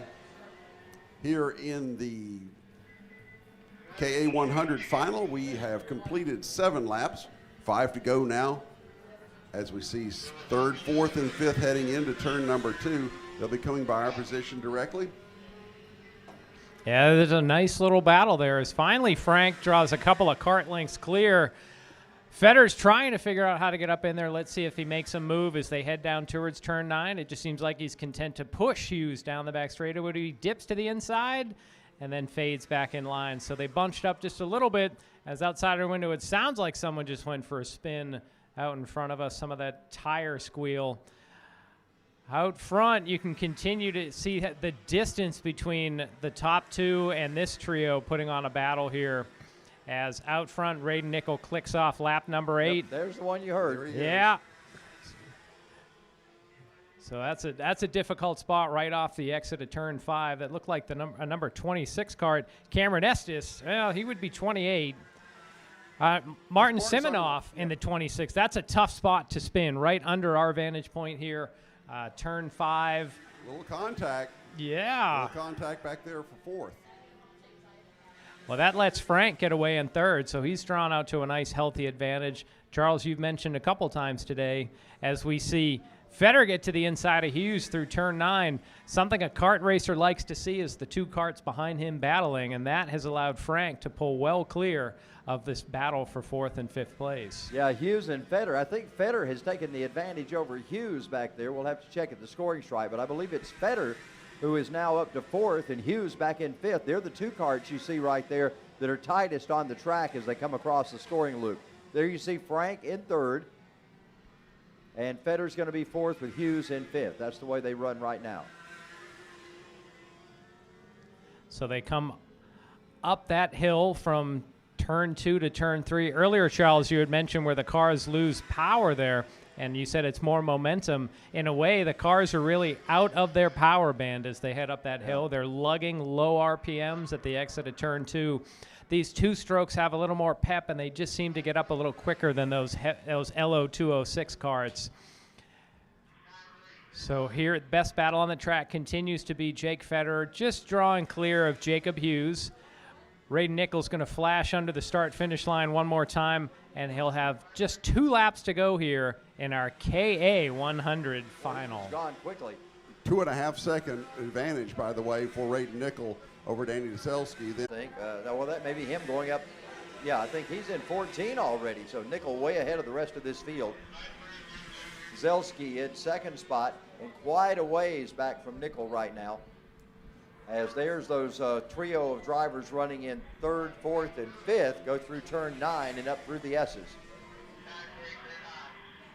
So when Raiden Nichols comes by this time, he'll get the white flag. It'll be 1 lap to go for Raiden Nichols as he flashes underneath the white flag, as does Danny Deselski. Then that trio we've been calling for 3rd, 4th, and 5th will come by as well. So 1 more to go for Raiden Nichols to claim the KA 100 title. You can really see the shadows now cover the entire front straightaway, as well as pretty much from turn 14 on. These drivers are in the shadows, and they're now even coming over parts of the back straightaway. So the hour is growing late here on the 2021 season, but one constant has been Raiden Nichols shining through this season, and he just has about a half a lap to go to see that checkered flag, as a few more cars come around to take the white flag. But the young 14-year-old from Houston, Georgia, looking to pick up win number 4 in the KA class this year. And after that, has that checkered flag in the air. Young Raiden Nichols wins the KA 100 feature finale here. And you know he will jump out of that car and be looking to get into the shifter to double up. Rounding out the rest of the top 5, Danny Deselski comes in 2nd place, Zach Frank 3rd, Jake Federer 4th, and Jacob Hughes rounding out the top 5. 6th will be Theodore Semenoff. Then comes Spencer Mast, Cameron Estes, Sean DeCold, Jack Gambino, rounding out your top 10. Then comes Milko Simonoff, Wes Schroeder, Vincent Capetillo, Hayden Kasman, Christian Blevins Jr., Anthony Hyman, Martin Simonoff, Jose Garcia, Xander Laws, Brad Estes in 20th, then come Michael Keats, and then Jacob Snyder. That was actually Raiden's 5th win on this season in the KA class. So another great performance for the 14-year-old man out of Houston, Georgia. So, Bill, the season is winding down. 3 races left. Coming up next will be the LO206 Senior Master. Then your favorite, that LO206 Junior. And then the money will be on the line for the shifter class. So the season is winding down. The day is growing late here on a crisp autumn day in Dawsonville, Georgia. Well, we may only have 3 races left, but we still have a couple of storylines to resolve that work themselves in today. One is the issue with Alyssa Basque with her difficulty and the fact that the race was truncated. She will have to start mid-pack, although starting at the rear didn't seem to hurt her at all in the pre-final. Then the second one is Raiden Nichols. Can he continue his apparent immediate dominance of the shifter class? Right. Yeah, that's going to be good things. Coming up next, LO206 Senior and Master. Let's go quickly to Be Live Entertainment for a little more music, and then we'll get set to come back with the next group of drivers on the racetrack.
Thanks to our entertainment from Beeline Entertainment Beelive Entertainment here this afternoon. Bill, you got me saying that now, darn you. Anyway, let's check out the lineup. We've got LO206 seniors and masters on the ground right now. Is that right? Are we at the right place? Yeah, it's the LO206. I already see a couple cars slow down through turn 9 and the S's. Bill, this is starting to look like one of those arrive and drive videos. I mean, it looks like 20 carts all vigorously weaving back and forth to try to get some temperature into those cold tires for the start here. What a beautiful foliage we see here as the sun is starting to go down. Still some pips of color out there, some of those reds. John, what happened to that weather prognostication of it getting warmer during the day? That never well, materialized. It did, but it 50 my book. As looks like we're going to get a no start there. They're going to send them back around. Yeah. We'll try that one again and see what we can do this time. We're getting set. Banu Yedla is up front on this one. Matt Lassiter starts alongside him. Carson Craig told me, he said, man, he was so tickled with his third place finish. And he said, I feel like I could have done more. So we'll see if Carson Craig can do something more in this race. Danny May must have gotten his chain back on. Of course, maybe a different vehicle. But Danny May is in this one in the number 8. That was a different race. That was different vehicle, yeah. I think that was what? Was that must have been the TaG? That was a TaG. That was way back when, anyway. Okay. All right, let's see if we get a good start this time. No, it doesn't look like it. Everybody eager to get going, and sometimes that means eagerness means we don't get lined up properly. And I think those drivers are saying we're running out of daylight. Let's get going, and they're all ready to just do that heavy right-footed stomp there. Yeah, what is that? A little bigger sponge under your pedal, maybe. A little bigger sponge. Yeah, for what we're talking about, there's lots of boards around the facility here at Atlanta Motorsports karting track that say a driver on the track should act like a sponge is under their feet. So brake gently, accelerate gently. I guess when you're saying a bigger sponge, they're just looking to stomp hard as the race officials are saying, slow down, guys. Let's get lined up. So this is take number 3. And we got a green flag. And Gentry gives us the green, and we head down. It's going to be Manu Yedla, I believe, that's in the lead. But look at them. They're so close, it's hard to tell who's in the lead as they go into 2. I think Lassiter on the outside ended up on the inside of turn 2, as now we have at least one cart around. That's the number 69 cart there. That was Ryan Snyder there. A couple other getting straightened out, plus a couple got to back up in order to get a run at that hill. Oh, wow. You can't start it midway up in these carts. We got a gaggle of them going down into turn 9 right now. Boy, there's a whole bunch of folks down in there trying to make bids for the lead. We saw some 2-wide action going into 9. Yeah, that start had the feel of one of those arrive and drives when you see people post YouTube videos of what happens here. Single file for the first, call it 7 cars, and then a decent gap back. So we'll see. Whoa! Wow. Leader goes around after a bit of contact up front. Yeah. The next and another one goes around, and they're going. Brant Estes in second spot. Michael Gay in third. It's Carter Speranza, yes, thank you, in fourth. And Danny May is up to 5th. So that's the way they're shown on the leaderboard right now as our drivers make their way up the hill over on the back. If I had to reconstruct what happened on lap 1, I don't know if I could, other than Yedla went into the spin cycle, and you don't know how much he was, I'll just say, helped around there through turn 14. So race officials will look at that. Yedla is listed as 10th on the running order, so let's see if he's able to reach into his satchel and pull out some miracle finish here to try to recover from that spin. You know, John and Bill, I'm glad we do what we do. We just call what we see. We don't have to wonder what someone's intentions were. That's somebody else's payer grade that's higher than ours. Well, scoring straightened out now. We have Brant Estes as our leader, Michael Gay was second, and then Speranza in third, then Danny May back in fourth. So one car just pulled into the pit area there, so continued action all over the track here at Atlanta Motorsports Park karting facility. This beautiful 0.85 miles, 17 turn complex. Let's see what happens through the last 10 laps, see if we can match the excitement that we squeezed out of the first 2. Brant Estes has moved up to the top spot. Michael Gay in second. Matt Lassiter, who had been shown the leader there for a while, is way back down the list now in 8th spot. So for Brant Estes, he's moved up to the top position right now. So meanwhile, coming out of 17 and down to the line, Brand Estes has opened a substantial lead. It looks like, no, now it's Michael Gay. Huh. All sorts of stuff. Is that who pulled off? Was Estes? It could have been Estes that pulled off. So again, that must have been drama happening here. It looks like Michael Gay is your leader. Of note, Banu Yedla up to 7th place, where he was as low as 10th. So he should be in that pack of cars there. Let's see if that young man is able to. At this point, we're talking about salvaging point standings. Estes, and this is of note. If Estes pulled off track, he was the point leader coming into this race. He had a hearty lead, so we'll see what happens with the drops as well as other penalties that might get dealt out here. He's been dealt all the way back down to 17th. That may be where he finishes, if that's indeed the end of the race for him. But misfortune afoot for everyone, or very many of our karters, early in this race here. So here we go. Michael Gay now with a substantial lead for the time being over Carter Sparaza and Danny May. As they get to the line, it's a 2.4 second lead for Michael Gay. Banu Yedla's coming up to 6th place. He made a move right there at the start-finish line to get by Sean DeGold. Here we go. So we're 4 laps in. We still have 2/3 of this race to go. Bill, I'm not sure. Again, I could still recreate what's happened out there. It's been intrigue on every single lap. As we see a great battle through the pack, always tough to pass off turn 5, and they single file down through the S's. You know, Banu Yedla started off on the pole on this race, wound up with the spin, and went down to 8th. He has now worked his way back up to 6th. He was as low as 10th at one point, Charles. As low as 10th. Yeah, he's working his way back up, so he is trying to make his way back through the field. As you say, John, salvaging what he can out of this, and hopefully having a good day. Look at those 4 going into 15th. Is the back of that 4-car pack there. So he's looking for a way to get back around. If he can that's an exciting navigate race. This pack fairly quickly, he might picked have up a shot. spot or 2, I think, there. No, yeah, he's picked up 2 spots on that spots. lap. So Yedla is the man on the move. He's climbed his way back to 3rd spot. He has 7 laps to go, and as he looks to the inside off turn 2. He takes Danny May cresting the hill and coming by our position. Excuse me. Yeah, Yedla made the move on the. He made the move on the outside of turn 3. That's a tough place to do business, and he made it happen. We got another battle going to the inside. I believe that's Cameron Estes going to the inside of Danny May, actually, as they go into 9. So we've got a lot of action going on. It's going to be interesting coming across this scoring, Luke, because we've kind of lost track of who's who out there. Exactly. Well, let's keep an eye also on the interval between Gay and Yedla. As Yedla is storming back to the front, can he do it in the 6+ laps that are left? It'll be halfway this time by. It'll be lap 6 complete. And here comes Michael Gay out of 17. There's Banu Yedla. Yeah. And he's visibly, I think I've said this before, visibly closing. Well, let's not forget, after lap 1, it seemed like we were thinking, what would penalties do? And at this point, I think Yedla's just taken the bull by the horns, and he says, I'm doing this the old-fashioned way. I'm going to put it in victory lane the only way I know how, and that's just by passing everyone out there. So what was the distance that time around, Bill? 1.7 seconds was the gap between Gay and Yedla, and I have a feeling it's going to be significantly smaller when they come back by, because watch them going through the kink.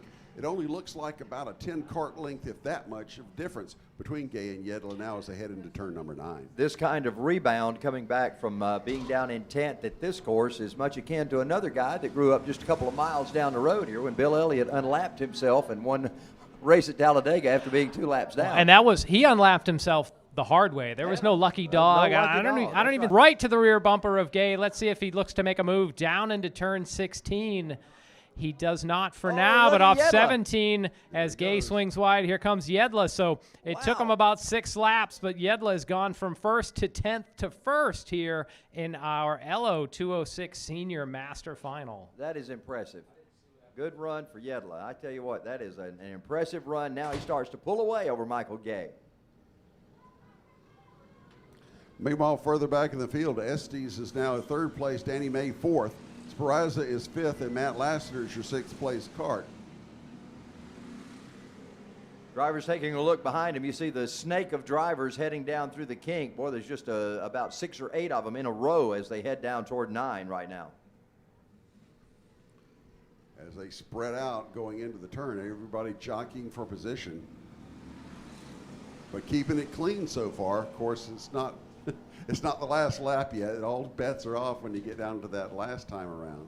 We had a hard enough time getting a start, Bill. They were kind of chomping at the bit, as they say. So I wonder what that last lap's going to be like if they're in these tight quarters. So right now it looks like the battles between May and Speranza. Speranza pressing May hard as they were going through 16.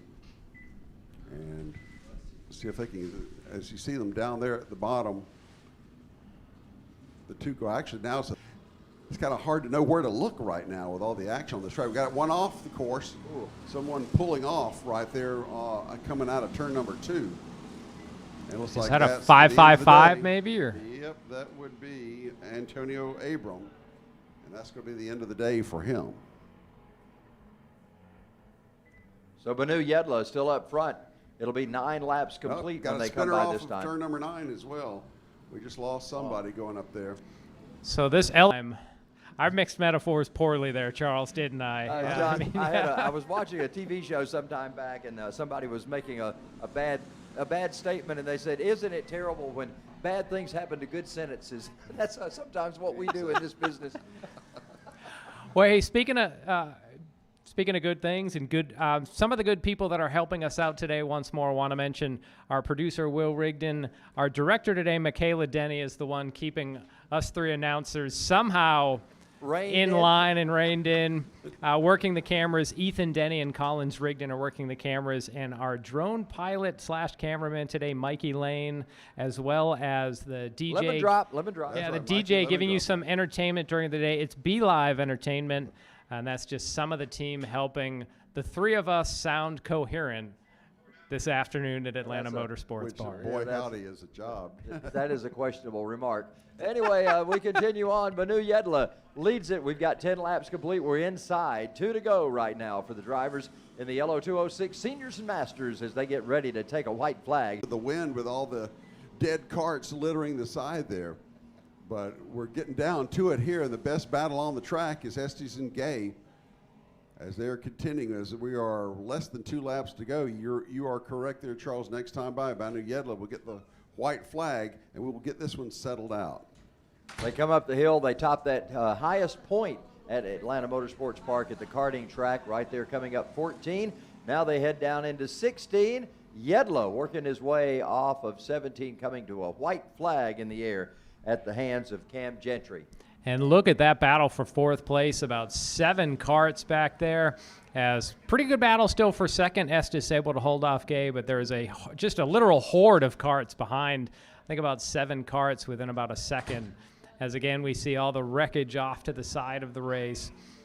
Banu Yedla goes through turn 5. He has just about a half a lap left here to ink win number 2 on the season for him in this LO 206 Senior. It's been a long day, It John. has, yeah. I'm trying to keep my mouth out of the guardrail, I guess, at this point, Charles. We're on the rumble strips as we end this one up, at least in the announcer's booth, as we head toward the checkered flag. Banu Yedla, boy, what a day it's been for him. He started first, had a spin, got back to 10th, worked up to 8th, then he worked up to 6th. Next thing you know, he's back in the lead. What an outstanding day. Yedla brings it off turn number 17. Big win for him. Yeah, he should celebrate this one. Checkered flag out for Banu Yedla. Cameron Estes in 2nd. Michael Gay in 3rd. Sean DeCold looks like he's going to take 4th. Danny May. Oh, we got a little change in the action. Carson Craig came up to take 4th at the last second. What a great run for Carson. And Sean DeCold rounds out the top 5. Following up in 6th, Danny May. Then comes Carter Speranza. Then Xander Laws. 9th is Adam Phillips, and rounding out the top 10, Matt Lassiter. 11th is Matthew Rexroad, then John McAleer, Paul McElry, Ryan Snyder, David Fusco, Antonio Abram after some mid-race misfortune there, Brant Estes, same story there, Diego Padua, and then I believe we had some DNSs here with Chuck Thomas, Jackson Earwood, and Theodore Simonoff. There were cars all over the track at the end of this thing. Carnage comes to mind as we talk about. Carnage. Hey, I also want to say that was Yelda's 2nd win of the day. He won that T225 Senior race earlier. So I think if you had a word with him after the race, he would say he enjoyed the first one, but I think he's really going to savor this win he just had battling back through after some adversity on the first lap. And that shows you not only it's something to lead a race when you start on the pole and you lead a race and you win it, but when you have to work your way back through the pack always, that has been a big win for him. Well, I think between just struggles to be up front, mechanicals that can happen, action on the track, it's hard to win a race. And when you have that opportunity, you have to sort of punch that ticket. Jedle did it the hard way in the second one where he had to battle back through some people. It's always hard to win a race, and he got the job done, not just once, twice this afternoon. Yeah. And don't underestimate the amount of focus it takes to stay up front. When you're not chasing somebody down, then it's all up to you. Hit your marks, hit your marks, hit your marks, be consistent, and don't blow it, essentially. Yeah. LO206 Junior's coming up next right now. Let's head out to Be Live Entertainment.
I want to thank Be Live Entertainment for being here with us this afternoon. We got a couple more races coming up. And Bill, it's the LO206 Junior, and you've got a lot more frequency seeing these drivers than either John or I do. So this is one you love, man. We're going to have a great race coming up here. The thing is, I think the rest of the divisions are catching up with this class because there's been action in pretty much, I mean, even the Kid Karts had action comparable to what we've been seeing with the LO206 Sixers. But, you know, I just like watching these guys go at it because they're young enough to be immortal, but they're aggressive with their moves, and it's fun to watch. And we are talking, 12 to 14-year-olds out there. That's perfect. I think yes, that may be what we all are inside when we get in a in a go-kart and begin to compete. Is maybe we are releasing our inner 13-year-olds in this. Well, I think they have a high bar that's been set between the LO206 Senior and it was the LO206 Cadet put on a heck of a show, as well as the Kid Kart. So race fans out there, you've been getting a lot of top quality action here, and again, we have 2 races to go. Bill's favorite, the LO206 Junior, and then the money's on the line with the shifters to close out the season. I was talking with Alyssa's dad during our break a little while ago, and she's all set to go and ready. She had a little difficulty in that first race, but she's all set to go, ready to come back this time. She's our points leader, isn't that right? She is. She has a healthy lead as we're seeing the cars come down. Looks like just 5 karts have made it out, but they have waved off the start already. So Ethan Shore, we've heard he's okay after the incident that happened on the that was their pre-final, wasn't it, where the incident happened earlier? Yes, that's right. So he's out. We don't know what other 2 karts have not answered the call here. It looks like we just have 5, and we have one getting spun around already. So, hey. Bill, you love this class for action. They're giving you pre-race action here as I said before in the pre-final, that's why they've been moved down the list, is because they have sometimes a little difficulty getting started here. So here we go. We've got. They'll hold this one off clearly as they get those other guys caught up with the field, and we'll get ready to start. I'll make a liar out of you, Charles. There's the green flag from our starter, Cam Gentry, and we're underway with 2 cars that are a little farther back as we see Alyssa Vasquez quickly up to 3rd place and moving up the inside to get 2nd place down through turn 2. Oh, I tell you what, never say anything profoundly because it will always come back to haunt you. Anyway, here we come up to turn number 3 right now, and Alyssa has moved up to 2nd spot. I think Andrew Thomas may be your race leader. Look at him slide on those cold tires through turn 4. Turn 4 is a more than 90-degree turn. It's one of those that really sneaks up on you, and you could see on those cold tires, Vasquez lost a lot of momentum, and now she's getting some heavy pressure from behind. Looks like Logan Bice in the 33 kart. Bice trying to track Alyssa as they come through the S's. They'll come through there. Andrew Thomas, I believe, is your race leader. We'll have to see if we can get a better view of that numbered plate on the front of his kart. We'll find out when they get to the scoring loop. They're coming through 14 now, just a second or so away from heading through the scoring loop as they come out of 17. And coming out of 17 down to the line, let's give her a look here. Alyssa Vasquez definitely. She scored as first, but that doesn't seem to make any sense. I believe that's Andrew Thomas is probably your leader. Well, let's see what Race Monitor updates in a second. Yep. You can definitely see these karts are still twitchy as those tires are not yet up to optimal temperature. Vasquez really struggled through turn 4. The last time around seems pretty solid that time around, as now she's drawing a bead on, I'll just say, driver X right now. We don't know who is in the lead here per Race Monitor. Is Vasquez right to the rear bumper? In the lead. Yeah, we're trying to get that scoring loop right. So 48, Noah Ryan must be having some transponder issues, but he's your early leader. So there we go. So look at the shadows through the S's there, by the way, that when the sun goes down, it starts to go down in a hurry around here. And you're right, that is number 48. Noah Ryan, but Alyssa Vasquez pressing as they come through turns 15 into 16 to complete lap number 2.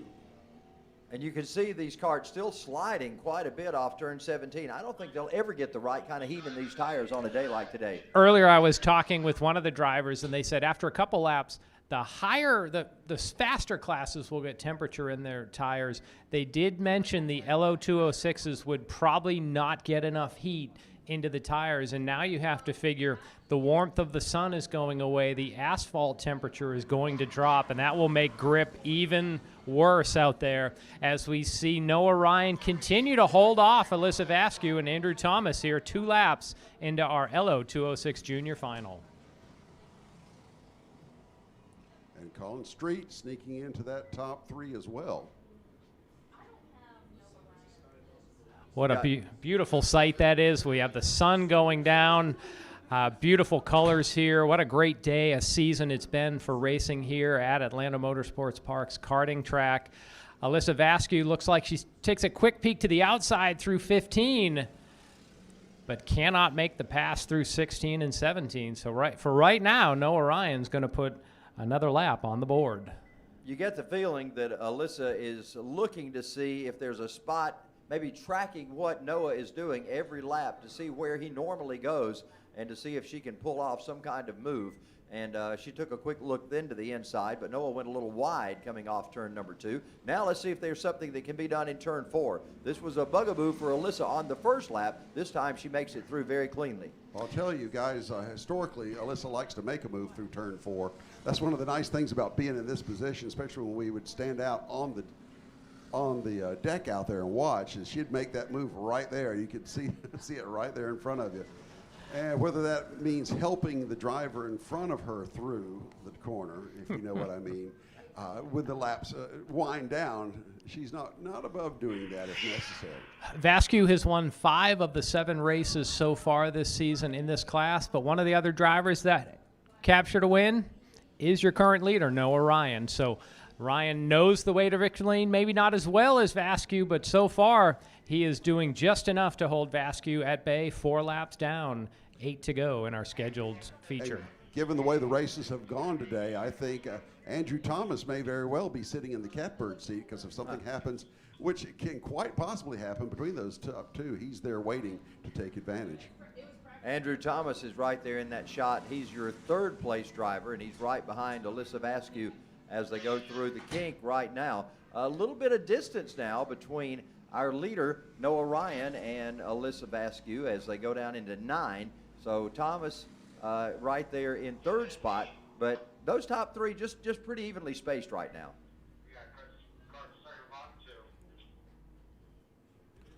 Alyssa darting left, darting right. Look like she's sizing up Noah Ryan for some move at some point. So they are glued together as they head into 16. Wow. Just completing 1 lap prior to being halfway, so we're getting close to that halfway mark as they come by. Official sunset is at 5:31, so the sun is taking its warmth with us, Charles. You were saying it's going to warm up today. Well, I can tell you it's going to be a little bit chilly when we walk out at the end of the day, but we still have some good racing on track. Let's see what these LO206 junior drivers can do with 7 laps to go, as you see Vasquez maybe slide a little wide coming off turn 4 and lose some distance to our leader, Noah Ryan. Well, it's gotten to the point now where you're almost at the halfway point. Drivers are starting to get a little itchy about trying to see if they can get a win. So we may see some action going on. Those top 3 have pulled away. You can't even see the rest of the field in that shot there. You barely see them coming in as they head into turn 9. So these 3 have really distanced themselves from the field. Vasquez again checking to the outside as they go through 15. Still tracking Noah Ryan. Now we've got our scoring updated properly. Excellent there, as Noah Ryan will be your leader. Coming to the line, Alyssa Vasquez 2nd. And now it's Luke Kondrowski shows up as 3rd. So we were calling Andrew Thomas on that one, but that's actually scores as Luke Kondrowski. So Kondrowski, another familiar name in this class, and he closes right up on the back end of Alyssa Vasquez as well. So it's Ryan, Vasquez, and Kondrowski coming through turn number 4, heading back down the hill to the kink. So that kink, the lowest point on the track, and you can almost see Kondrowski now pushing Vasquez forward down this long back straightaway here at Atlanta Motorsports Park. But into turn 9, Noah Ryan's able to maintain his lead. work their way up the hill. There you can see a little bit of how high that hill goes and the height of it compared to where the kink is down at the low spot of the track. Meanwhile, Alyssa right on the back bumper of Ryan right now as they head into 16. Ryan seems to be able to do just enough to keep Vasquez at bay. Vasquez able to, a couple points on the track, really apply some pressure, but can't seem to get quite enough to go by. You have the feeling that unless Ryan makes a mistake, Vasquez is not going to get by this day. But this day has shown that mistakes and weirdness has happened. Alyssa took another quick look to the outside. Look at her taking a look on Ryan right now, but she has to pull back in single file. Ryan gets a little tail happy, but he continues to stay in the lead. Rear end of that car wiggled a little bit coming off 4. Alyssa was able to pull up maybe a fender link there alongside, but look at what that does for Kondrowski as they are 1, 2, 3 coming through. A little. That looked more like an old modified chrome horn there, where they're just pushing them forward. That discussion you had with Xander about things that could break on the front and cost positions. Yeah. But right now they're just putting on a driving clinic out there. Less than a car length from first to second, and then maybe a kart length and a half back to third, as they're going to come by and put 8 laps on the board. So we're in the waning laps of the 2021 season. Noah Ryan, your leader. Alyssa Vasquez should be the point champion with 5 wins on the season, sitting in second, ready to pounce, but so far has not found a way around our leader in that 48 card. Noah Ryan has looked really good this afternoon, and Noah just continues to lead this one. Alyssa right behind him. They come through that little treacherous turn 4 area right there. They all make it through cleanly again, so good job of those drivers as they head down into the kink. Turn 4 really is a nasty little turn that chips up at you, as we see Vasquez move to the inside through turn 9. So she goes to the point, gets by Ryan. Is Ryan able to cross over? No. So move Alyssa Vasquez to the point on lap number 9. She takes the lead and immediately pulls clear by 2 kart lengths. And you noticed Alyssa took a quick look by, oh, look at this battle. Ryan fights right back but slides wide through 14, and they're almost going to be side by side into 16. Man, what a race from these two as the laps start to wind down. White flag is out this time. That's right, shortened because of daylight. Vasquez up the inside, so Ryan leads it, but now at the inside, Vasquez will have position. Let's see what happens as they go down into turn 2. Ryan was able to pull back ahead. Bill, they're running out of opportunities as Ryan goes wide. Alyssa goes up on the high side. Alyssa trying to take him on the outside, trying to pinch him down as, Ryan is back to the point. What a great side-by-side and back-and-forth battle here on the last lap. Let's see if maybe Kondrowski's going to stick a nose in here down this long back straightaway. Are we going to see a full send moment as Ryan blocks to the inside, some defensive driving, trying to cover, but here comes the crossover from Vasquez in the middle of the S's. She set up wide going into 9 just to make that move. Excellent move by Alyssa Vasquez. Can she hang on to it? Last time, Noah got back by her about at this point on the racetrack. So let's see what happens this time. And he's going to try the outside on turn 14. That's tough customer territory out there. So they're side by side through 16. Oh, really gets loose. And here comes Kondrowski up the inside for second with Ryan in first.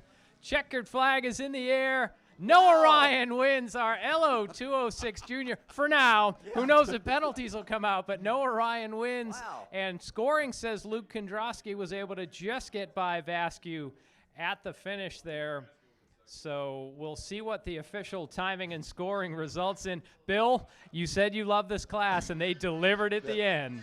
I tell you what, the thing is that it was Alyssa that got the wrong end of the chrome horn this time around.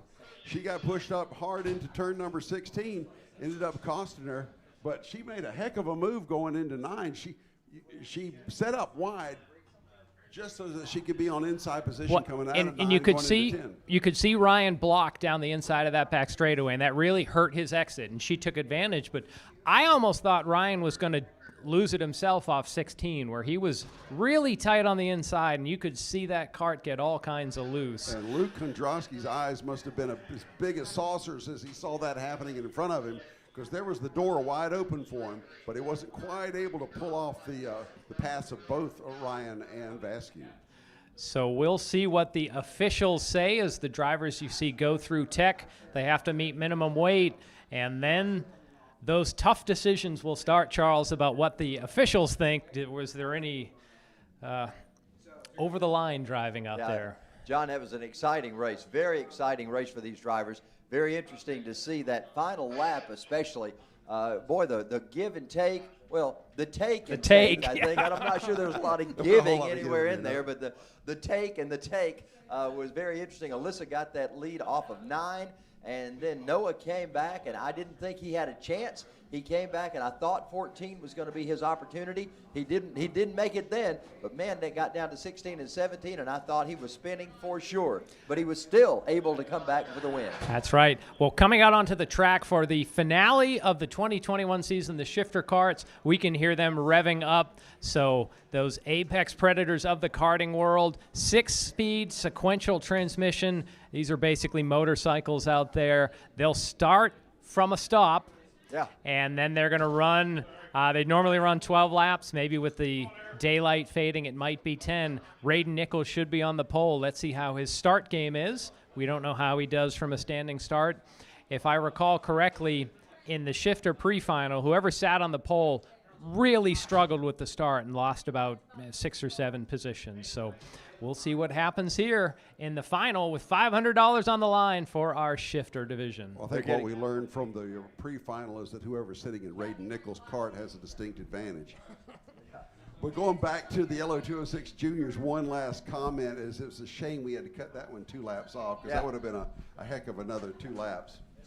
But still, it was a great finish as it was. I have a feeling for the drivers. Of course, I don't know if they count laps when they're in the car or what, but when they saw that white flag come out, it was like all systems go at this point. That's your money lap right there. So, all right, the shifter race should be good. The shifter karts should put together a great show. They did in the pre-final. So for shifter karts, this is the only time in the race where they'll use the clutch and they will use first gear. So the clutch is, there's almost like a little hand clamp where they'll reach down from the steering wheel and with their fingers pull in the clutch. They'll shift the shifter forward down into first gear.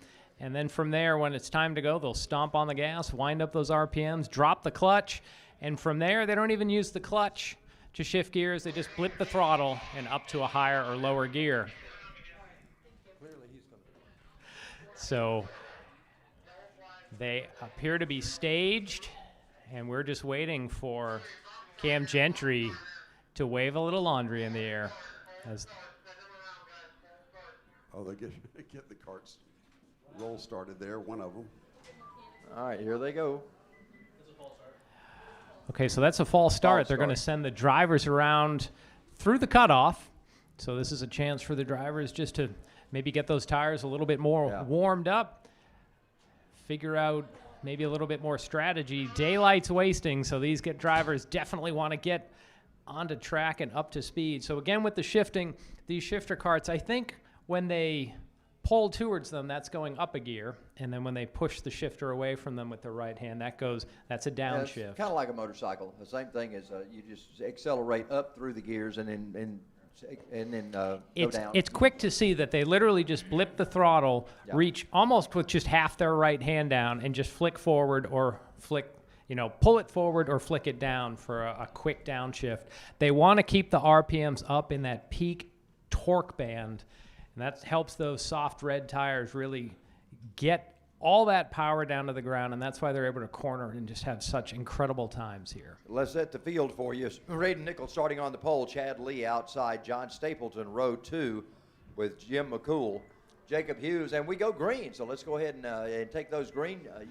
Bill, you want to run down the rest of the field as they head over into turn 1? After McCool is Sammy Tiger, then Jacob Hughes, Grayson Butler, Jason Bain, and Corey Emmerich is going to be your field. And Danny May, we have a mystery driver there. We got 3 around, the 598, the 76, and the 541. So Jason Bain, Jacob Hughes, and that 76 must be our mystery driver. 3 drivers around off turn 2. Now, these cars, once they stall, they can't restart them. They have to get a push from a track official to get going again. And you can see the rest of the field already going up through turn 13. Looks like Raiden Nichols, your leader, as he heads into 15 right now. So we'll check when the scoring pylon, when they come around it, and Raiden Nickel, I think, is out front. Let's see if Stapleton are still those drivers in second and third spot. So Chad Lee is actually your leader. Stapleton in second. Nickel is going to be in third. He's in that number 15 cart where he's listed as number 93, but his cart, I believe, is number 15. But he was making a run on Stapleton. I was thinking that whoever that is really running hard there in third place. So apparently the start is still an issue. The one thing Raiden Nickel hasn't mastered yet in these shifter carts is the start, because it had a rough start there, but he's not too far behind.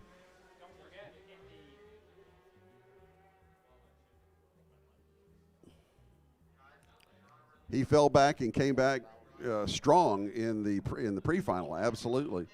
So here we come out of turn number 17 to complete lap number 2. Your leader, Chad Lee, John Stapleton is second, and Raiden Nickel running into a little bit of trouble there as he's maybe 5 or 6 cart lengths back behind John Stapleton, or he could be in second place as they come across timing and scoring. Now he's challenging for the lead. Raiden Nickel takes the lead coming through turn number 3. Whoa, look at that. Through turn number 4, rather, 4 and 5. Raiden Nickel is your new leader, and he sets sail into turns number 9 and 10 as they begin the S's and they snake their way through there here on lap number 3. Bill, once he got loose, he is just taken off. Look at Nickel accelerating up the hill. He has already built about a 15 cart length lead as they go into 16 right now.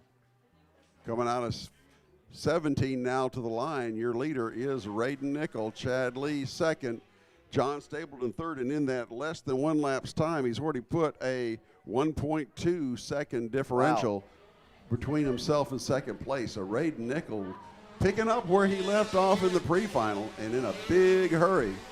Now let's just see if Stapleton can do anything with Lee as Lee got around him. And look at that time, 49.598 seconds for Raiden Nickel. Seems like the only thing that's going to stop Raiden will be the sunset tonight, where he is legitimately driving off into the sunset here at Dawsonville. You've been waiting all day to pull that one out, I'm sure. For someone who races at night, who does night races, I've been waiting like my whole season, Charles, for that line.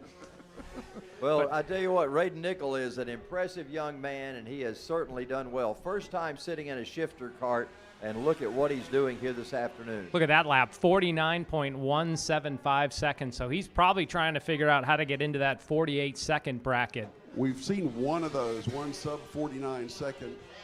I believe that was in the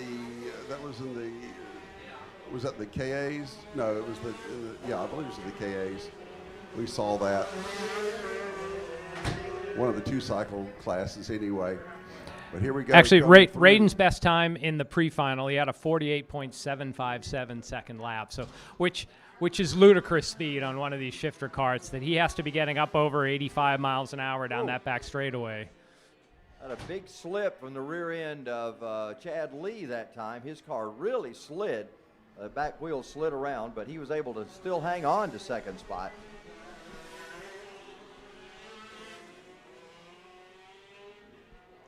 Things starting to spread out a little bit, but behind Raiden Nickel as well. So ways back to John Stapleton now as our top 3 are spread out a little bit more.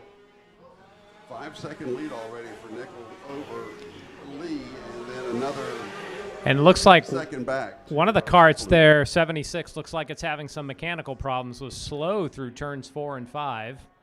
He had trouble on that first lap as well. He's one we don't have a name for, unfortunately.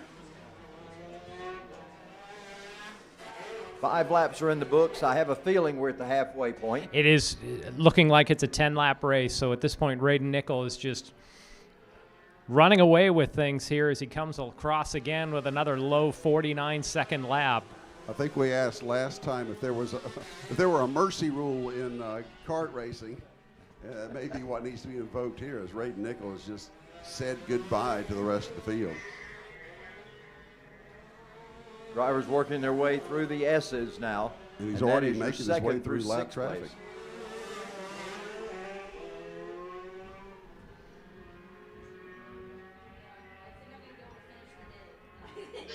Oh, got one off course down there. I think that's the one that was from the earlier stop at the beginning of the race, though.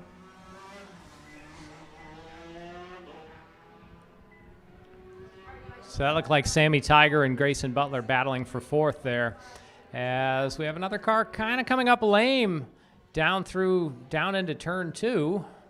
So again, all kind of action, Bill, happening here in our shifter class. Shifter carts are the most mechanically complicated carts, and because of that, sometimes parts go. They have to have some sort of transmission.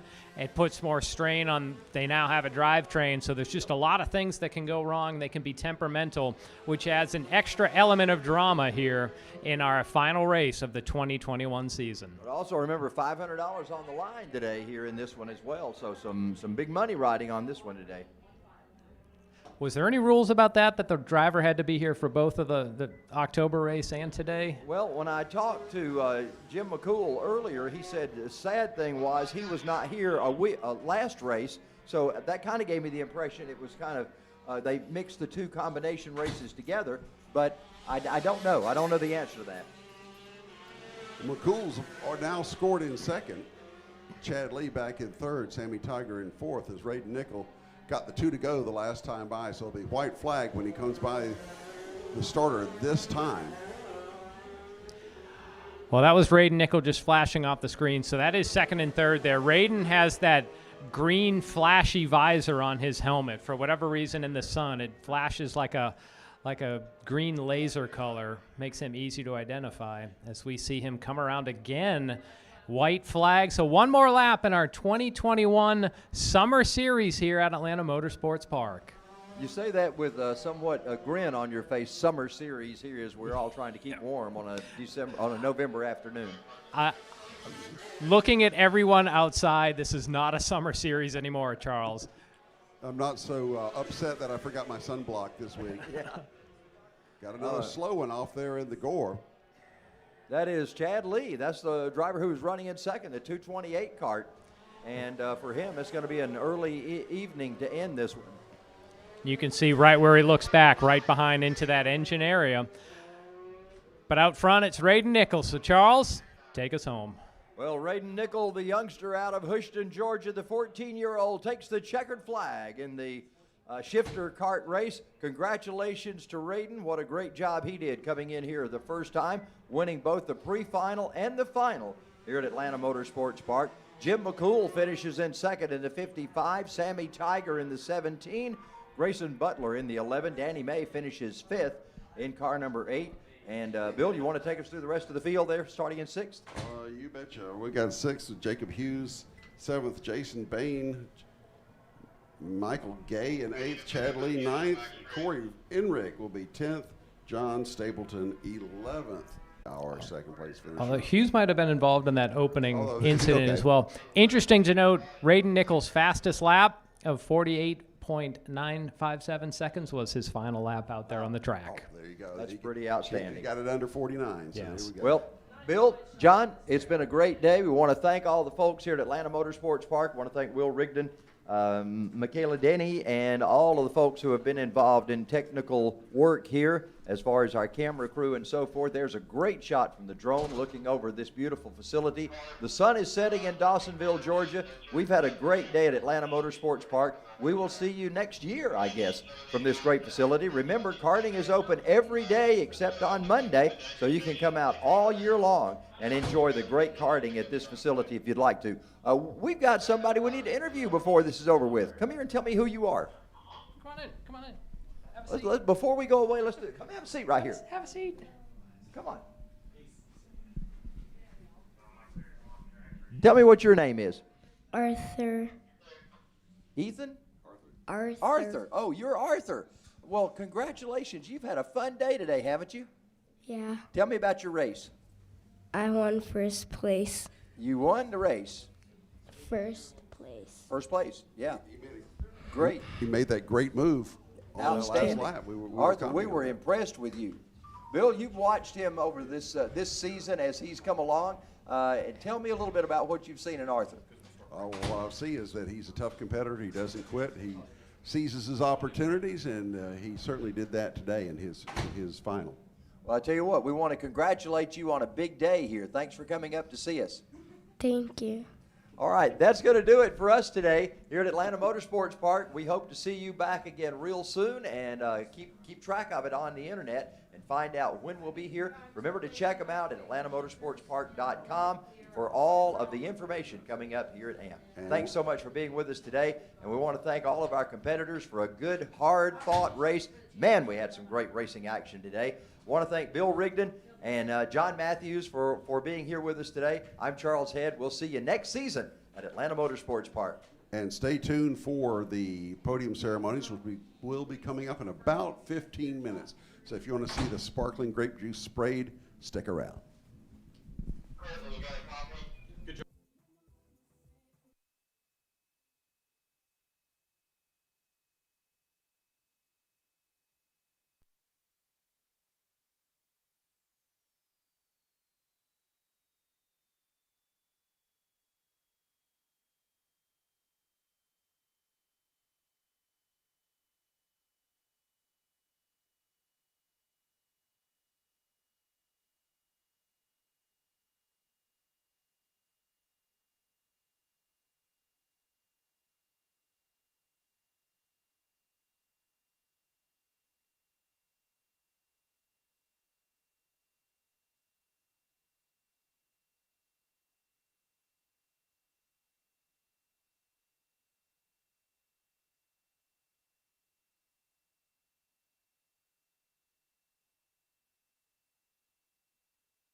2. So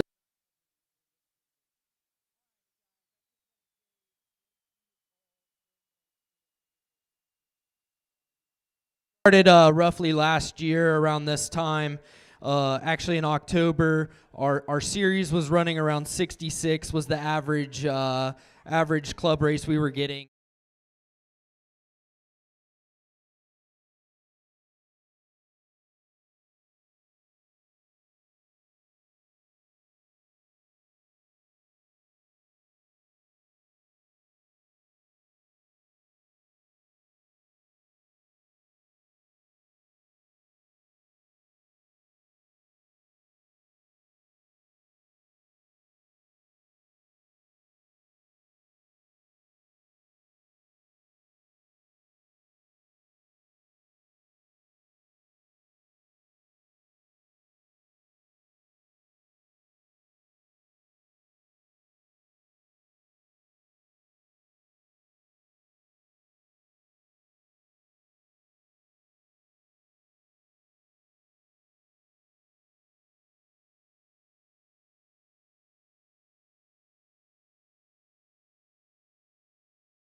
All right, good job, good job. Moving on. We're going to start with LO Kid Kart. All right, starting next, LO206 Kid Kart.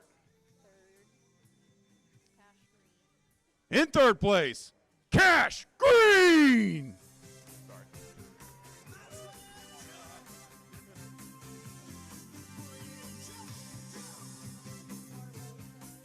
In second place, Matthew Barbosa.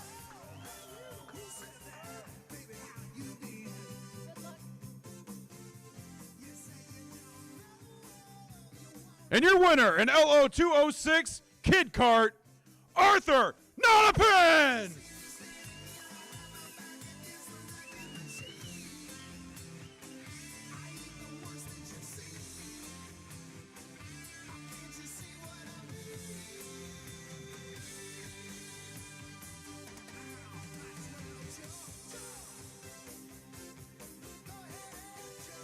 All right, good job, guys. Let it fly.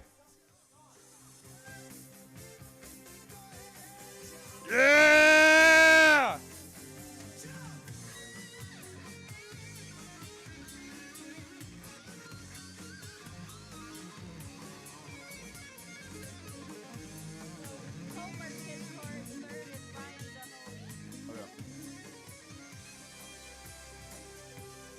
All right, all right. All right, up next, we've got Kid Kart Comer Engine.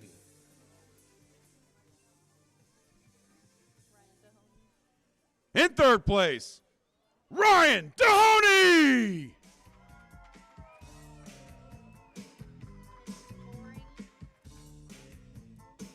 In second place, Henry Boring.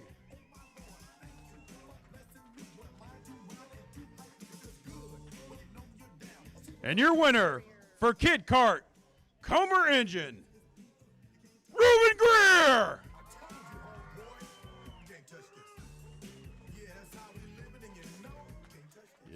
good job, guys. Good job. It was a long season. Good job.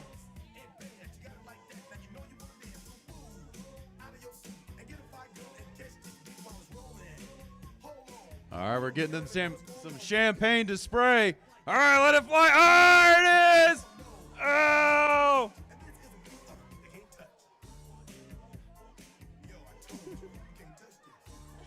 Taking advantage of the height there on top of the podium. Well, at least he doesn't need to shower when he gets home. All right, Tillotson, T225. All right, up next, Tillotson T225 Senior. In third place, Felix McAleer.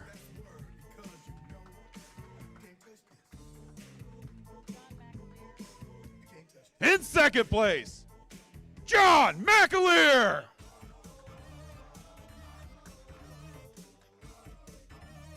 And your winner in Tillotson T225 Senior, Banu Yedla.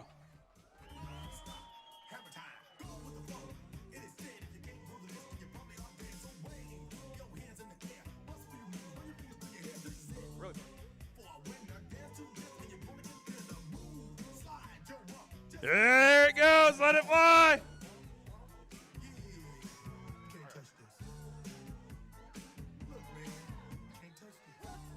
Yeah!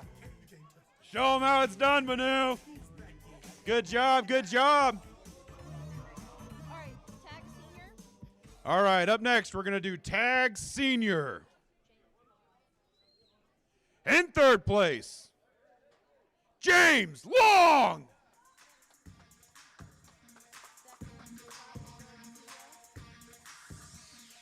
In second place, Bobby Garcia.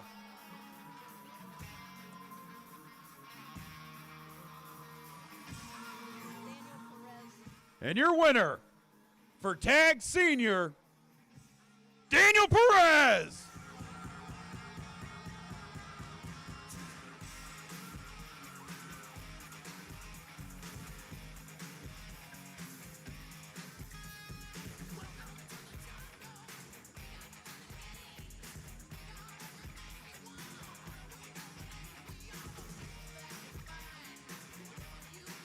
All right, good job, guys. Good job.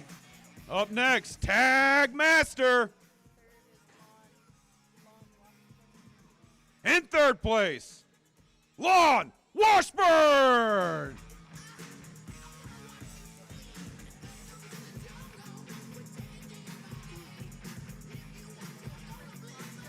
In second place, Craig Foster.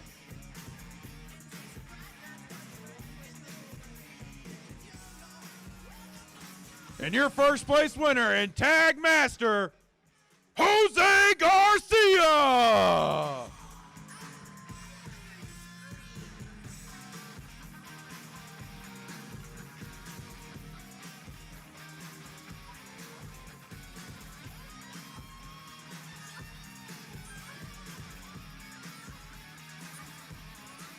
There's Jose. Get on up there.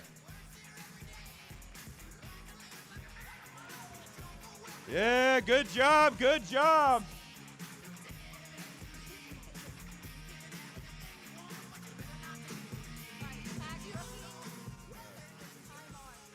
All right, up next, Tag Rookie. In third place, Kai Mars.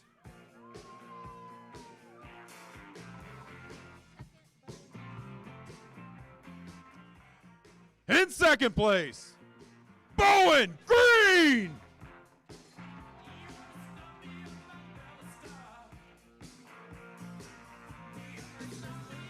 And your winner for Tag Rookie, Luke Giglio.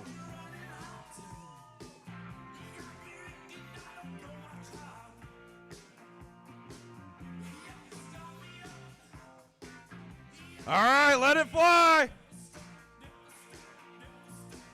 Yeah, try and get everybody standing too close to the podium.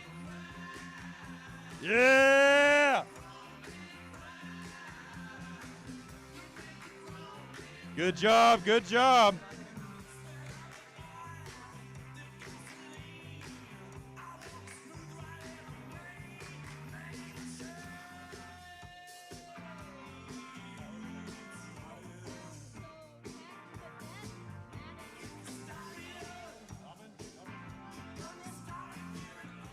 All right, up next, TaG Cadet. In third place, Maddox Thoman.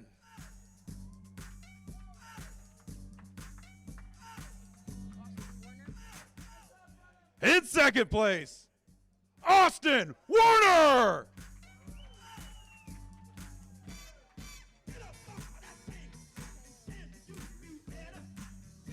And your winner in TaG Cadet, Mateo Ruggiero.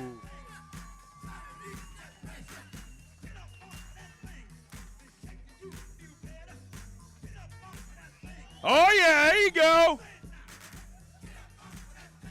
Yeah, that's the best one yet. Let it fly. Good job, good job.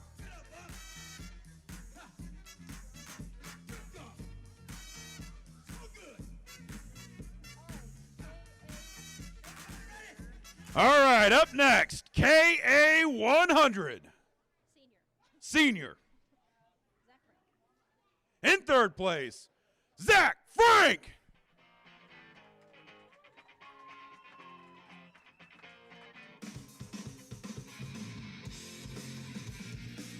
In second place, Danny Dazowski.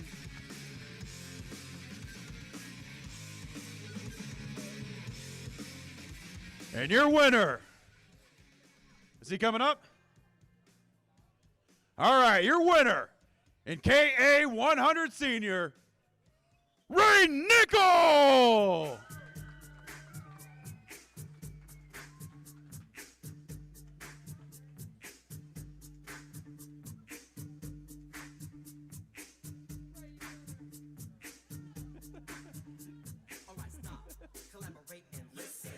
All right, good job, guys. Good job. Up next, KA 100 Junior. In third place, Vincent Capitillo.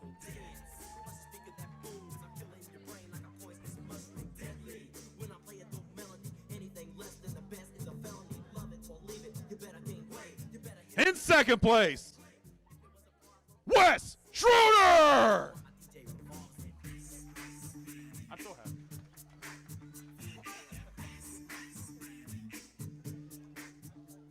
And your winner in KA 100 Junior, Spencer Mast.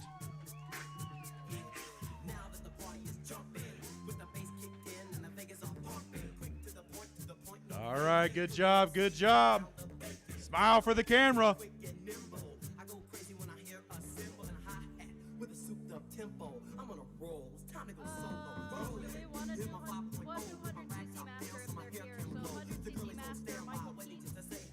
All right, do we have the 100cc Masters? Are you guys up here? We had two drivers today. In second place, Michael Keats.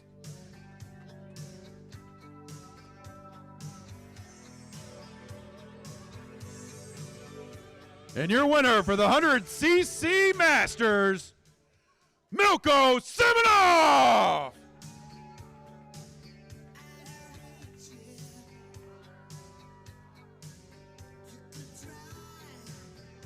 All right, they are already warming up in the car, so we are going to move on. We're going to go ahead into LO 206 Senior. In third place, Michael Gay.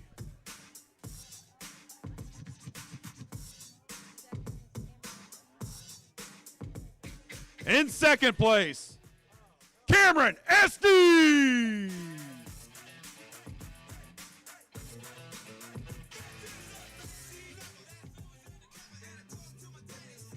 And your winner and LO 206 Senior, Banu Yedla.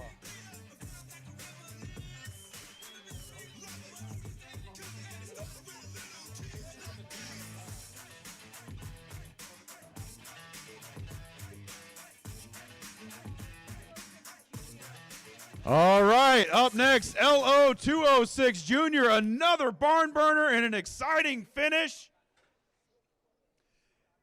In third place, Alyssa Vasquez.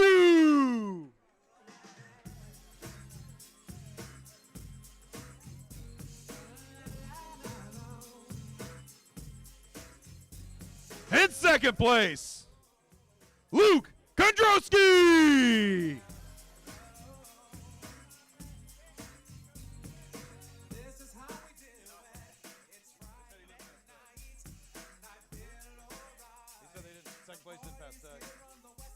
All right, give us 1 second.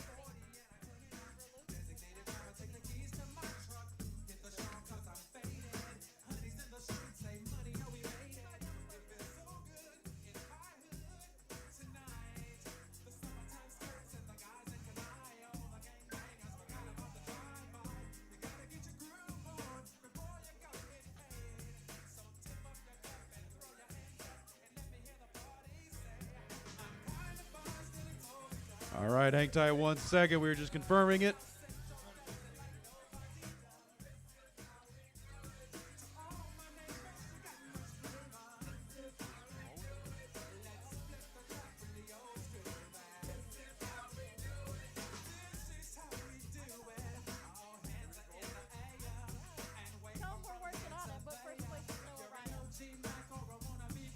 All right, we're working to confirm third and second place.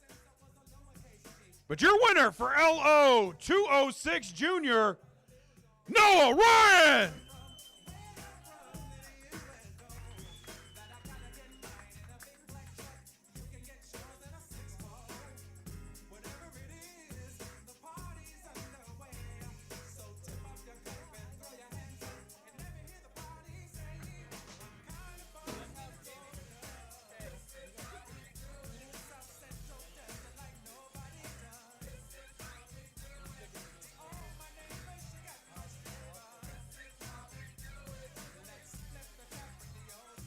All right, good job, good job. That was an exciting season.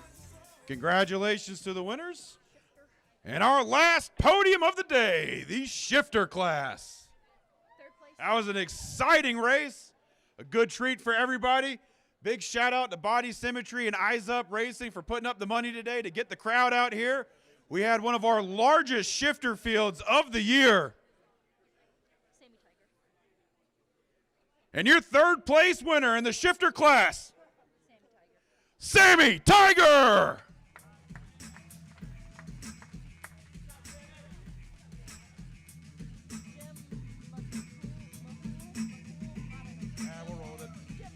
In second place, Jim McCool.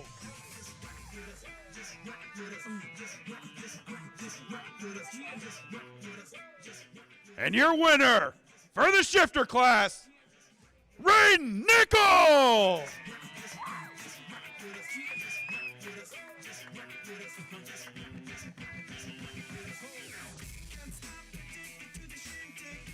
All right, good job, good job. And we are going to have, go ahead, smile for the camera, guys. We're going to have a special presentation now. I've got Steve Frank up here. He's going to go ahead and present the check to our winner. We were running a 2-week season here for the shifter class. They got $500. And we're going to pass the mic off to Steve Frank, and he's going to let you know who won. Hey, guys, thank you guys so much for coming out and supporting the Eyes Up Body Symmetry Shifter Series, our Shifter Summer Shootout Series. Great racing all along, good, clean racing. We've had some mechanical difficulties for some of our front runners, but overall, terrific event. I am hereby glad to present your 2021 Shifter Kart Shootout winner. $500 cash goes to Jason Bain.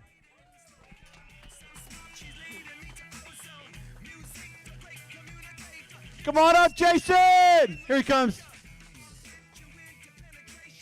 He's coming up.